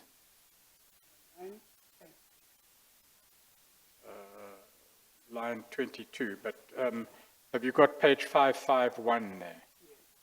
Okay. Line 22, near the bottom of the page. Well, at the bottom of the page. So go 2 lines down.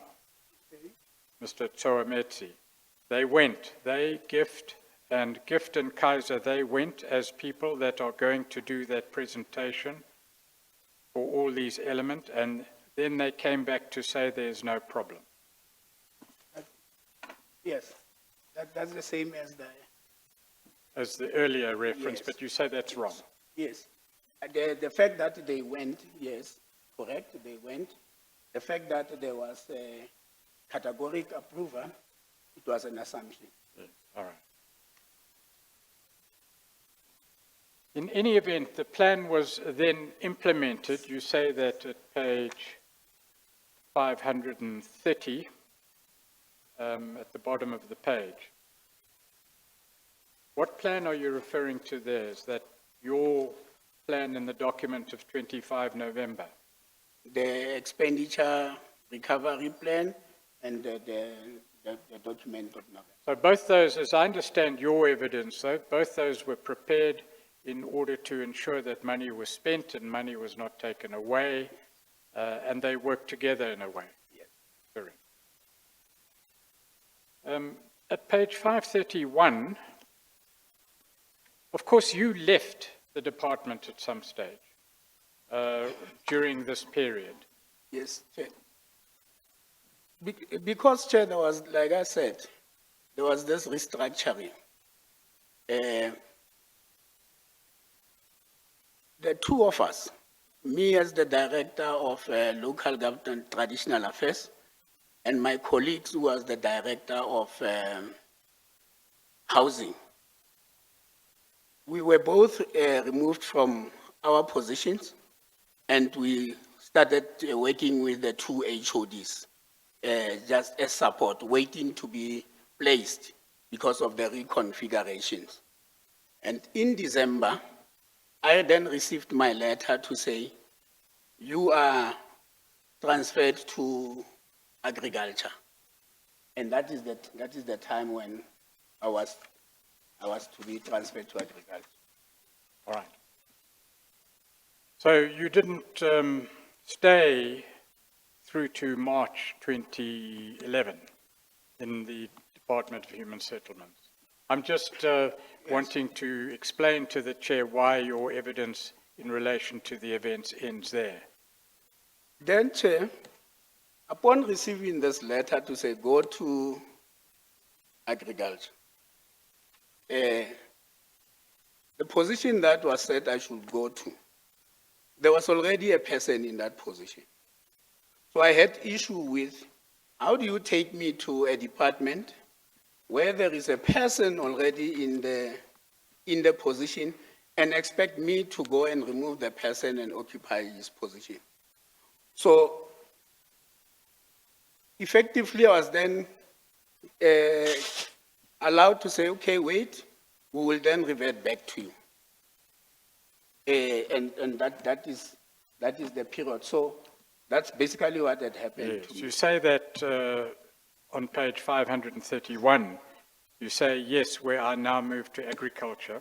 Yes. But in that context, you say 5 of my colleagues get to be fired, and you ask the question, why not you as well? Okay.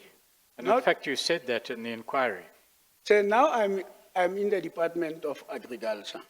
That's 2011, 2012, I think. A new MEC and a new HOD come in human settlement. It's no longer Ntatezwane. I think there was a reshuffling in the province around about March, February, February, March, I think, somewhere around there, where he was also now moved to agriculture. The HOD for human settlement moved to the municipality. Now, there's this disciplinary hearing with our remaining colleagues. And I'm required to come and give evidence, to give exactly what I'm giving now in the disciplinary hearing. And my take was, why am I on the other side? When what these people are being charged with, our central working with them to make sure that we achieve this. So yes, indeed, that is what I put in the reports at the disciplinary hearing. And that's what I had repeated with the investigators. Can you give any explanation why the 5 relatively junior officials were targeted for discipline, but not others? I will not have raised it in the disciplinary hearing if I knew. A perception by doing that has now been created that we were the protected one. And these are now the goats that must be slaughtered. So that's the perception that has been created, and that's an albatross that we are living with. But it's not nice when people that you have worked with, people that you were in one meeting up until the solution gets to be implemented, gets to be fired. On a daily basis, on a weekly basis, you meet them. They are getting in and out of hospital, of stress, to an extent that one of them ultimately succumbed and she passed on. It's not an environment that is conducive to still be saying, you are an official, you are not charged, the rest are charged. So it's this perception, Chair, that we are carrying, because look at what happened. I go to agriculture. The HOD goes to the municipality. Later, when there is changes in the political changes, the MEC moves to agriculture together with the CFO. So anybody that is standing out there and looking at these things will come to that conclusion. And I will not have an answer, but that is why I had raised this issue in that meeting. To say, if this is a disciplinary hearing, I think I'm sitting on the wrong table. I'm supposed to be sitting with these people because I worked with them towards achieving the solution that they have implemented.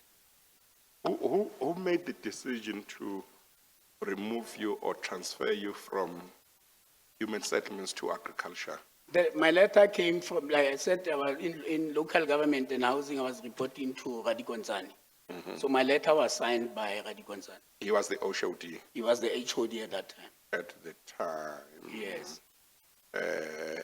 Hang on. Mr. Mokwena had left. No. Mr. Mokwena was still the HOD. When I left, he was still the HOD for human settlement. Yes, but you were at human settlements, you were at the Department of Human Settlements, which had come together with another department, isn't it? No, sir. Yes. I remember I had said You were Traditional Affairs I at some stage. was DDG, Local Government and Traditional Affairs. That's the separate department. No, within the department that was called Local Government and Housing. Yes, okay. Then come the election. Yeah, Then government reconfigured itself. yeah, yeah. And in reconfiguring itself, it created two new departments now. Department of Local Government of COCTA. Now it Yeah. gets called COCTA. Yeah. And the other one gets to be called Human Settlement. Yes. So HOD Radikonzani was the HOD under COCTA. COCTA, yes. And I was the DDG under COCTA.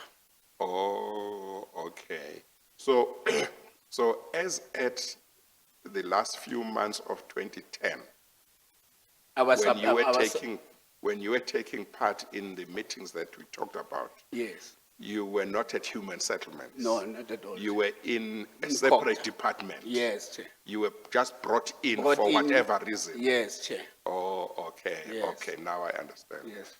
Okay, but of course, what it means is that with regard to why you were not disciplined when others were disciplined, there is the distinction that they were in a department which was not your department.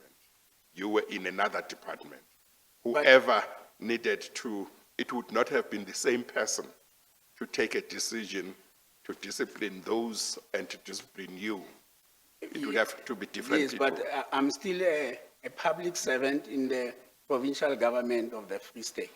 Yes, I So- accept that, yeah. So if there was discipline to be implemented, it would have just taken a letter from either the accounting officer or the MEC there to say, you, in your department, you have an official who participated in this thing, and we are therefore requesting that he must form part of this discipline. Yes. The same way as they were able to send a letter requesting me to come and give evidence.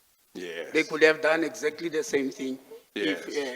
if they wanted to discipline me. Yes, but at least I think, at least what I didn't know before, what I didn't appreciate, I thought you were in a certain wing of the Human Settlements Department, whereas you have now clarified that you were in another standalone department, but you had been brought in to assist on a specific thing. So legally, if somebody had to make a decision to discipline you, it would not have been somebody within the Human Settlement Department. It would have had to be the HOD of COCTA. Okay.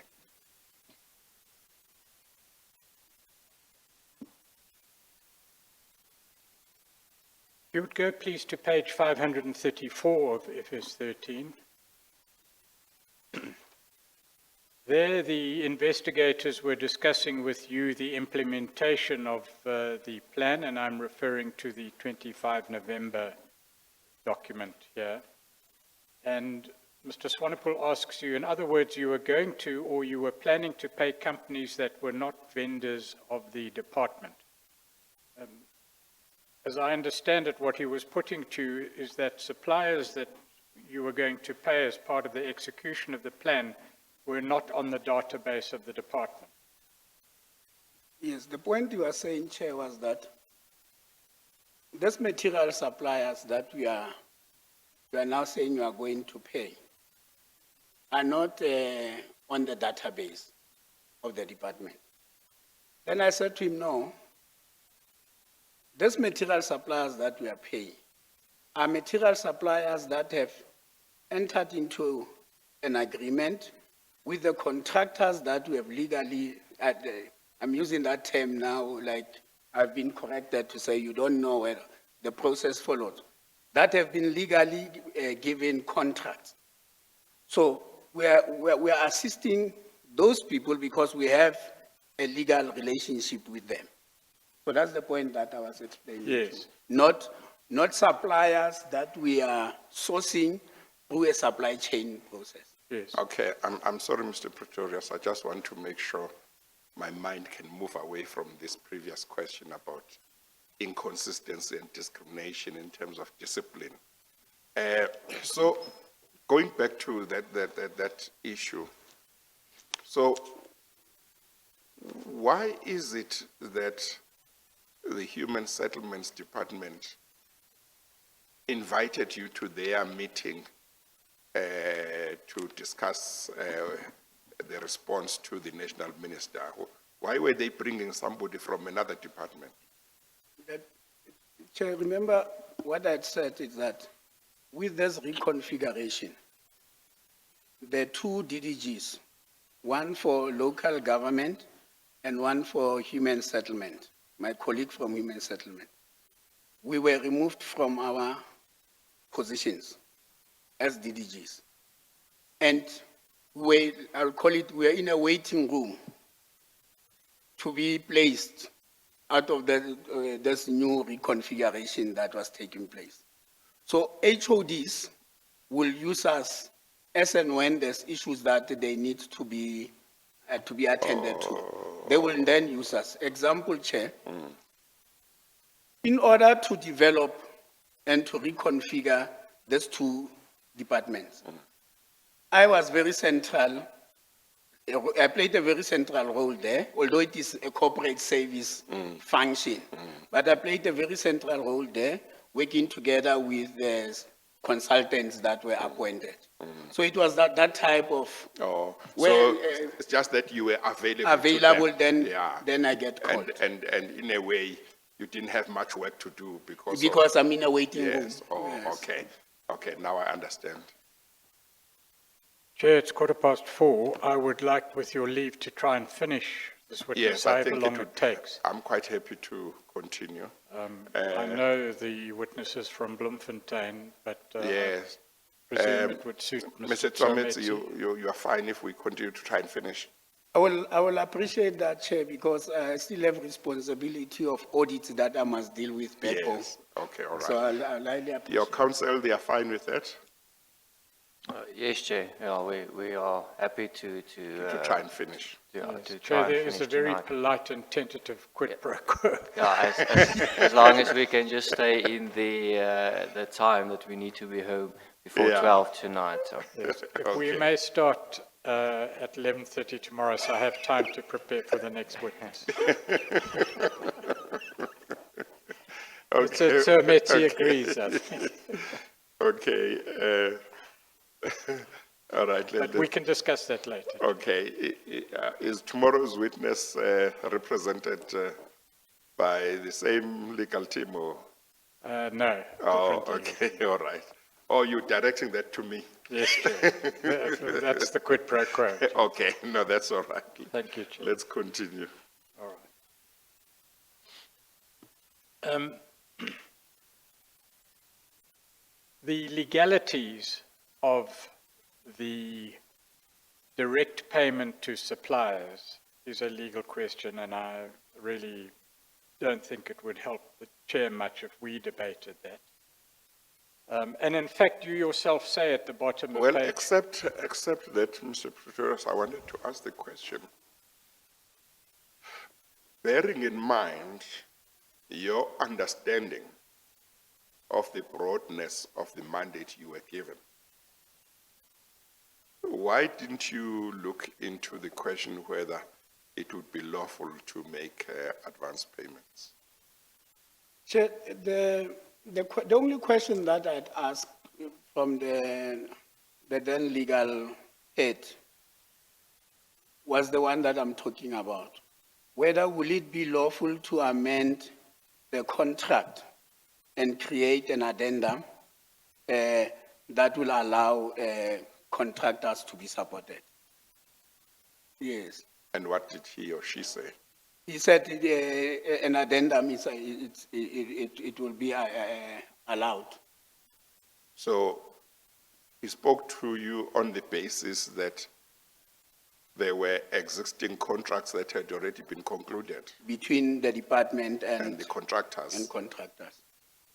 And that made you believe that therefore it would be It will lawful. be legal Yes. to support contractors through this method. Yes. Now, you see, that question is important because my recollection is that both Mr. Mokhesi and Mr. Maklachwa said at the meeting that you have referred to as the first meeting, to discuss a response to the national minister's concern. They said Mr.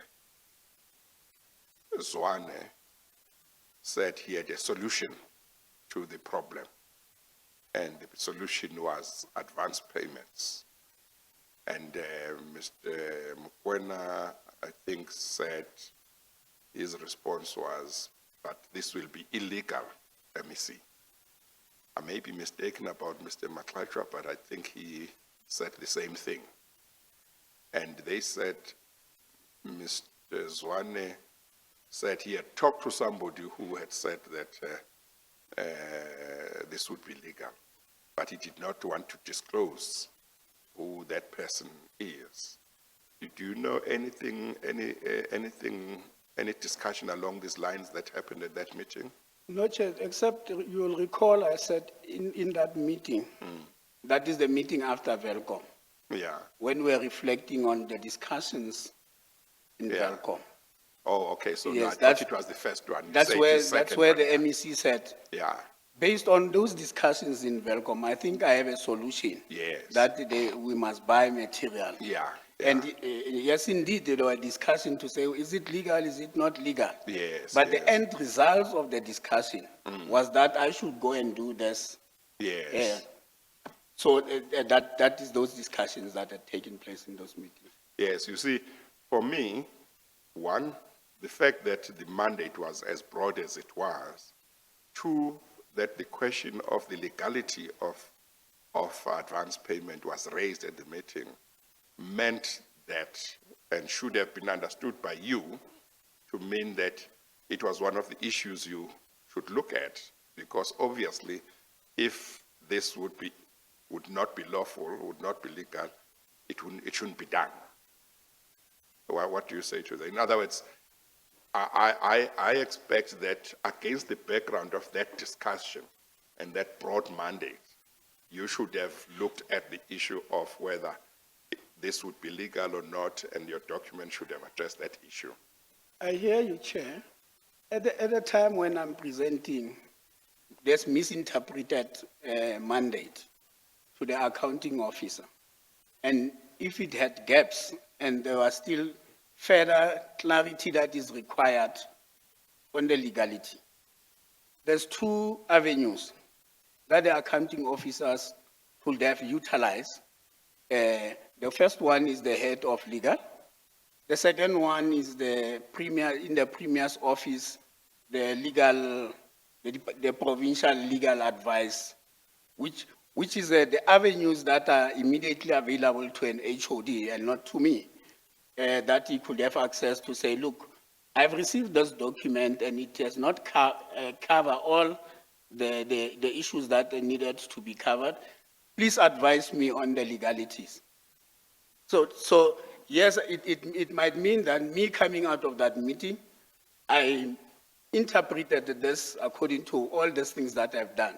But there were also other opportunities before signing to say, look, in my position, let me take it to the head of legal, or even better, take it to the office of the premier, to the legal advice.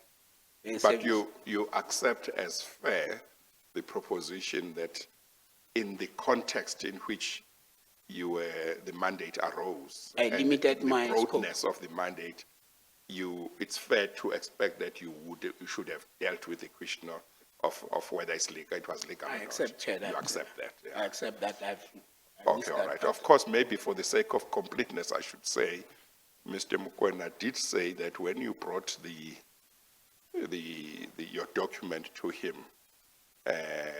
he rejected it and still maintained that making this advance payment would be illegal. he says you went away, and then he got a call from Mr. Zwane, who called him to his office, and they had a discussion about whether this would be legal or not.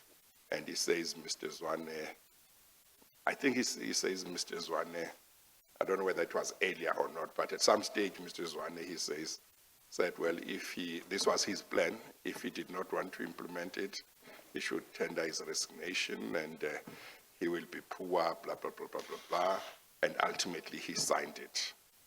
Chair, I prepared a document for the HOD. I left the document with the HOD so that the HOD will apply his mind, he will reject it, he will sign it. At no stage, Chair, did I discuss that document directly with the political office. Yes. Because my protocol has always been, even if you are in the meeting with an MEC, but your communication to the political head is through your administrative head. So it's another perception that is being created to say I had called the MEC to create pressure on the HOD. I think that will be, it's not correct. Chair. Well, I don't necessarily think that's what he meant. Okay. Well, what he did say is that you, the two of you, you and the HOD, had a discussion on the document when you brought it to him, and he maintained that advance payments would be illegal. My recollection is that he said you went away with the document because he was not prepared to sign it, and subsequently he got a call from the MEC. I don't think he necessarily says you spoke to the MEC or you didn't, maybe you did, but he simply says he was called by the MEC, they had a discussion, and by the end of their meeting he signed. Yes. But in terms of your discussion with him, We had a discussion and I left the document with him. Chair. did he raise any issue about advance payments being illegal? No, Chair. I gave him the document. He said, I will look into the document and I will come back to you. Okay, And I left. okay. And he called me around about 5:30 in the afternoon to say the document, your document has been signed. As to what had transpired between him and... You don't know? I don't know, Chair. Okay, all right. Mr. Pretorius? To be fair to you, Mr. Nthimotse, you weren't employed as a legal expert in the Free State Human Settlements Department. It wasn't your job to advise on the law. And in fact, at the direction of the Premier, there is a legal advisor in the Premier's office whose specific purpose would be to have advised on this. To advise HODs and MECs. So if either the MEC or the HOD wished to have certainty, that's As the a course that platform. should have been followed. And as you say, when you discuss the legalities of this issue with Mr. Swanepoel at the bottom of page 534, that your mandate was to find out how to support contractors that are in need of support. I did not think about the legalities. I gave it to the legal people. Correct. And that's the reference to the amendment to the contract. Yes. Am I correct in that?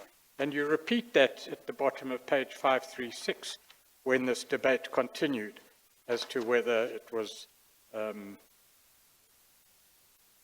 legal or not to make advance payments. But let me put one practical issue to you because Well, before you do that, Mr. Pretorius, you see, Mr. Nthimotse, part of my difficulty insofar as you may be saying, and I don't know if that's what you are saying, insofar as you may be saying you don't think you were expected to deal with the legalities, is that Mr. Mokoena said, and I think Mr. Maklajwa said also, the legality of advance payment was raised at the meeting, at which you were asked, you were given the assignment. you also say in that meeting, there were people who raised the issue of whether it would be legal. Okay? Now, you were a legally qualified person in that meeting. You didn't belong to human settlements. You were brought in, and you remember earlier on us saying, why were you brought in? And you were brought in. You see, it may be that, I mean, the fact is the document doesn't deal with legalities. But as I have said, you know, Mr. Mokoena said they raised the issue of legalities, and the MEC said somebody advised him that it was legal. They said it was illegal. Somebody who is legally qualified is going to, to prepare a document and doesn't address this question. Chair, I hear you. Yeah, so I just want you, as you give answers to Mr. Pretorius, understand why I was asking you the questions I asked you. I hear you, Chair.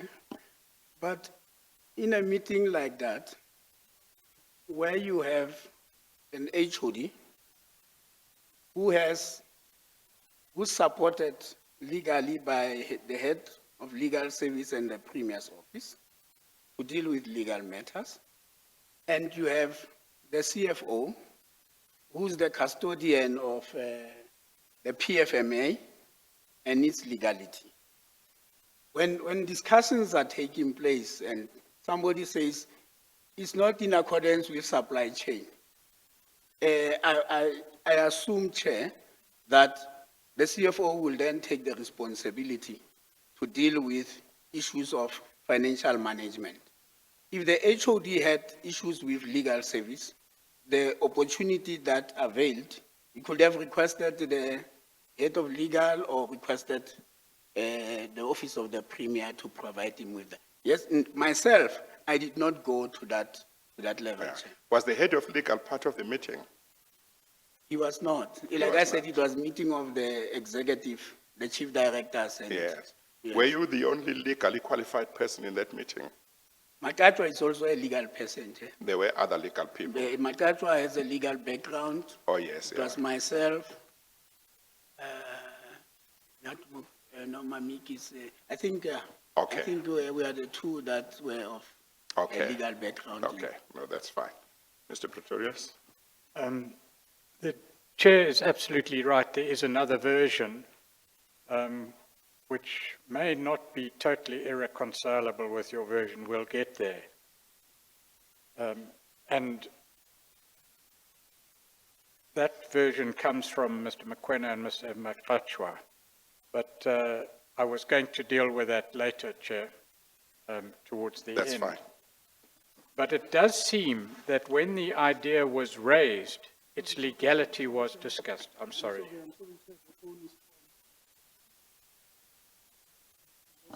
I'm sorry, is there a problem? No, the phone is on, Chair. I was just trying to Oh, switch okay, it you off. can switch it off.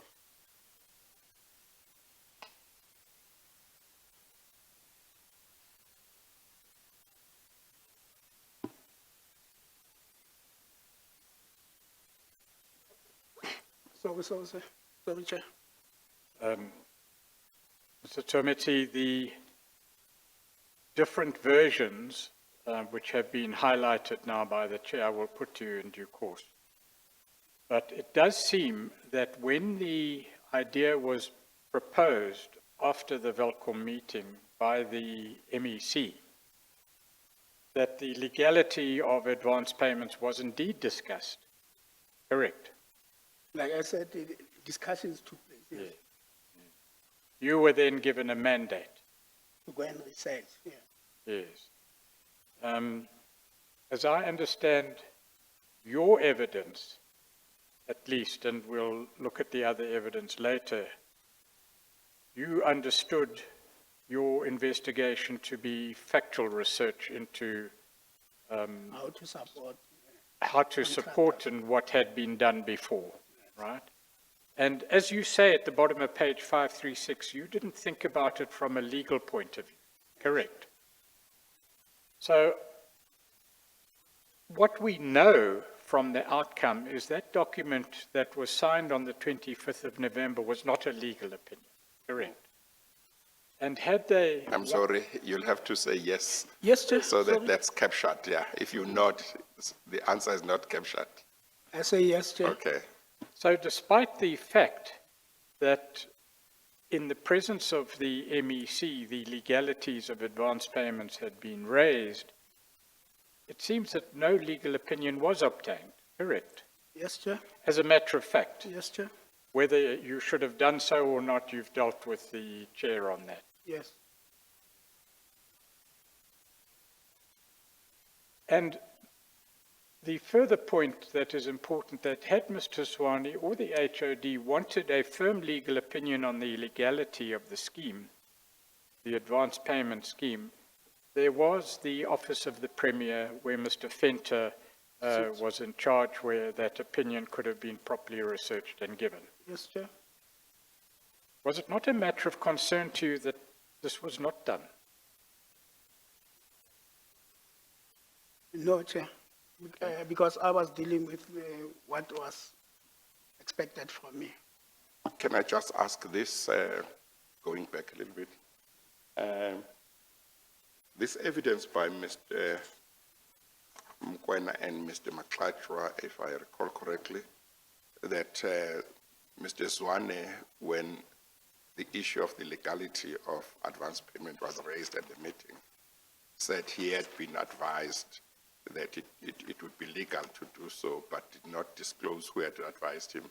Is that something you remember as having happened at the meeting as well? I can't recall can't that recall. discussion, Chair. Yes. I can't It recall might the have happened, discussion it of... might not have happened. No, I can't recall that Yes, discussion. okay, all right. Yes. If you would go to page 539, please. There are a number of issues that arose in your discussions with the interviewers.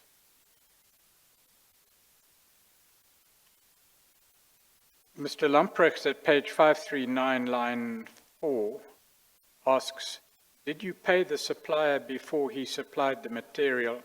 Mr. Nthimotse, yes, if you are the supplier. It is the view of a number of witnesses that suppliers were paid before goods were supplied, correct?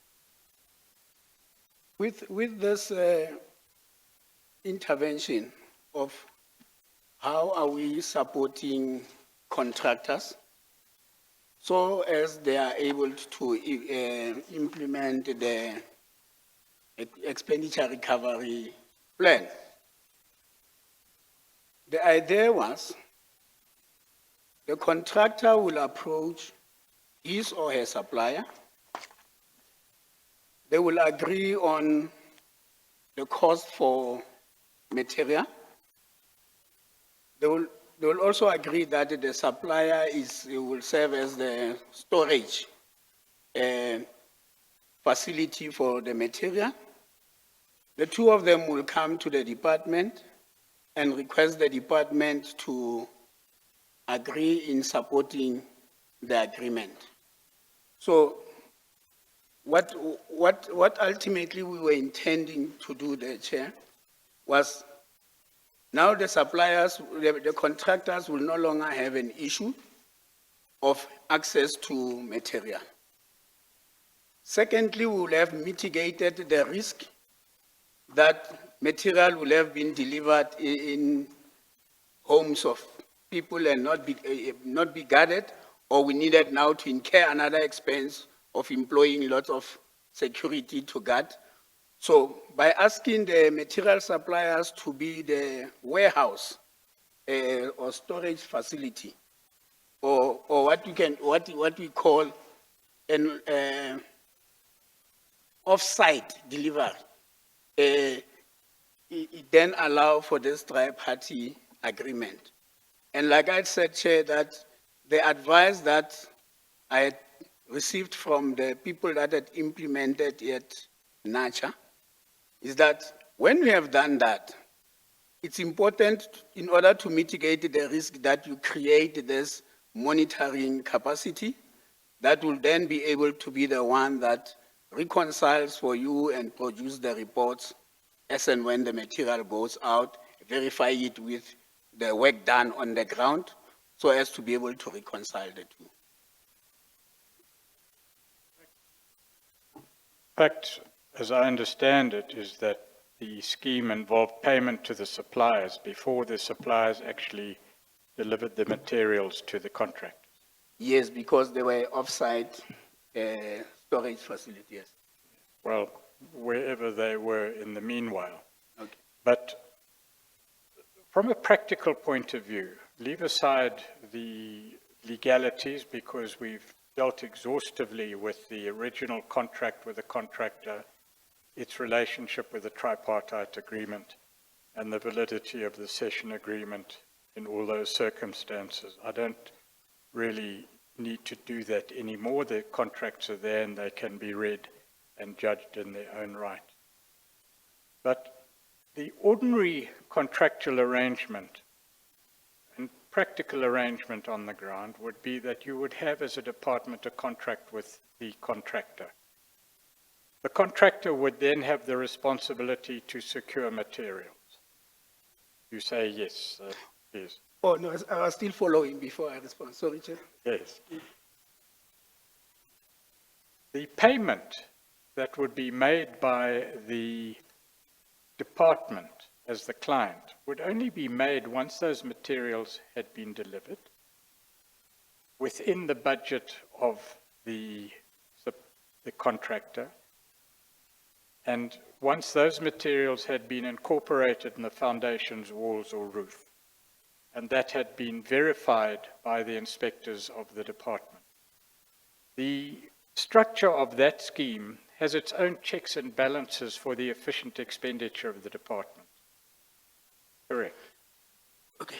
Chair, like I had indicated that the problem statement that was analyzing the state of housing delivery in the country, the fact that there is this capacity gap that was created by well-established contractors pulling out from supporting government programs and creating a vacuum or a gap that allowed emerging contractors to be the ones that are now available, who will now have a problem of access to finance, a problem of access to material, and sometimes a problem of technical support. So what Mr. Pretorius is now saying is that under normal, had there not been any delay, the normal practice would have been, we have appointed contractors, they must go around, whether they go to the banks, they must go around and source the required finance that will enable them to buy material, do the work and claim for the work done. That is, yes, that is the normal, under normal conditions, that is what will have happened.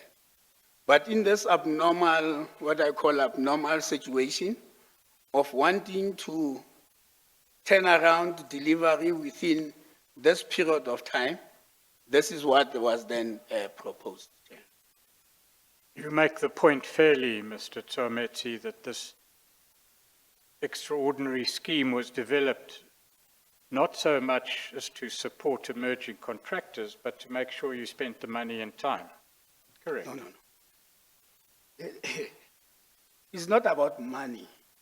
It was about, remember this thing, we were reacting to what has been raised by contractors.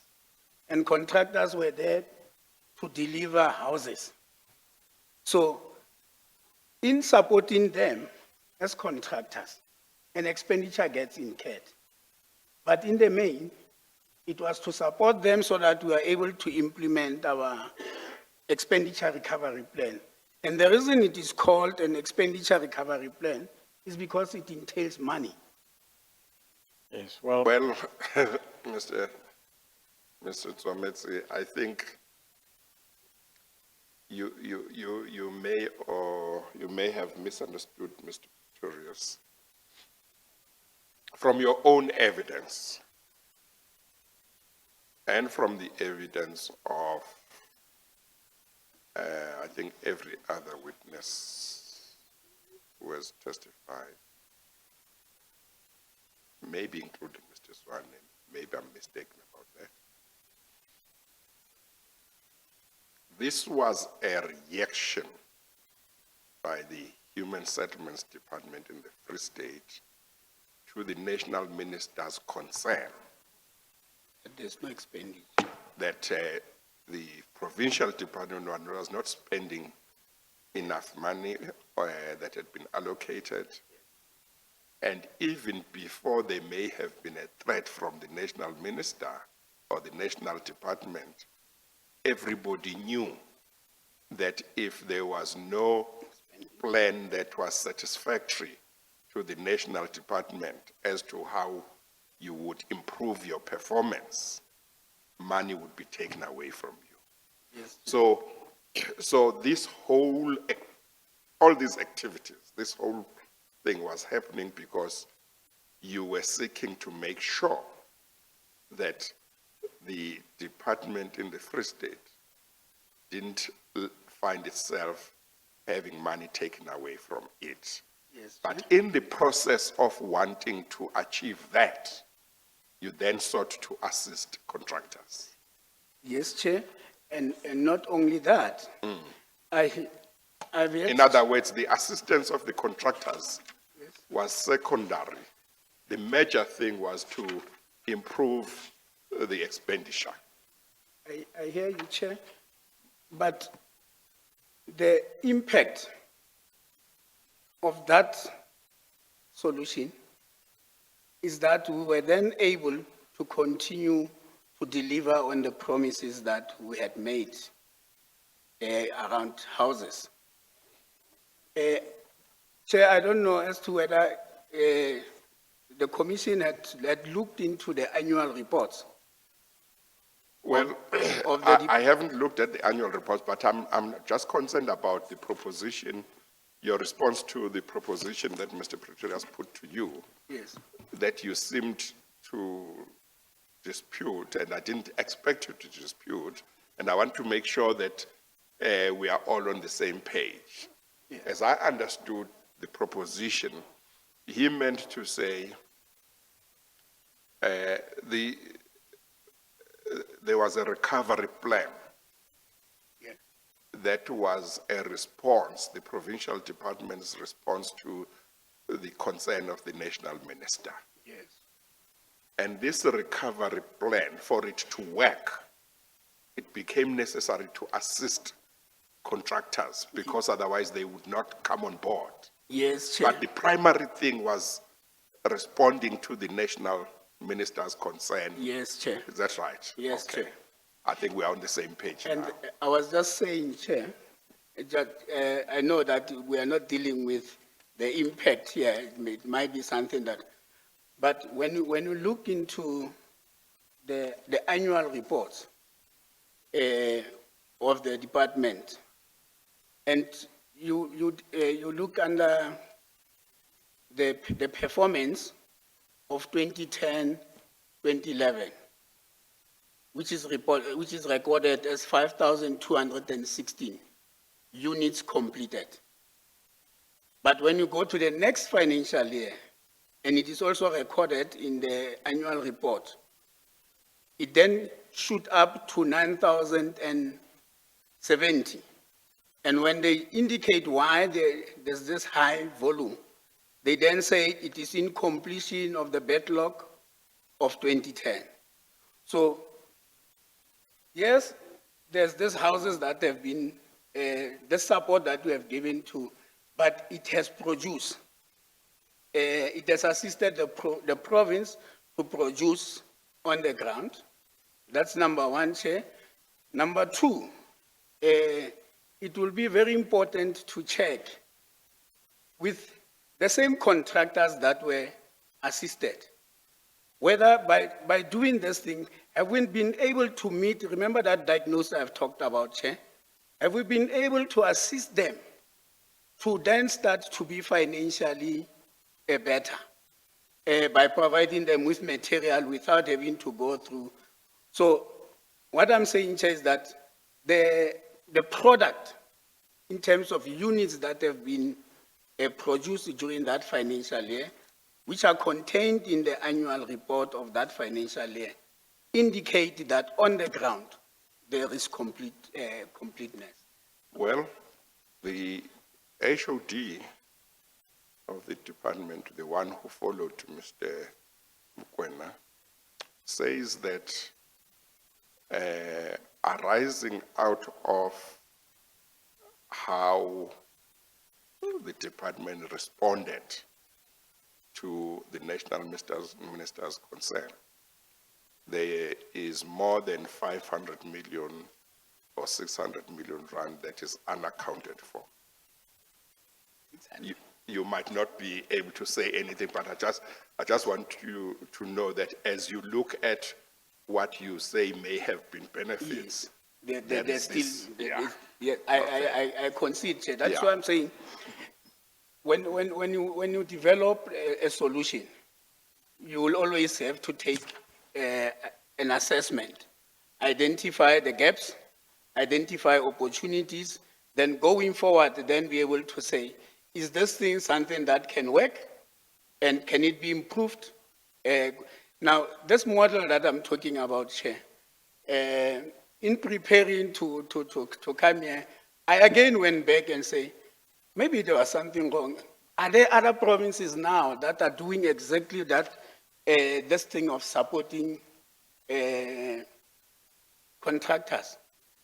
I then discovered again that in the Western Cape,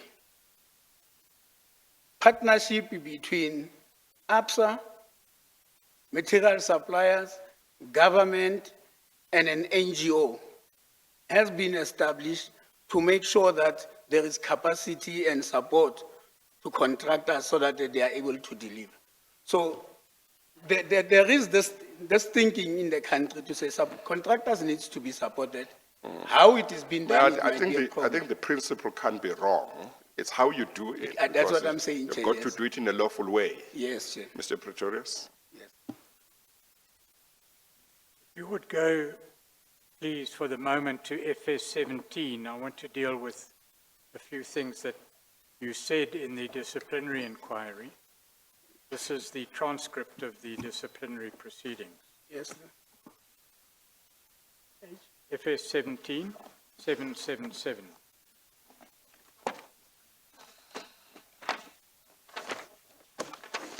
Yes, sir.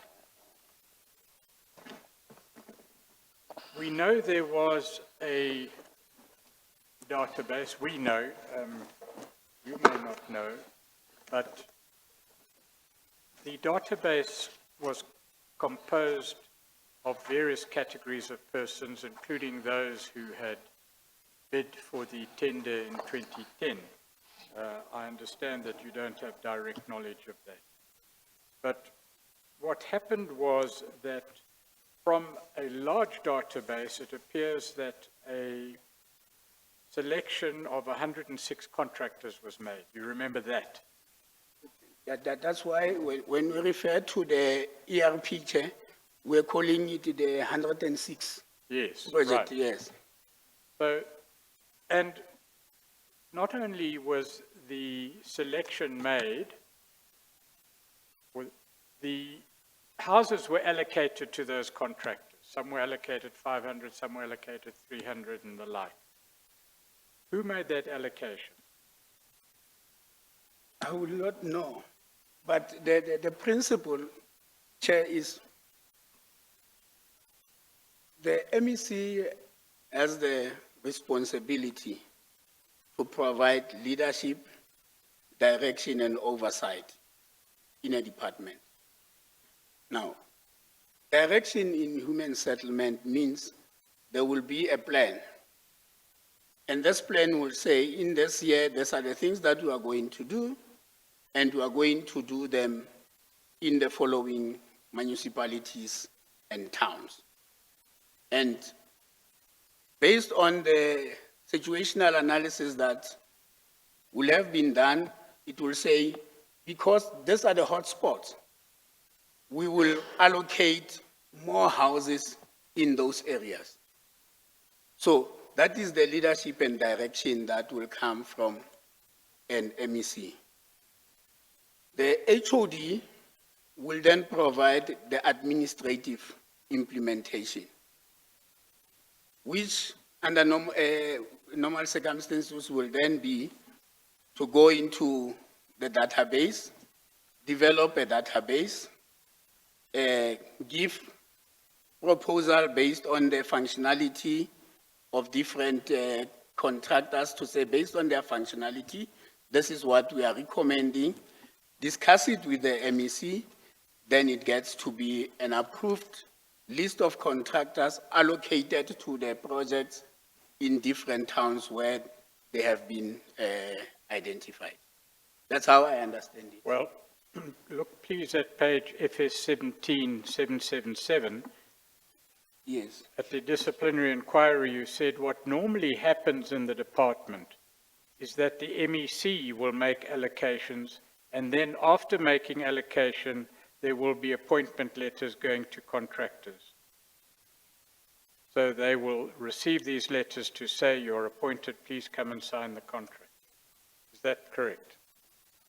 Yes, Chair, that's the point that I was, the sequences that I was talking about, that after that has happened, after the HOD has consulted with the MEC and then there's this list that has been approved, then that is the time people, those who are on that list will then be invited and then they will get their letters from the department.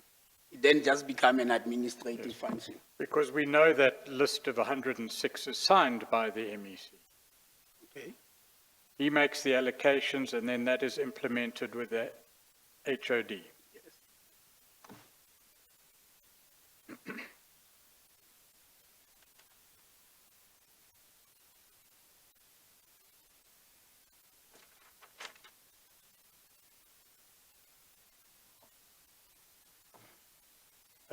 Just one other matter before I get to the versions that need to be put to you, the Gauteng letter, and one other matter.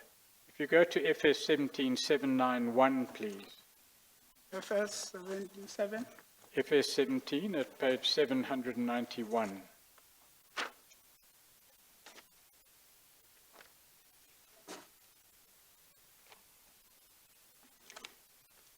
Yes.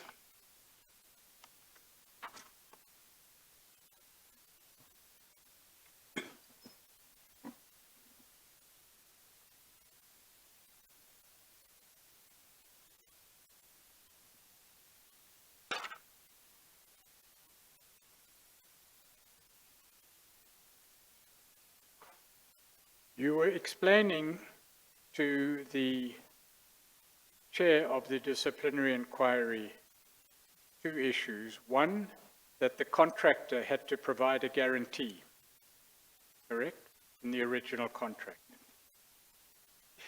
Chair, the issue around providing guarantee, from a policy point of view, it's contained in the policy to say that that is the ultimate where I think we want to go as a sector, that contractors will provide guarantees. But the practice, taking into account the conditions that are prevalent in terms of the contractors that have been getting, it has always been difficult. And I think the department has been lenient on the issue of guarantees. But when you read the policy, you will come across such an intention to say guarantees needs to be provided. But does the policy make the provision of a guarantee a requirement, or does the policy say, in the future, we will have to look at requiring contractors to provide guarantees? In other words, to the extent that in practice, the department may not have been insisting on guarantees, was it going against an existing requirement, or was the fact that there was no existing requirement for the provision of guarantees, but there was an indication in the policy that at some stage in the future, this may have to be made a requirement? I think it was an indication, Chair. It was not a requirement. Okay, That's how I understand it. okay. In any event, the contract provided a guarantee requirement. And the contract also provided for a retention. In other words, that the department would retain certain of the contract price until it was satisfied that the building was in accordance with the contract. Both those issues, firstly the guarantee, but especially the retention, were reduced in your version, abolished on other versions, or not enforced on other versions. The result is, well, number one, to help contractors, but number two, to speed up expenditure, because the money would then be spent and not retained. No, Chair, like I explained, if it was in the contract, there must have been a discussion that says contractors are not in a position to comply with the guarantee, and therefore the department did not implement that.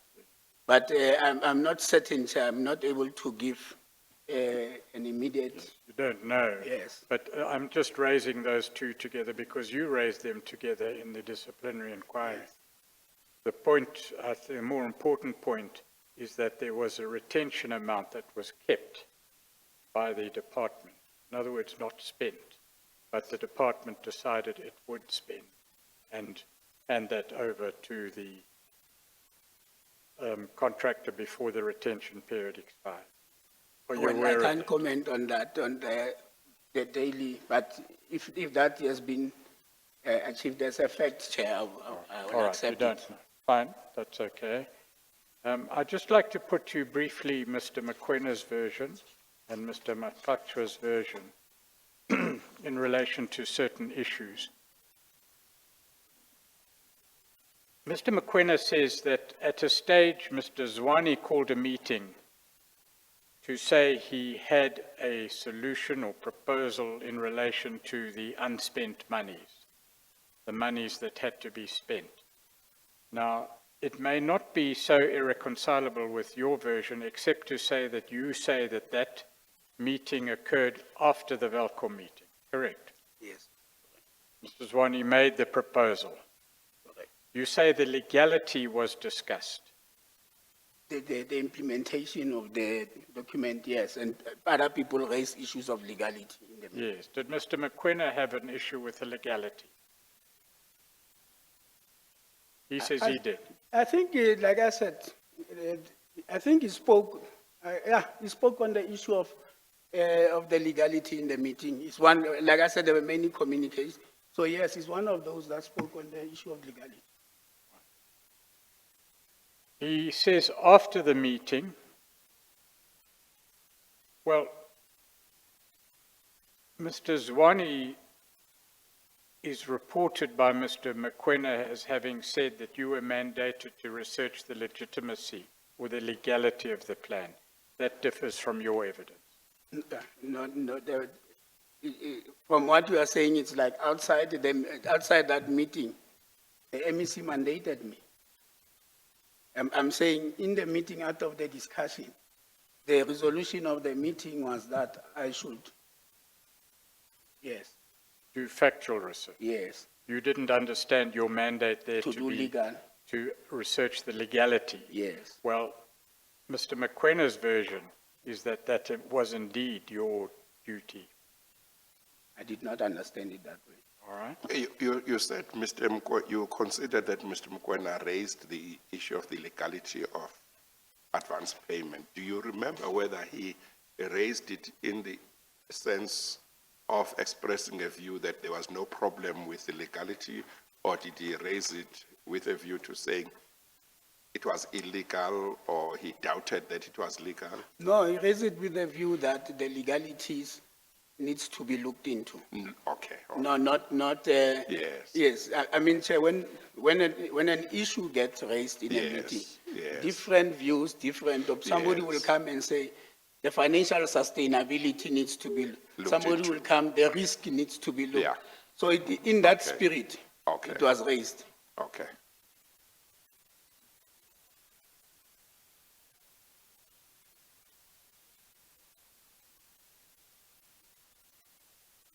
Mr. Mokhesi also gave evidence of a meeting he held personally with Mr. Zwane alone after perhaps this meeting or another meeting. You weren't privy to that discussion. No, Chair.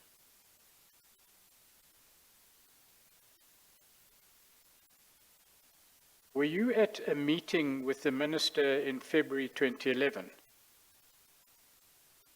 During this transition, Chair, like I said, me fighting, why going to, I'm not so sure whether was I part of a meeting, but it's something that we can check. I can't recall that. Well, let's just go to the reference. It's in FS 12, page 348.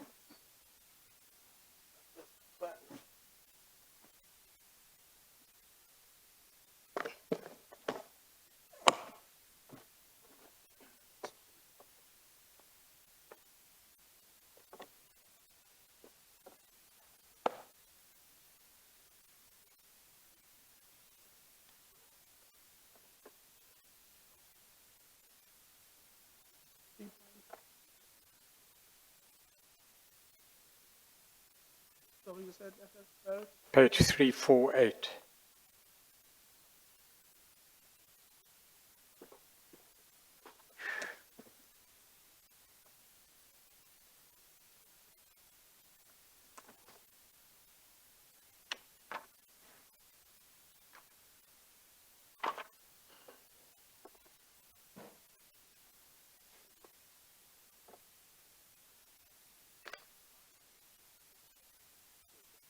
This is the affidavit of Mr. Mokhesi. He says in paragraph 27, during February 2011, the MEC of Human Settlements, Mr. Zwane, myself, our new CFO, Ms. Debbie Hutting, and if I recall correctly, Mr. Nthimotse, attended a meeting called by the Minister, Mr. Sehwale, and the Director General of Human Settlements, Mr. Tabani Zulu, to explain why we made the advance payments. Did you attend that meeting? That's the meeting that I'm saying. I can't recall attending a meeting with the minister. I don't have that recollection. All right.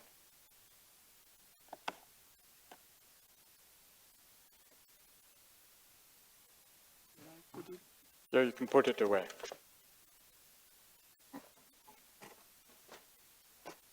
Is it correct you may have attended that meeting?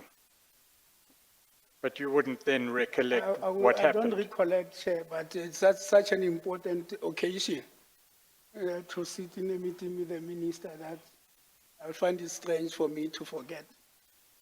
Right.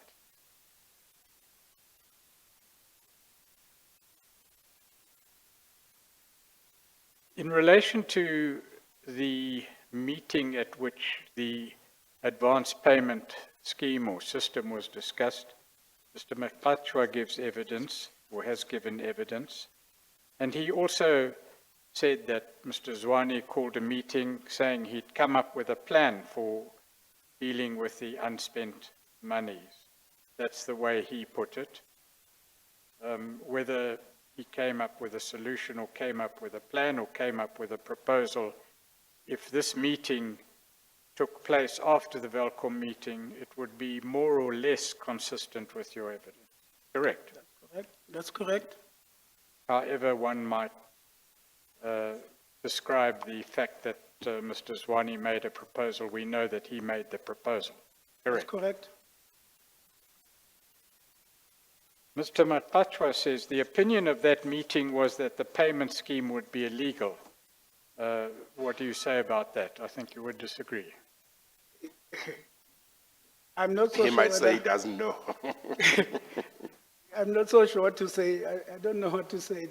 You were not at the meeting. No, that's the meeting that I said there Oh, you was say you different. don't remember whether you Yes, attended it that, or that not. the meeting concluded. Yeah. I don't remember such a decision. On Yes, well, he did say that at that meeting, Mr. Zwane answered objections to the lawfulness of the plan. in the discussion, yes. Yes, by saying that he had been advised of the lawfulness of the plan which had been used in other provinces. Now that would be consistent with the evidence that the Gauteng example had been raised at the Welkom meeting. No, at that time, Chair, when I was asked to do research, nobody knew about this, the Gauteng, because I had to come up with after doing my desktop. So it is impossible. In that meeting, what was raised was that in the previous financial year, advance were paid through NACHA. That's the only thing that was not Gauteng. To the extent that Mr. Zwane may have said that he had been advised that advance payments would be lawful, would be legal,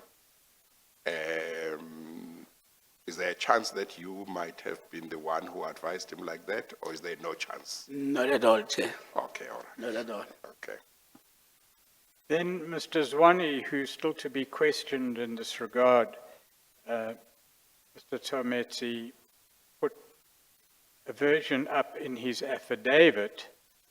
In his affidavit, he said, in as far as the incident of funds advanced to the suppliers to deliver materials to the contractors, without the contractors paying for them, with the department tendering the payment thereof, a legal opinion was sought in this regard, and the legal department of the provincial human settlements had advised positively to this effect and proceeded to draft the agreements between the suppliers and the department. What do you say about that? The legal opinion of the department will be the head of legal in the department. Well, that's what he says. What do you say about that? I will not know, Chair, whether he had a discussion with the head of legal. I will not know about Yes, that. well, I think he clarified that in his testimony on the 25th of September, Friday last week, and he said there that, well, really he was talking about your document. He wasn't really talking about a formal legal opinion, but So the you- document you provided, your 25th of So November. you regarded my document as a legal opinion? Yeah, that's what he said. He said when he says legal opinion, he is referring to your document. I will not know why will he say that. I mean, that is. Yeah, one thing is clear from your evidence is that it was not a legal opinion.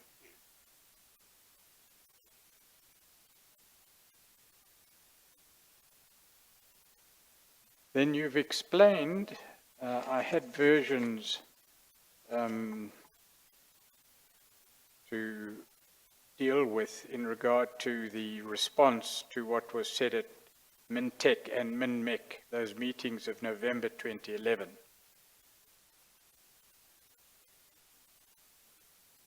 Makatwa said he's reported back to Mokhesi, and the purpose of that was so that Mokhesi could relay the criticisms of the scheme and the advice that it was unlawful to yourself and to Mr. Zwane. Did Mr. Mokhesi ever do that? Not to myself, Chair.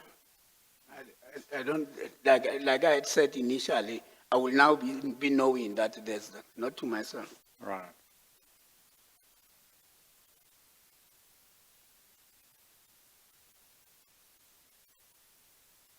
Mr. Zwane's evidence was that the HOD reported back to him after the MinMec meeting that certain adjustments had to be made to the expenditure recovery plan. Did you ever come to know of that?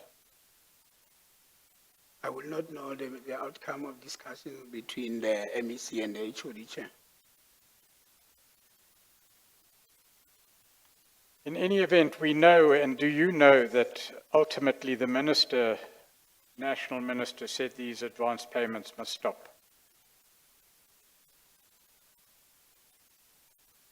No, Chair. That never happened, or you don't know? No, I know that was it January or so?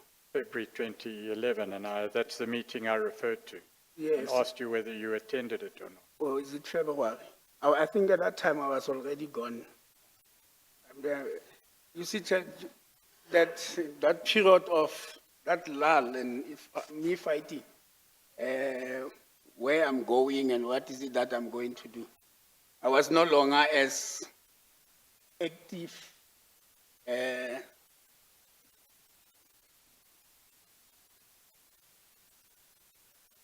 Okay.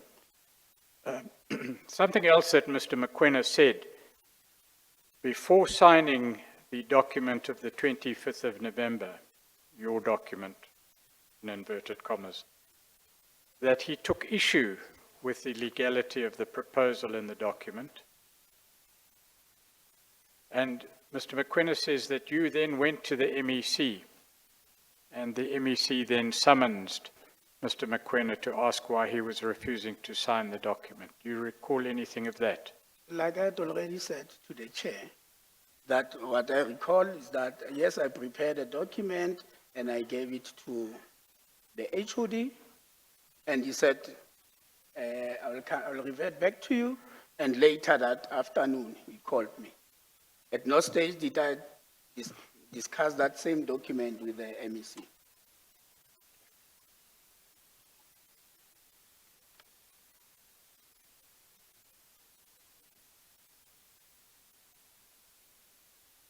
You referred to a letter that we should put to you, and unfortunately it wasn't put to Mr. Mokhesi, and if necessary, that can be done. It appears at FS 12252. Is this the letter you were referring to from the HOD to Mr. Tabani Zulu of the National Department? FS 122. 252.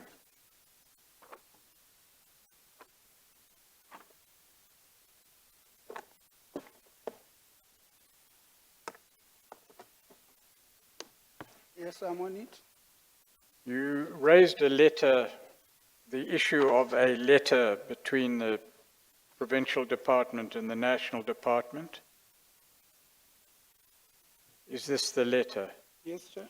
What point do you make on this letter, in regard to this letter? We haven't put it to Mr. Mokhesi and might have to do so. Yes, Chair, I'd raised this letter in the context of approval from national. Now, I'm saying, in the first paragraph of the letter, it raises a disappointment. Now, if it raises a disappointment, it means there was a stage where there was a meeting of mind. It says, I'm disappointed that I learned from the media this morning of your announcement in Pretoria yesterday regarding the possible forfeiture of conditional grants funding by the Free State Department of Human Settlement due to inadequate expenditure and performance. Then it goes into to explain the issues that the department embarked on the ERP in November 2010, which saw the establishment of the executive high-level and operational intervention teams. And somewhere, Chair, it talks about or I think it's point number 4, that during a meeting held with representatives from National Department in November 2010, we committed to report on our expenditure to the National Department on a fortnight basis. Now, we report on what has been agreed upon and accepted. And that's the point that I was saying. My assumption was coming from that. When I looked into these things, like there was an approval, but I might be wrong in my interpretation. Well, let me put to you what happened. At the meeting of the 18th of November, the MinTech meeting, it was said in very clear terms to the departmental persons who attended that this expenditure recovery plan is not going to work. That's the evidence, and it's backed up by the minutes, and I can show you the minutes if you like. That was noted at the meeting the next day of the MinMec, the ministers' meeting, and it was reaffirmed there that monies would be deducted where necessary from the budget or not paid over. The evidence has been that notwithstanding that, Mr. Zwane insisted that the program go ahead. What happened then was that the National Department stopped paying the money, 256 million rand, because they were not happy that the expenditure recovery program would work, consistent with the approach taken on the 18th and 19th of November, and inconsistent with the approach in the department by Mr. Zwane, or under Mr. Zwane's leadership, that the expenditure recovery plan should continue. Those are the facts as we have them backed up by the minutes. So it wasn't as if there was a change of mind on the part of National. National's position was consistent throughout. I hear you, Chair, but the only point that I'm not able to understand is when you say the view is that your plan will not work. Is that a disapproval? And when Mr. Mokoena later comes Of course, it is a disapproval, because you can't approve a plan that you think won't work, can you? Chair, when you present,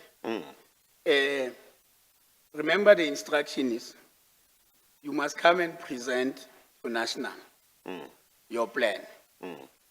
So normally is that National will evaluate the plan and it will confirm to say your plan is not approved. Now, the point that I'm only saying is that yes, they are saying it will not work. But on the other letter that is from the HOD to the Director General says, we had committed to report on a quarterly basis. So that for me, what it says that, yes, they might have raised a concern that your plan is too ambitious and it will not work. However, give us your weekly expenditures. That will show whether are you meeting this plan as you had promised that you will meet. Because later, I think that is when now the minister make a determination to say, even notwithstanding this, I'm still now taking some portion of the money away from the province. Yes, well, consistent with the approach of the department, which seems to have been accurate not only at the time but with retrospect, the witnesses that have given evidence on the expenditure recovery plan have to one degree or another all agreed that it was unrealistic and had no chance of being implemented in fact. And so the representations in this letter would be subject to the same criticism. Do you agree? Unrealistic, yes, in a sense that we had planned this thing within the period that is called a resting period, because it's the period of December, but it will have made a big dent in a sense that work will have been fast-tracked on the ground. Complete, no, but big progress will have been achieved. Well, that plan didn't address the question of how the department would achieve the targets that were set out in the plan. The plan indicated effective certain targets by certain dates. Yes. But my recollection, and I put this to some of the witnesses, I think, including Mr. Mokhesi, that if you look at the plan, it didn't address how the department would achieve those. And if the National Department looked at it, they were bound to raise that question, to say, we can see your wishes. You wish to reach this target, that target, that target, but your plan doesn't tell us how you are going to get there. You understand that? I hear you, Chair. But the fact that all of us, including officials in municipalities, were on a daily basis getting reports, monitoring what is happening on site, both in terms of the level of whether it's foundation, wall plate, or completion, and producing those reports to say, this week, so many foundations are complete, so many wall plates are complete, no completion of the final structure. We were able to have that information that begin to show that there is progress that is taking place on the ground. Well, there may have been progress. But it was not contained in the document. The plan did not show how you would make that progress. Yeah. I concede, Chair. Yeah. Okay. The comments of the chair are consistent with the minute, and that minute has been put in evidence, where the remark was made at the Mintec meeting that the plan as presented does not demonstrate the ability of the province to spend the 1.42 billion from now until the end of March 2011. And it turned out to be correct that that was not possible. Correct? You nod. Yeah, I said yes. Actually, it may be that's a misnomer to call it a plan. It's a wish. It's a wish list.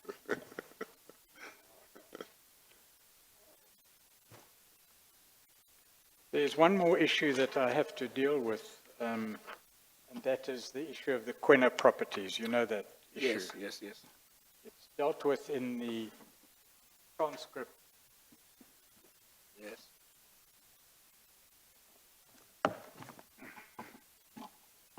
At page 558 of FS 13. F? FS 13, page 558.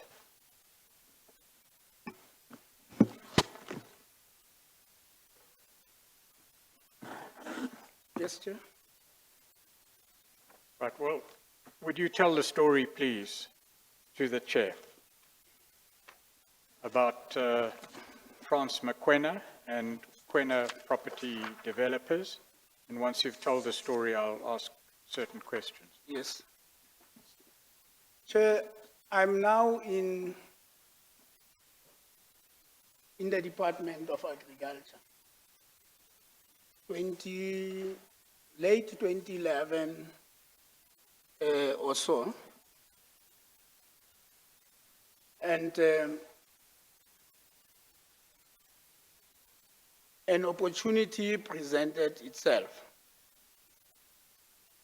that there is a contractor in the nearby town that is looking for people that can implement his project. Now, people that I was sitting with indicated to have an interest to approach this contract. And I've indicated to them that, look, I will also have an interest because I have a situation that I must get employment for my wife. So if there is an opportunity of bidding for subcontracting, I will be more than willing to join your group and go and make such a presentation. And it happened that the contractor that wanted to somebody to implement his Kwena properties. And we approached him and we said, we would like to make a proposal to you on implementing your project. We will bring together a pool of capacity, different knowledges, and then implement your project. And that is how Kwena Properties was approached. All right. Just by way of background, at this time, you would have known that special measures had been put in place by the department in the Free State to assist contractors, Yes? even to arrange for advance payments. Yes? And with that knowledge, you went to one of the developers, Kwena Property Developers, one of the contractors rather, and said, let me build some of your houses. You've been allocated 500 houses. I want to build some of those houses, correct? Yes? We know that Kwena Property Developers was granted a contract to build 500 houses. Yes? Could they do it? They had started, Chair, in building the houses. I think they had started with the foundations.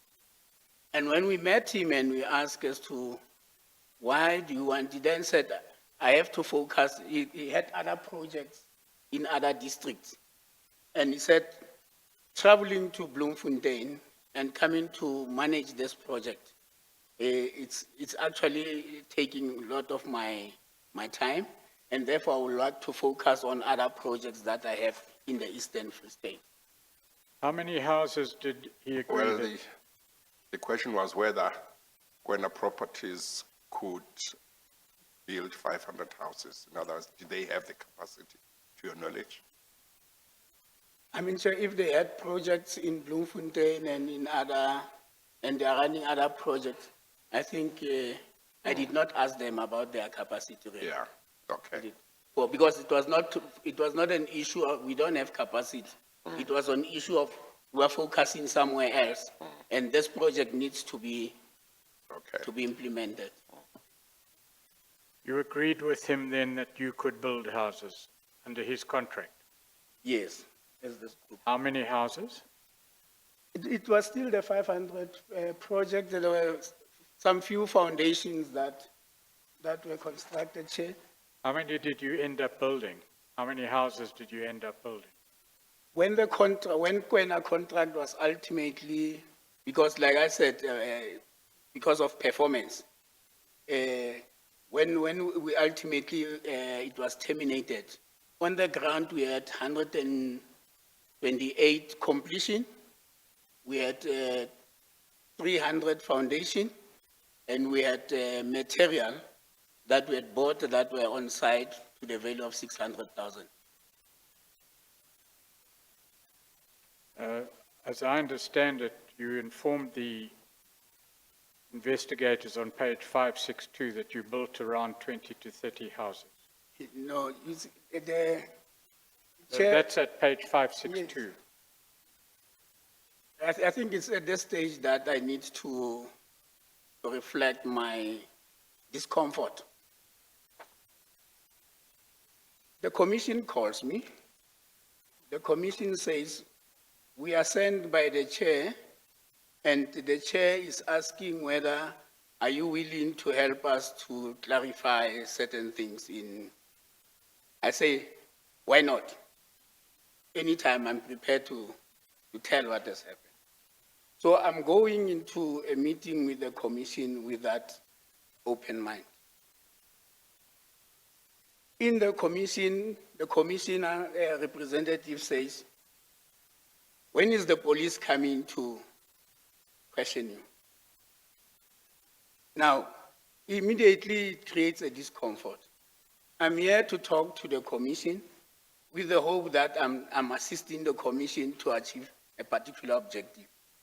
Now, when I'm being asked, when is the police coming to, it then changes the environment. And so when I was asked the question, I was trying to illustrate that on a week, we could be able to build 20 or so. Even before I completed that, so little, then I realized that, look, I must have said something that I was not supposed to have said here. And so in that context, that is where the 20 comes from. All right. How many houses were ultimately built is not the issue, certainly as far as we're concerned, the side of the room. What is of concern, perhaps, to the chair is that someone who is integrally involved in the development of a plan to help contractors in a way that is, to say the least, extraordinary. Its legality also seems to be a matter of much agreement, maybe not total agreement, then obtains the opportunity with his position and knowledge to construct houses and benefit from that scheme. Do you see any conflict of interest? Okay. Yes, Chair. This 500 project, Chair, did not receive the advance. So it did not benefit on the scheme that we are talking about. The material that was bought there was bought by resources that we provided, not the resources from the scheme. So when I was asked the question, do you see a conflict of interest in subcontracting to a contractor that has received the work from the state? I then said, no, I don't see a conflict of interest, because I raised two issues, Chair. The first issue was the Free State economy is 60% driven by government investment, which simply means that almost everybody in the Free State is dependent on government resources one way or the other. And therefore, if somebody has acquired a project with the state, I did not see it as a conflict of interest if I get to subcontract with that particular asset. And in that context, that's why I raised the issue that I don't see the conflict of interest.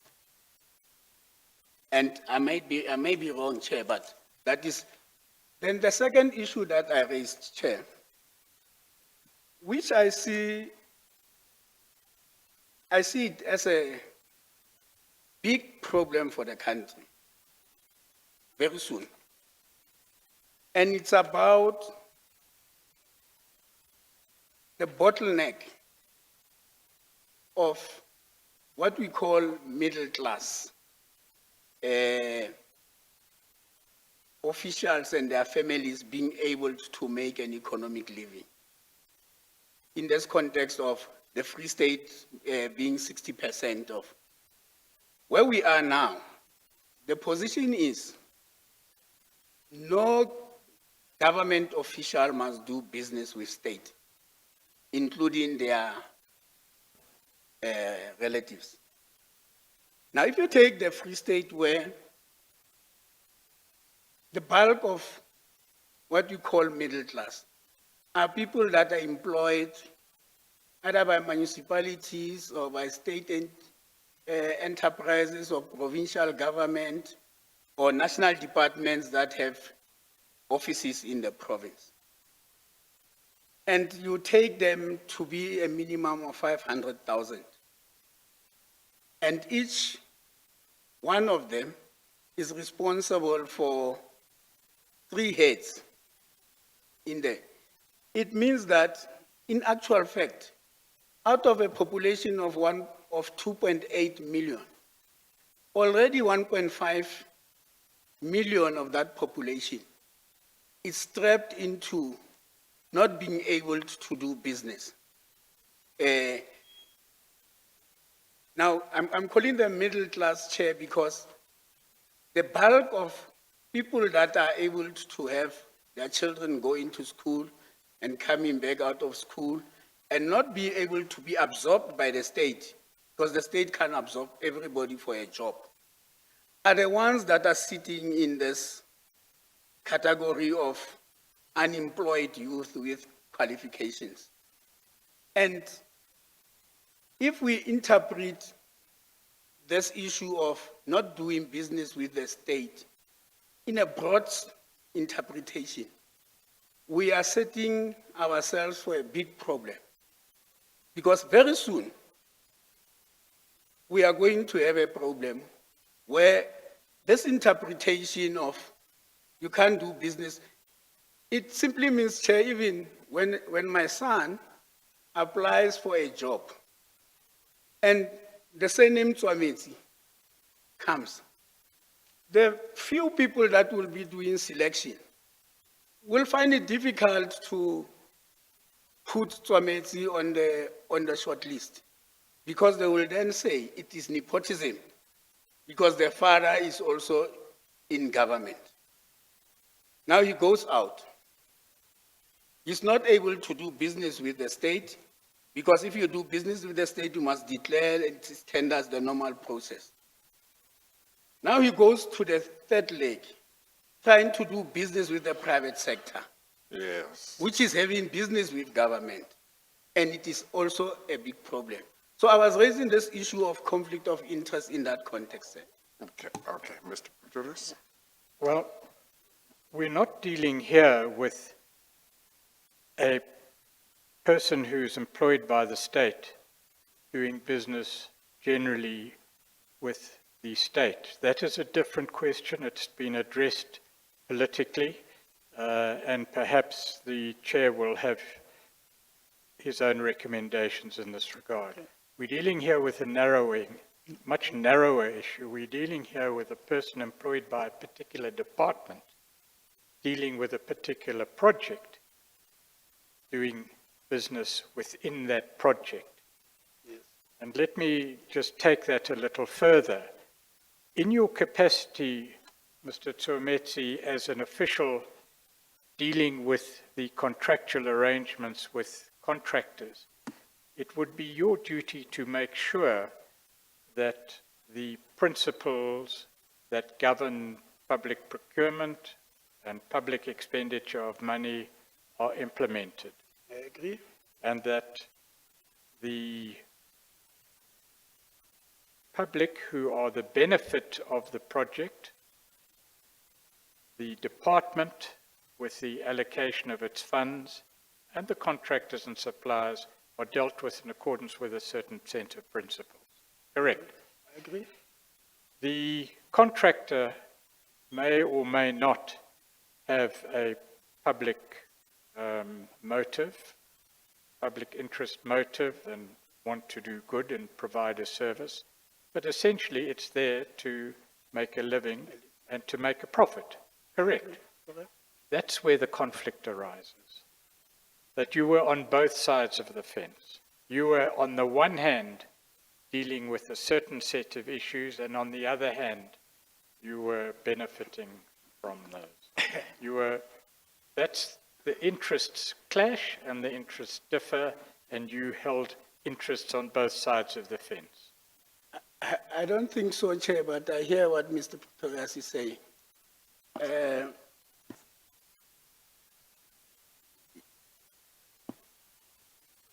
At the stage of the appointment or selection of contractors, I was totally not involved.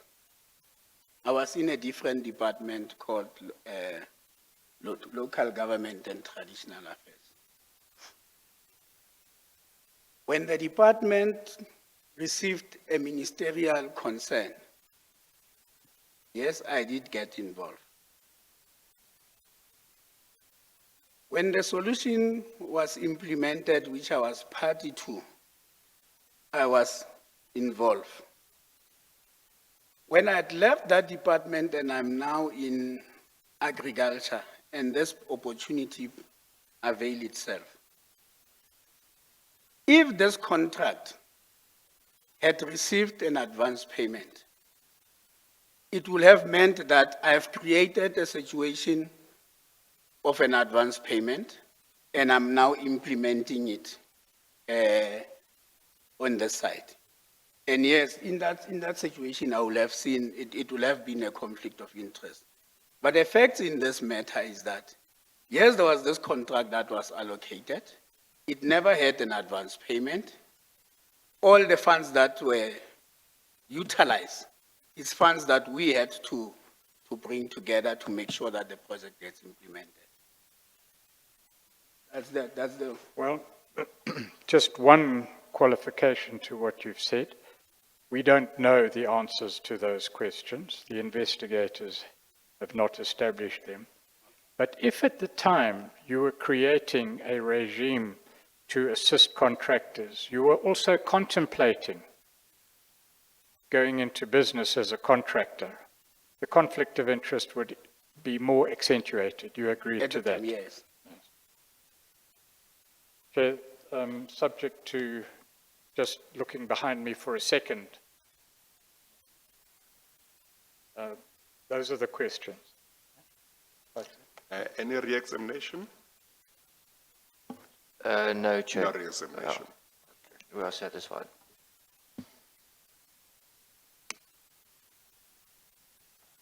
Thank you very much, Mr. Nthimotse, for coming to give evidence.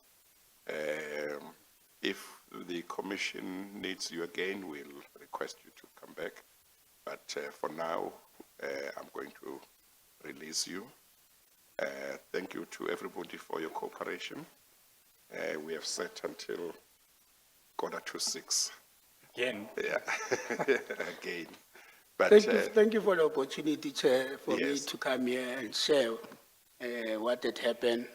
And I hope, Chair, I still hope that the government of today will be able to find an amicable solution in dealing with the colleagues of ours. It's not nice for people to fight government, but where there is wrong, it must be dealt with. But in this situation where the intention was to try and assist government to achieve, yes, it might have been irregular. Yes, there might have been challenges, but I hope that the government will be able to look into holistically what is it that has been achieved, what is the impact of that solution to the contractors, is there work on the ground, and find it within themselves to amicably resolve the problem with my colleagues that are still battling and are staying outside. And secondly, Chair, yes. Sorry, just to interrupt, you're talking about the persons who've been disciplined. Yes. And secondly, Chair, like you have indicated that where we have done wrong, I accept, Chair, that we might not have been vigilant enough. And yes, we might have rushed the issues. And for that, I would like to take part of the responsibility as part of the team that came up with the solution and with all its weaknesses and shortcomings. Thank you, Chair. no, thank you, Mr. Nthimotse. I think that's very important. As I said earlier on, I think that South Africans will be happy if they see more leaders and more senior managers who are prepared to look at what has happened, look at the evidence, and look at themselves and say, did I do the right thing throughout? Did I fall short? And be able to say, can I see where I fell short? And for that, I'm taking responsibility. Here is where I fell short. And because those people can then be people who can take part in saying, what is the solution? Because if you deny that you fell short, you won't see any need to come up with a solution. So that's quite important. We are going to adjourn. Tomorrow, Mr. Pretorius, we are supposed to have Mr. Zwane and Mr. Sodi, is that right? Yes, Chair. The former we've postponed, having discussed it with you. Yes, I had hoped that they would come here, or at least the lawyers, tomorrow, so that we could postpone it to a specific date, postpone his evidence to a specific date. Maybe such arrangements can still be made. Yes, because, such arrangements can be made, Chair. Yes, because I do have some dates that we can look at, Sure. which are not too far away. I heard earlier on you wanted a deal about what time we start tomorrow. Well, I've paid my price. Chair, it's just that I have to prepare No, that's fine. for Mr. Sodi. So- And I need to get some instructions in relation to Yeah. further investigations that have been done. I haven't had a Yes. chance to do that. Yes. What's your suggestion of 11:30, it'll be brief, Chair. We'll be finished by 11:30. 1. 11:30? Yes, Chair. Okay, all right. Thank you.